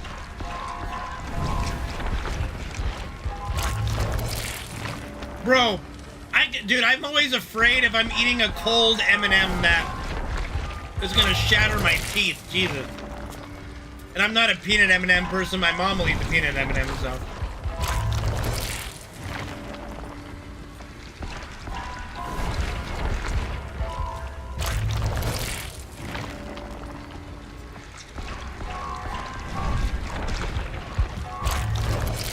Yeah.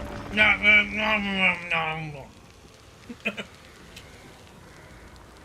Now, I can understand if people, you know, take the peanut M&Ms like one at a time and eat them, because they're much bigger.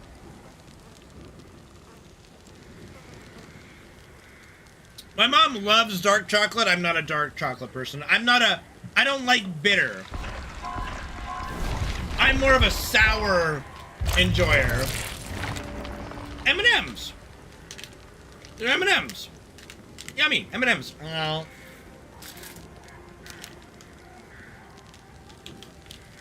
I know. She is better than me. What are they? M&Ms. Little chocolate candy? You don't know what an M&M is? Really? They don't have M&Ms in fucking Canada?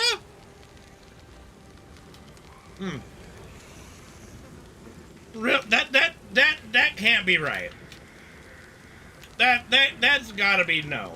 You gotta be fucking with me on that.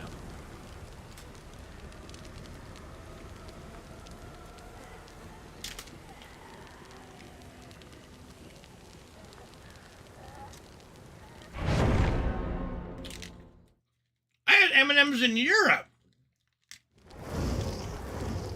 Did I eat all M&Ms?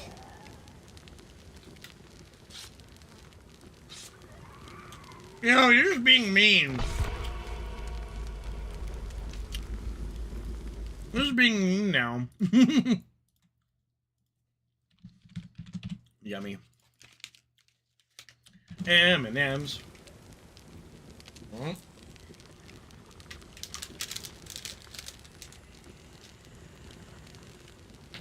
Yeah, I said she was fucking with me.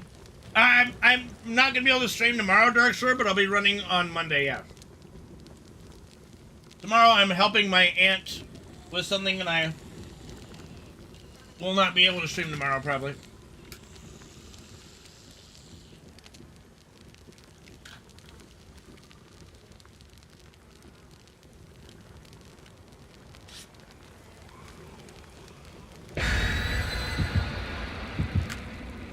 But for sure, another run on Monday.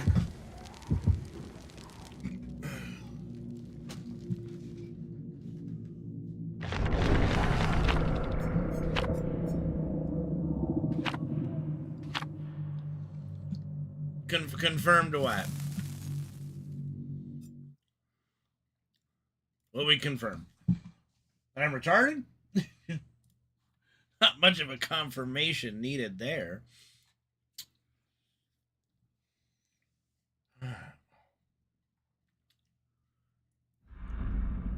All right.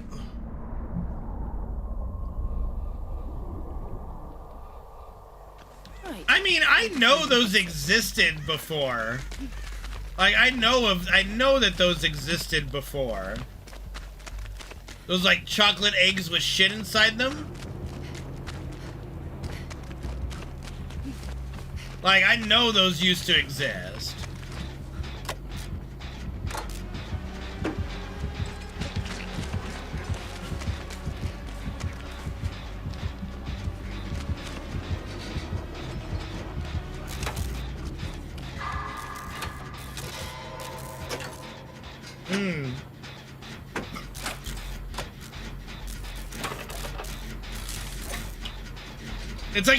It's like a big, hollow milk chocolate egg with a toy inside, right?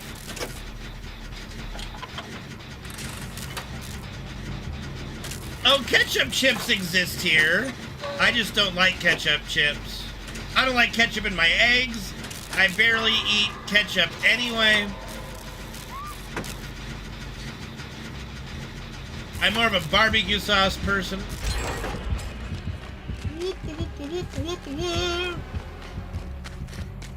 This Omni Zero guy is doing some juicing.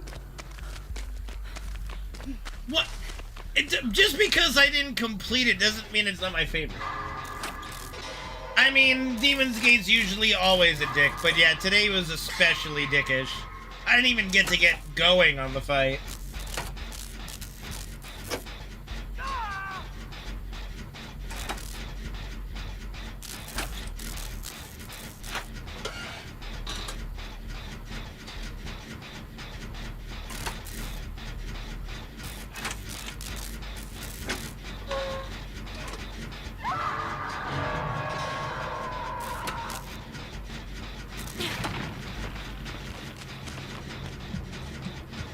Everyone's running Grim Embrace these days.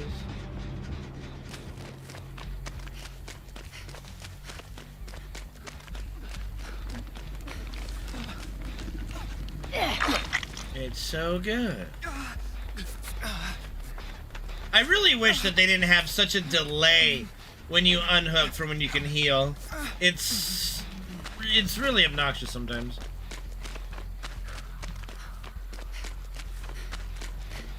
Alright, this guy is sick. I'm going to be 100% honest with you.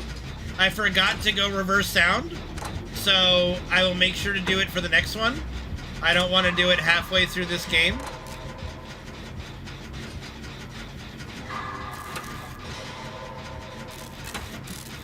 Come here, baby girl.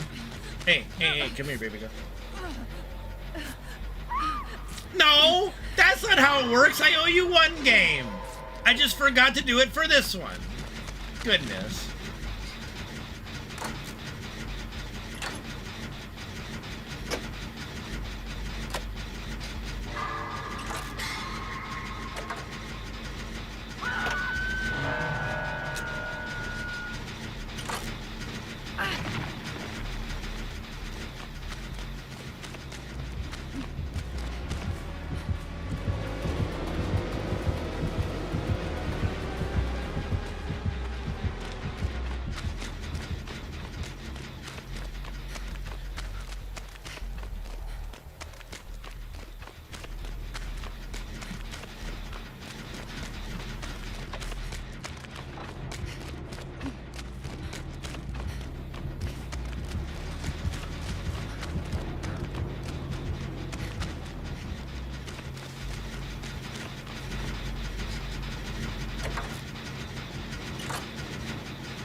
working, they're working.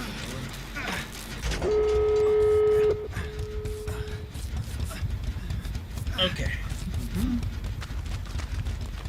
Time to open the door. That's good. Tifa's is physical, Sephiroth's is magic. But you know, there have been guild battles where it said, you know, this certain kind of weapon is effective, and I was able to make a better build with the opposite, but I don't know.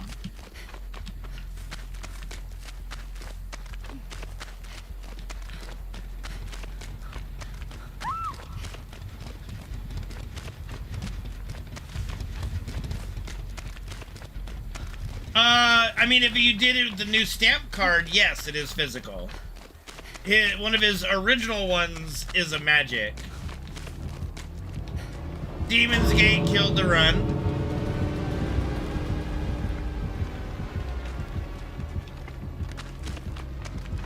So I don't know which Sephiroth ice weapon you got.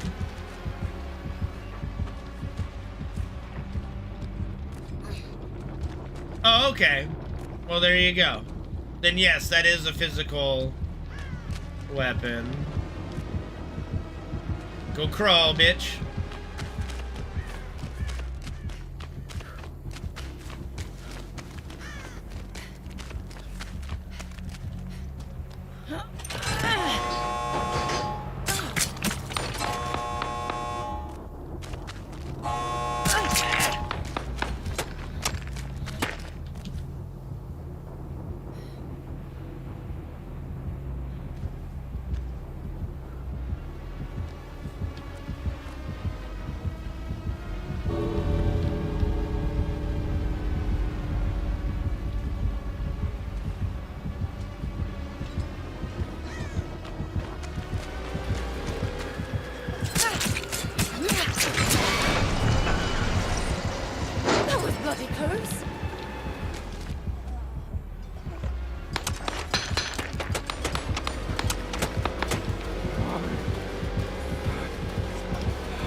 Yes, I think there was a version of DG in Ever Crisis.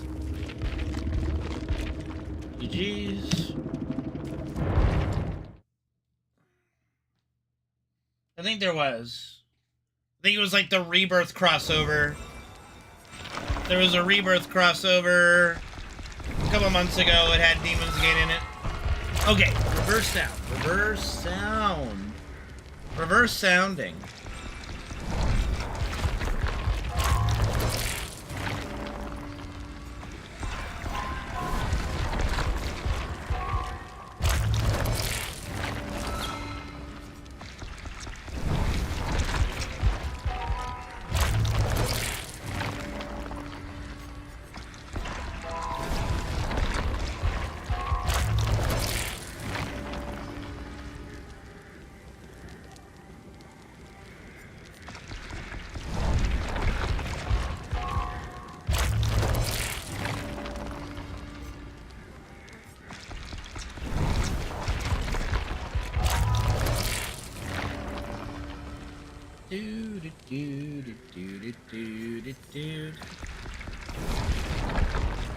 That was a pretty good game overall.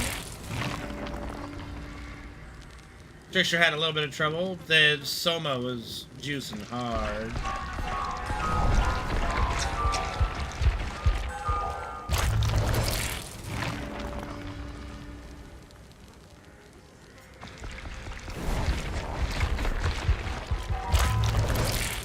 Honestly, the Trickster should have M1'd to me while I was open the gate. Like, him using daggers on me was probably not the right choice. Not right.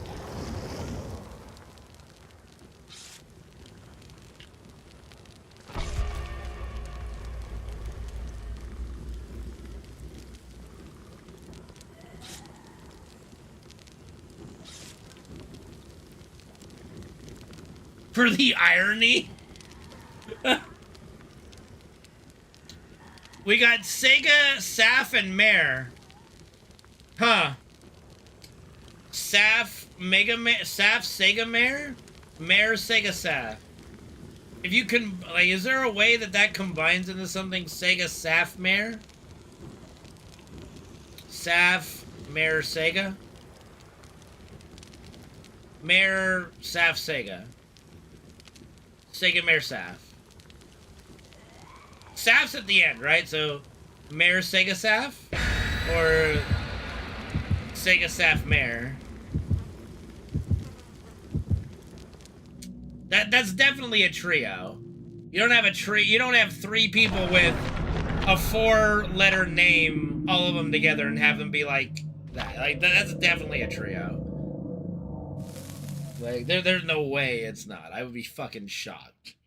I'd be like, that's a coincidence and a half, then. If it ain't a fucking trio.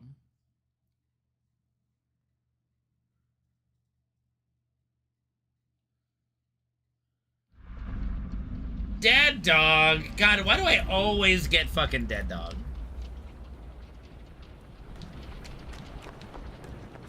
It always seems to happen after, like, a good survivor escape game, too. It's like the game bouncing. Okay, I think it's Wraith, because he just broke this invisibly. So, Wraith on Dead Dog, of course. Did they ask for Dead Dog? Nope. They did not put up an offering to get Dead Dog. It happens to be the best map for Wraith.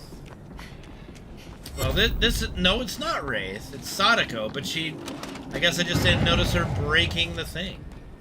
Okay. Mind Breaker. Son of a bitch.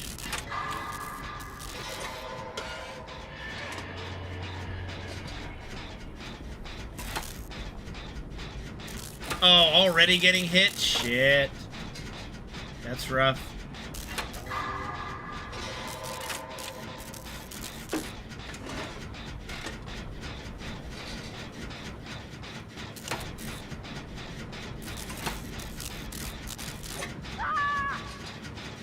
I don't know where that is, but I'll let the trio figure it out. I'm gonna just focus on gems as much as I can.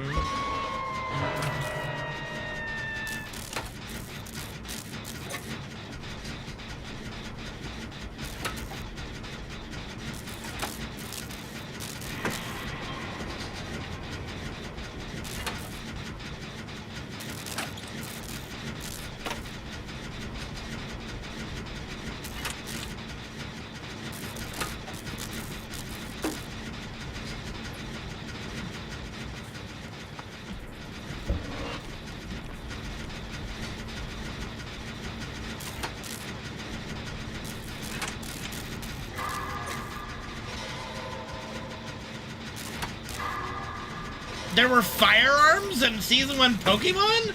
No, I don't remember that. I don't remember firearms in Pokemon. I do not.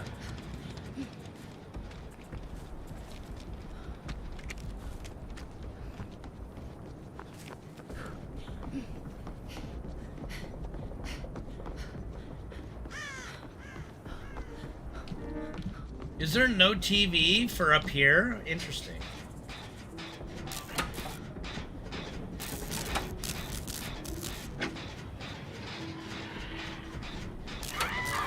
I must have missed that part of Pokemon where they were running around with a Glock and shit.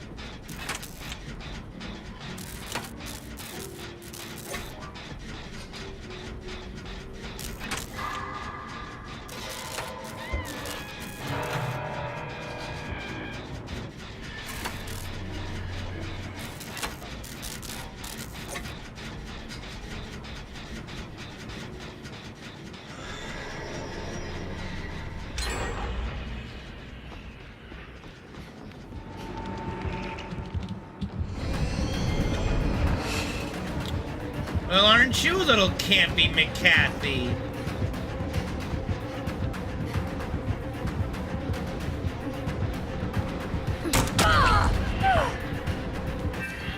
Little campy Cathy.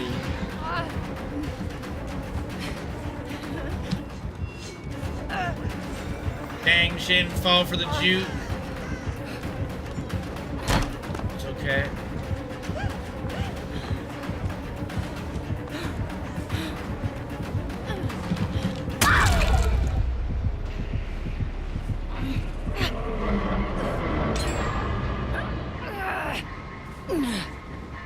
I don't remember the M16, but I do remember the Squirtle episode. I definitely don't remember the M16.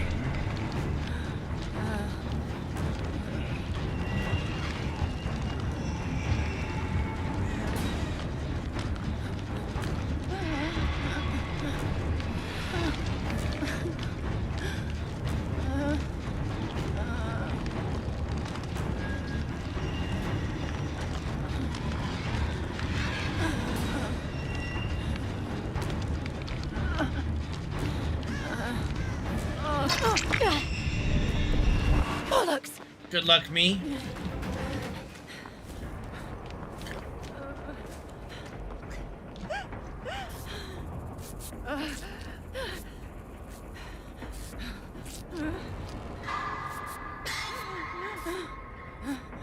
Bombed the Squirtles.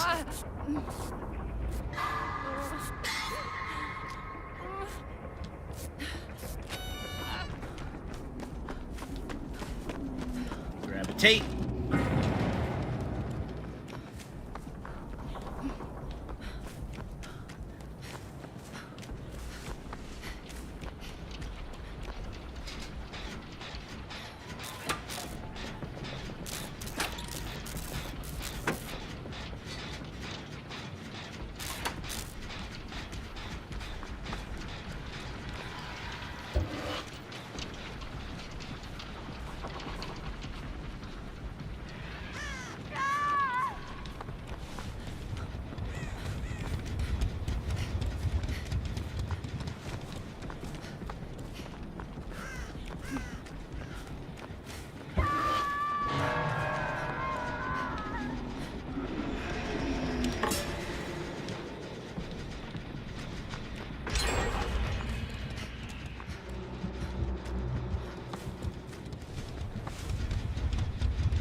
Oh my goodness.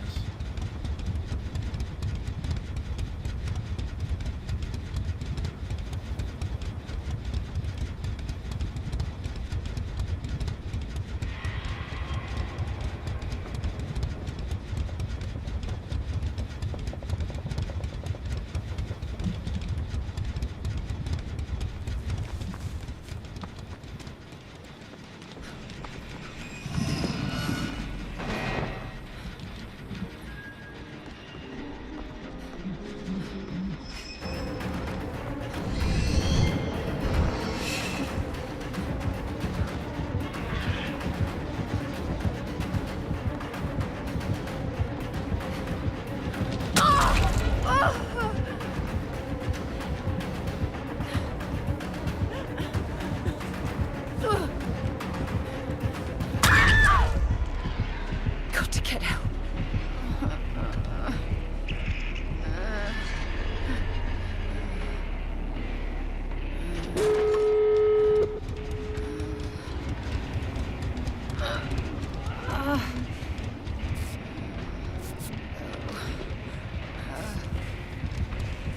Cheers.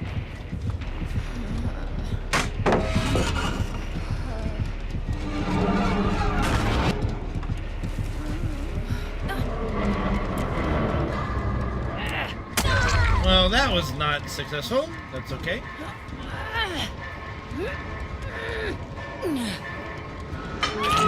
Alright, get a door open.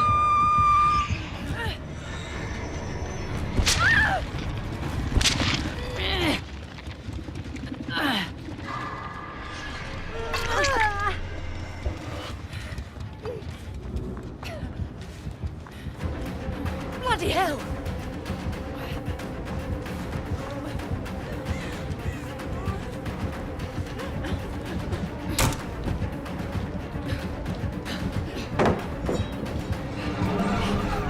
I need to get that door open.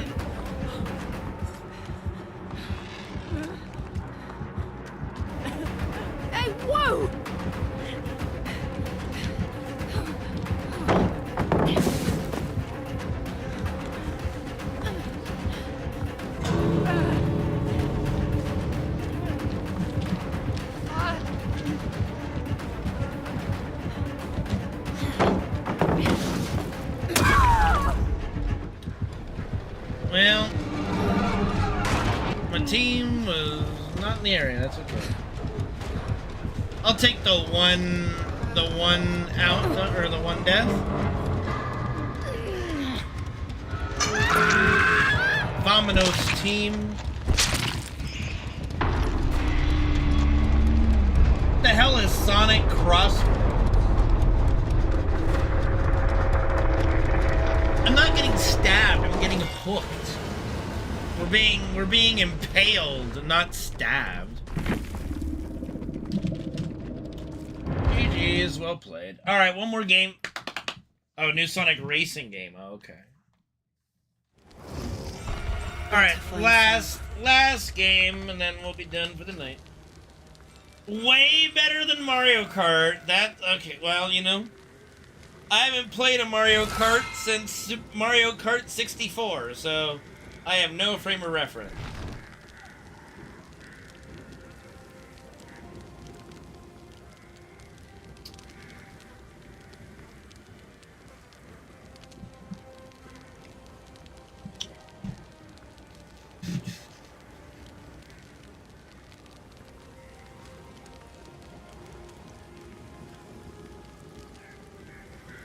Commercial. Let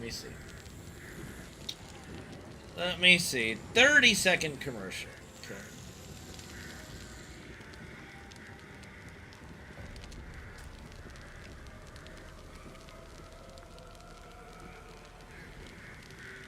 You know, Sega needs to. You know what Sega needs to do? Sega needs to go back to its roots and start going with the whole Sega does what Nintendo don't. We all know that kart racing game. It's great. We don't need to show it to you. But what if you can blast through and race on a whole nother level? As I say that, What if you could warp across different dimensions, fully customize and build out your machine, and compete head-to-head across different platforms? Or, what if you want to roam around on the open road?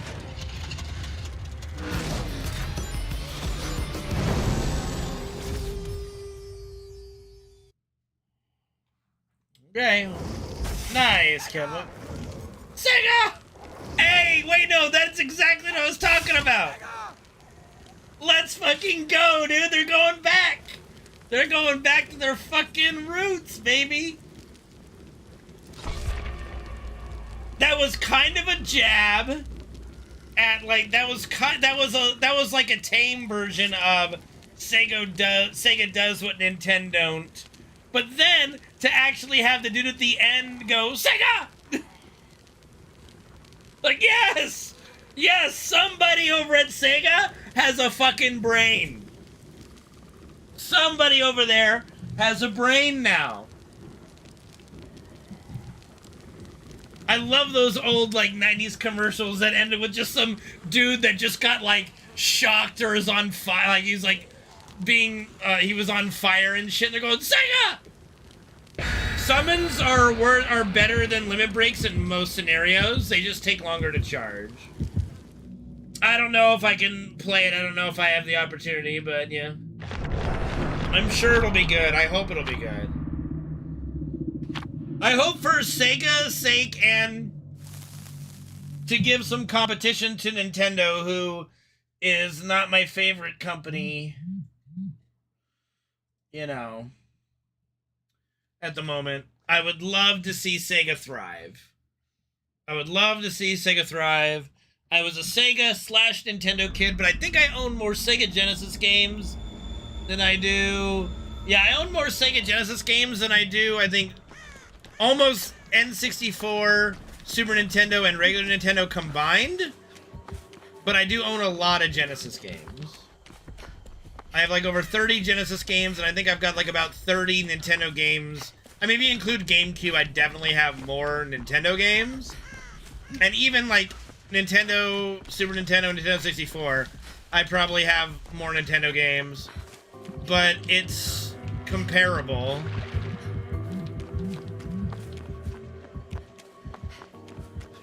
Kaneki. You know what? I should have stopped after the last game.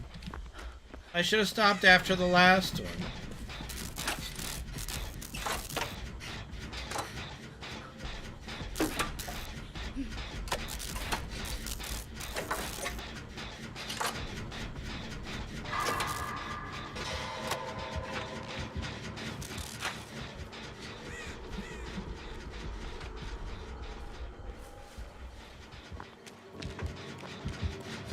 technically he's chasing the Dwight. That doesn't mean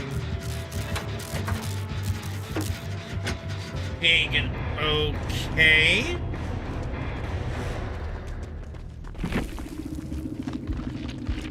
Soldier first class? On. Wow. Imagine having your entire Twitch name be Soldier First Class and then just DCing. While also streaming. That's kind of crazy. Not gonna lie, that's kind of crazy. Well, you know, I didn't want to play against school anyway, so I don't really care. It's just kind of ironic that their Twitch name is Soldier First Class, and it's like, I'm such an FF7 nerd.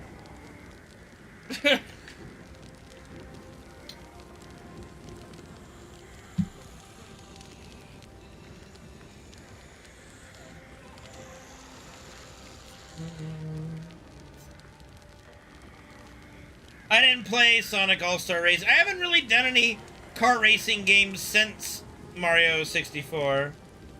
Mario Kart 64.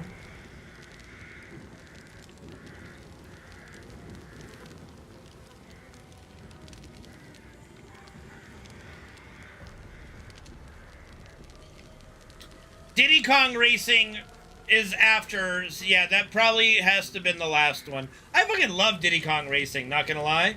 Diddy Kong Racing was amazing.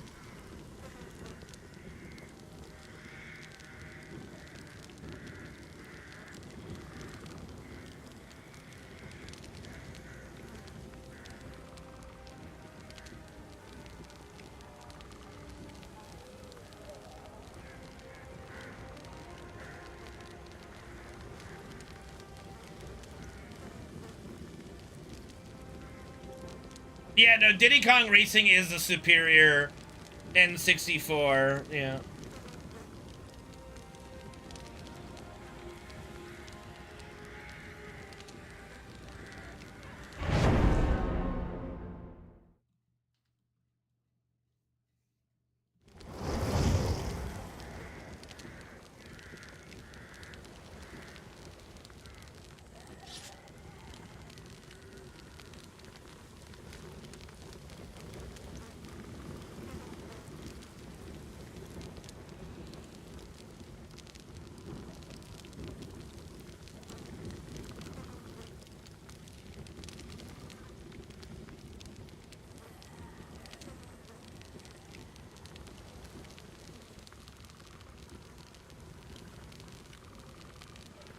Oh yeah, no, like if you have a chance to just like pick up a, if you have like a good emulator for N64, I would definitely recommend picking up Diddy Kong Racing and giving it a play. It still holds up today, honestly. I've been thinking about just doing a casual playthrough of it at some point on stream.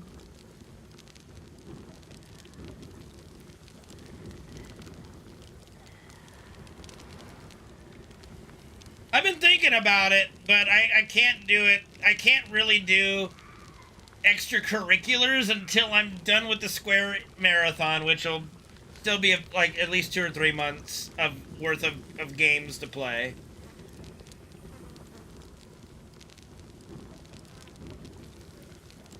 Wizpig, I'm gonna be honest with you, the first race against Wizpig is way harder than the second race against Wizpig. That is a legit hard race.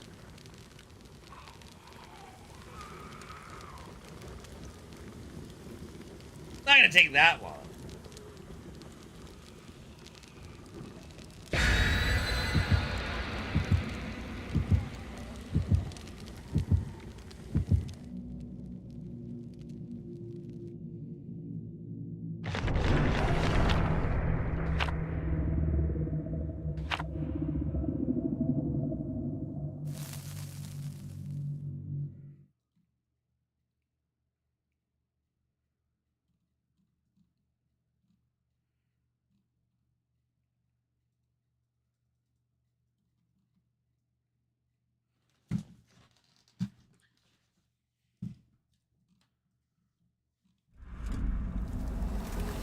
like this map. I like Ormond. Like mine. I do like this map. What is this place? Pinhead, okay. You lethal pursuer, don't you? Well, just do like the regular training XP things. You'll get like 8 mil per battle. It's really quick. Oh dear. We switching over to me, big guy? Did I distract you for a moment?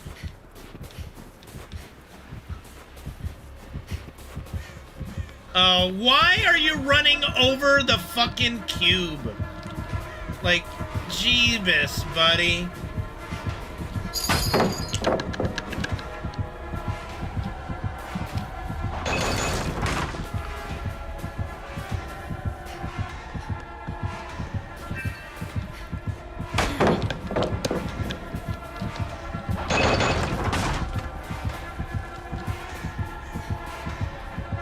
Bro, he does not want anything with me. That's for like, that was for the weapon enhancement. You get like 6.6 for doing Sephiroth's weapon enhancement thing. But when I was doing like just a regular training, the highest level training mission, it gave me like 8. I'm like, damn. Jill, will you please just do the fucking cube? Baby girl?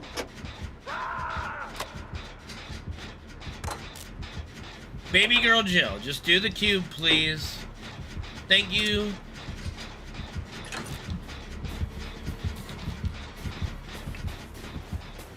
Oh, dear Lord.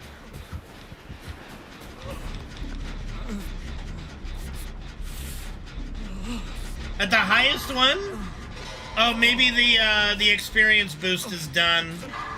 It might not be, but there was an experience boost going on for all characters. It might be over, I don't know.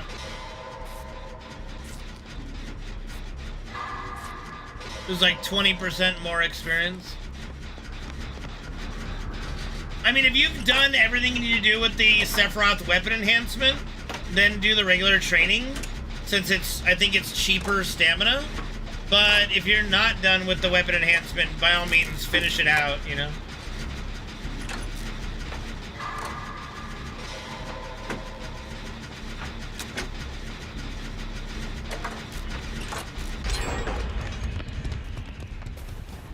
This is kind of what the Jill deserves for fucking around with the cube like she did. She just needed to solve it when she had it.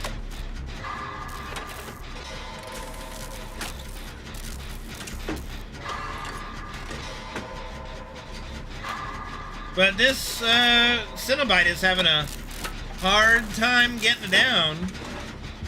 Might be coming now though.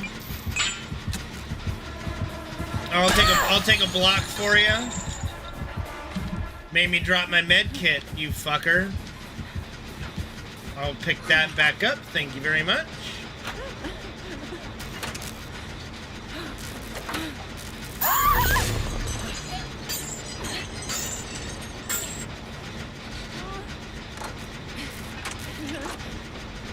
All right.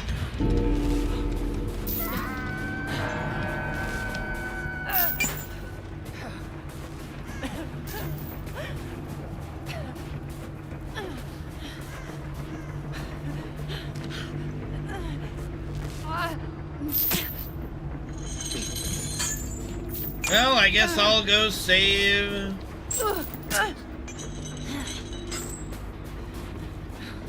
No, he's gonna go save the Jill. I'll try to get the cube done.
Okay, why hasn't this guy saved him yet?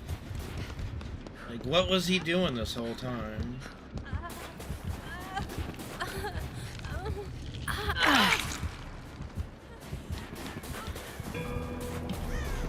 Oh, she's running away. Okay, if that's what you want. I'm getting rid of this. Whatever this totem is, we're getting rid of it. What this is, we're getting rid of this totem.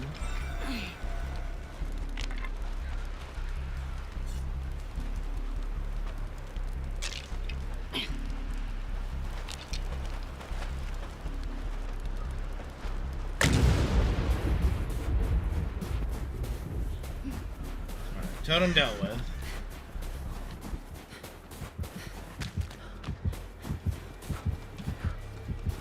Did he find the cube? No, he did not find the cube. He's right there and he doesn't know it's there. Now he's found it.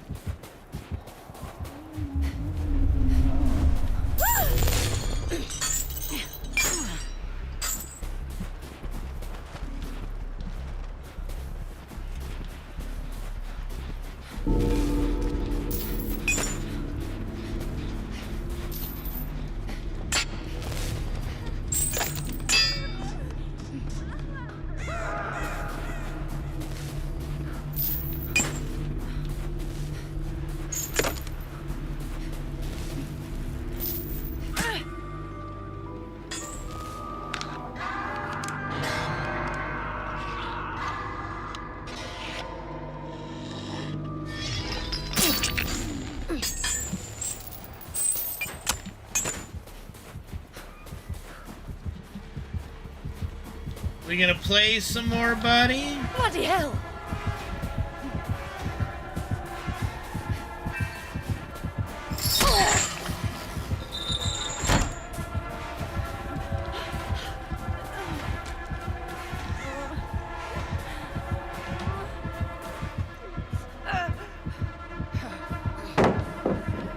Yeah, that's an interesting thought. That was an interesting attempt there, buddy.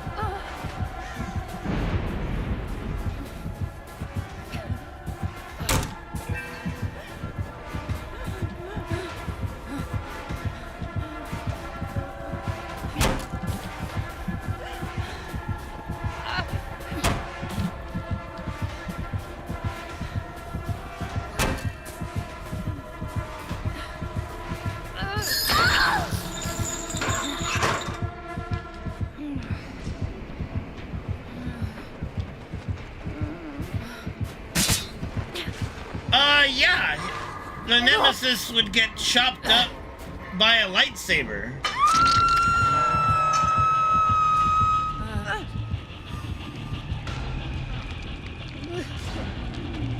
Like, the nemesis ain't surviving getting, like, cut into ribbons with a lightsaber, you know?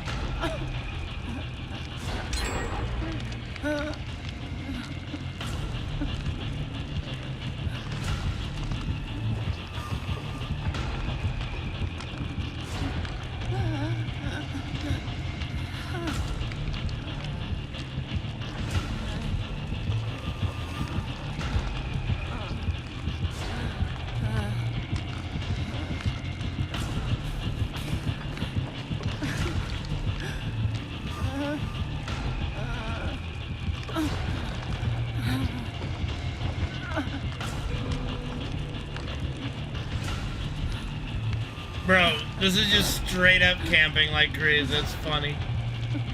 Like, just straight up.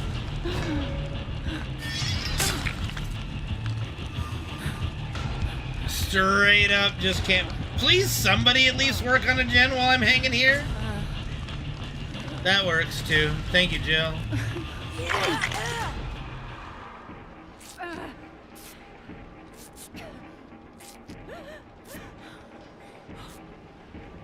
Yeah, I must camp. Alright, we're gonna work on shack gen. Give him some s'mores.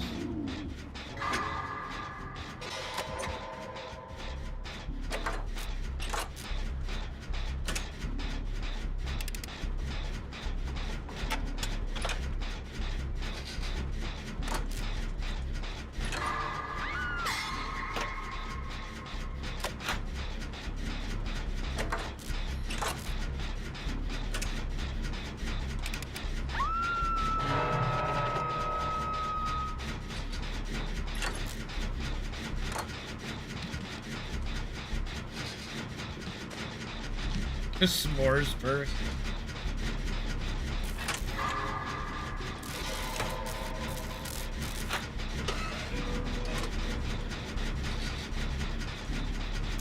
What do you mean, whatever happened to game? Well, I guess I'll go, even though I'm the furthest progress.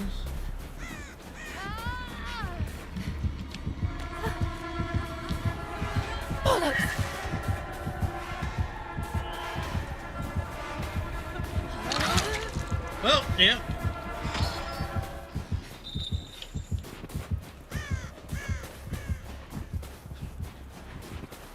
He was here earlier today.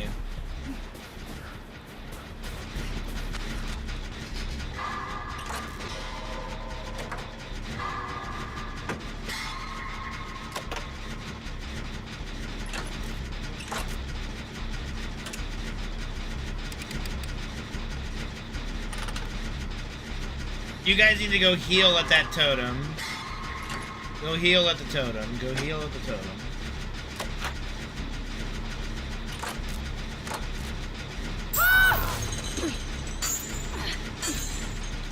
Don't worry, I got this. Done.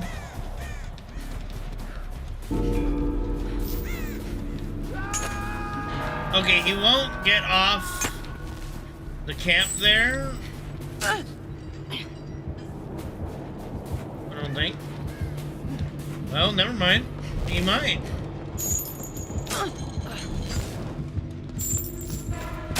Wait, no! Whoops-a-daisy! Made you drop.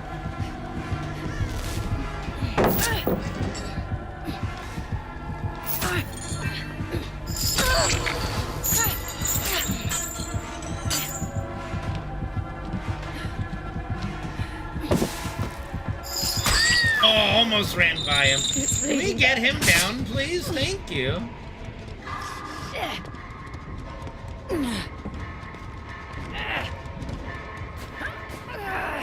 I'll take a trip in the basement. I'll take a trip in the basement. I don't care.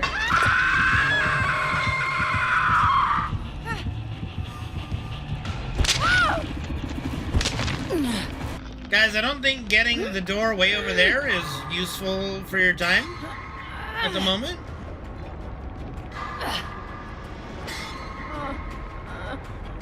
Gonna need all hands on deck if we're gonna attempt to save.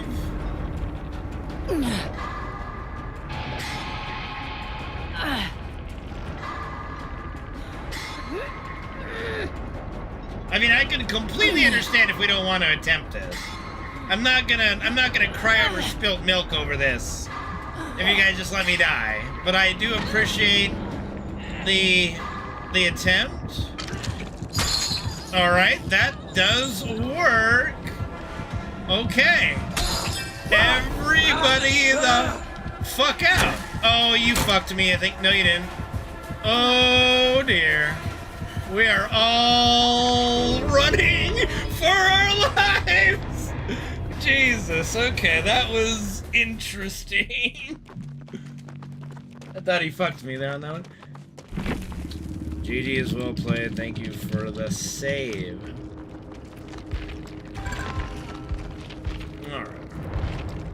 Alright. That'll be it for tonight, guys. We'll see you probably not tomorrow, but for sure Monday. 100% Monday. But I do have to help my aunt tomorrow, so. Anyways. Take care now. Bye-bye then.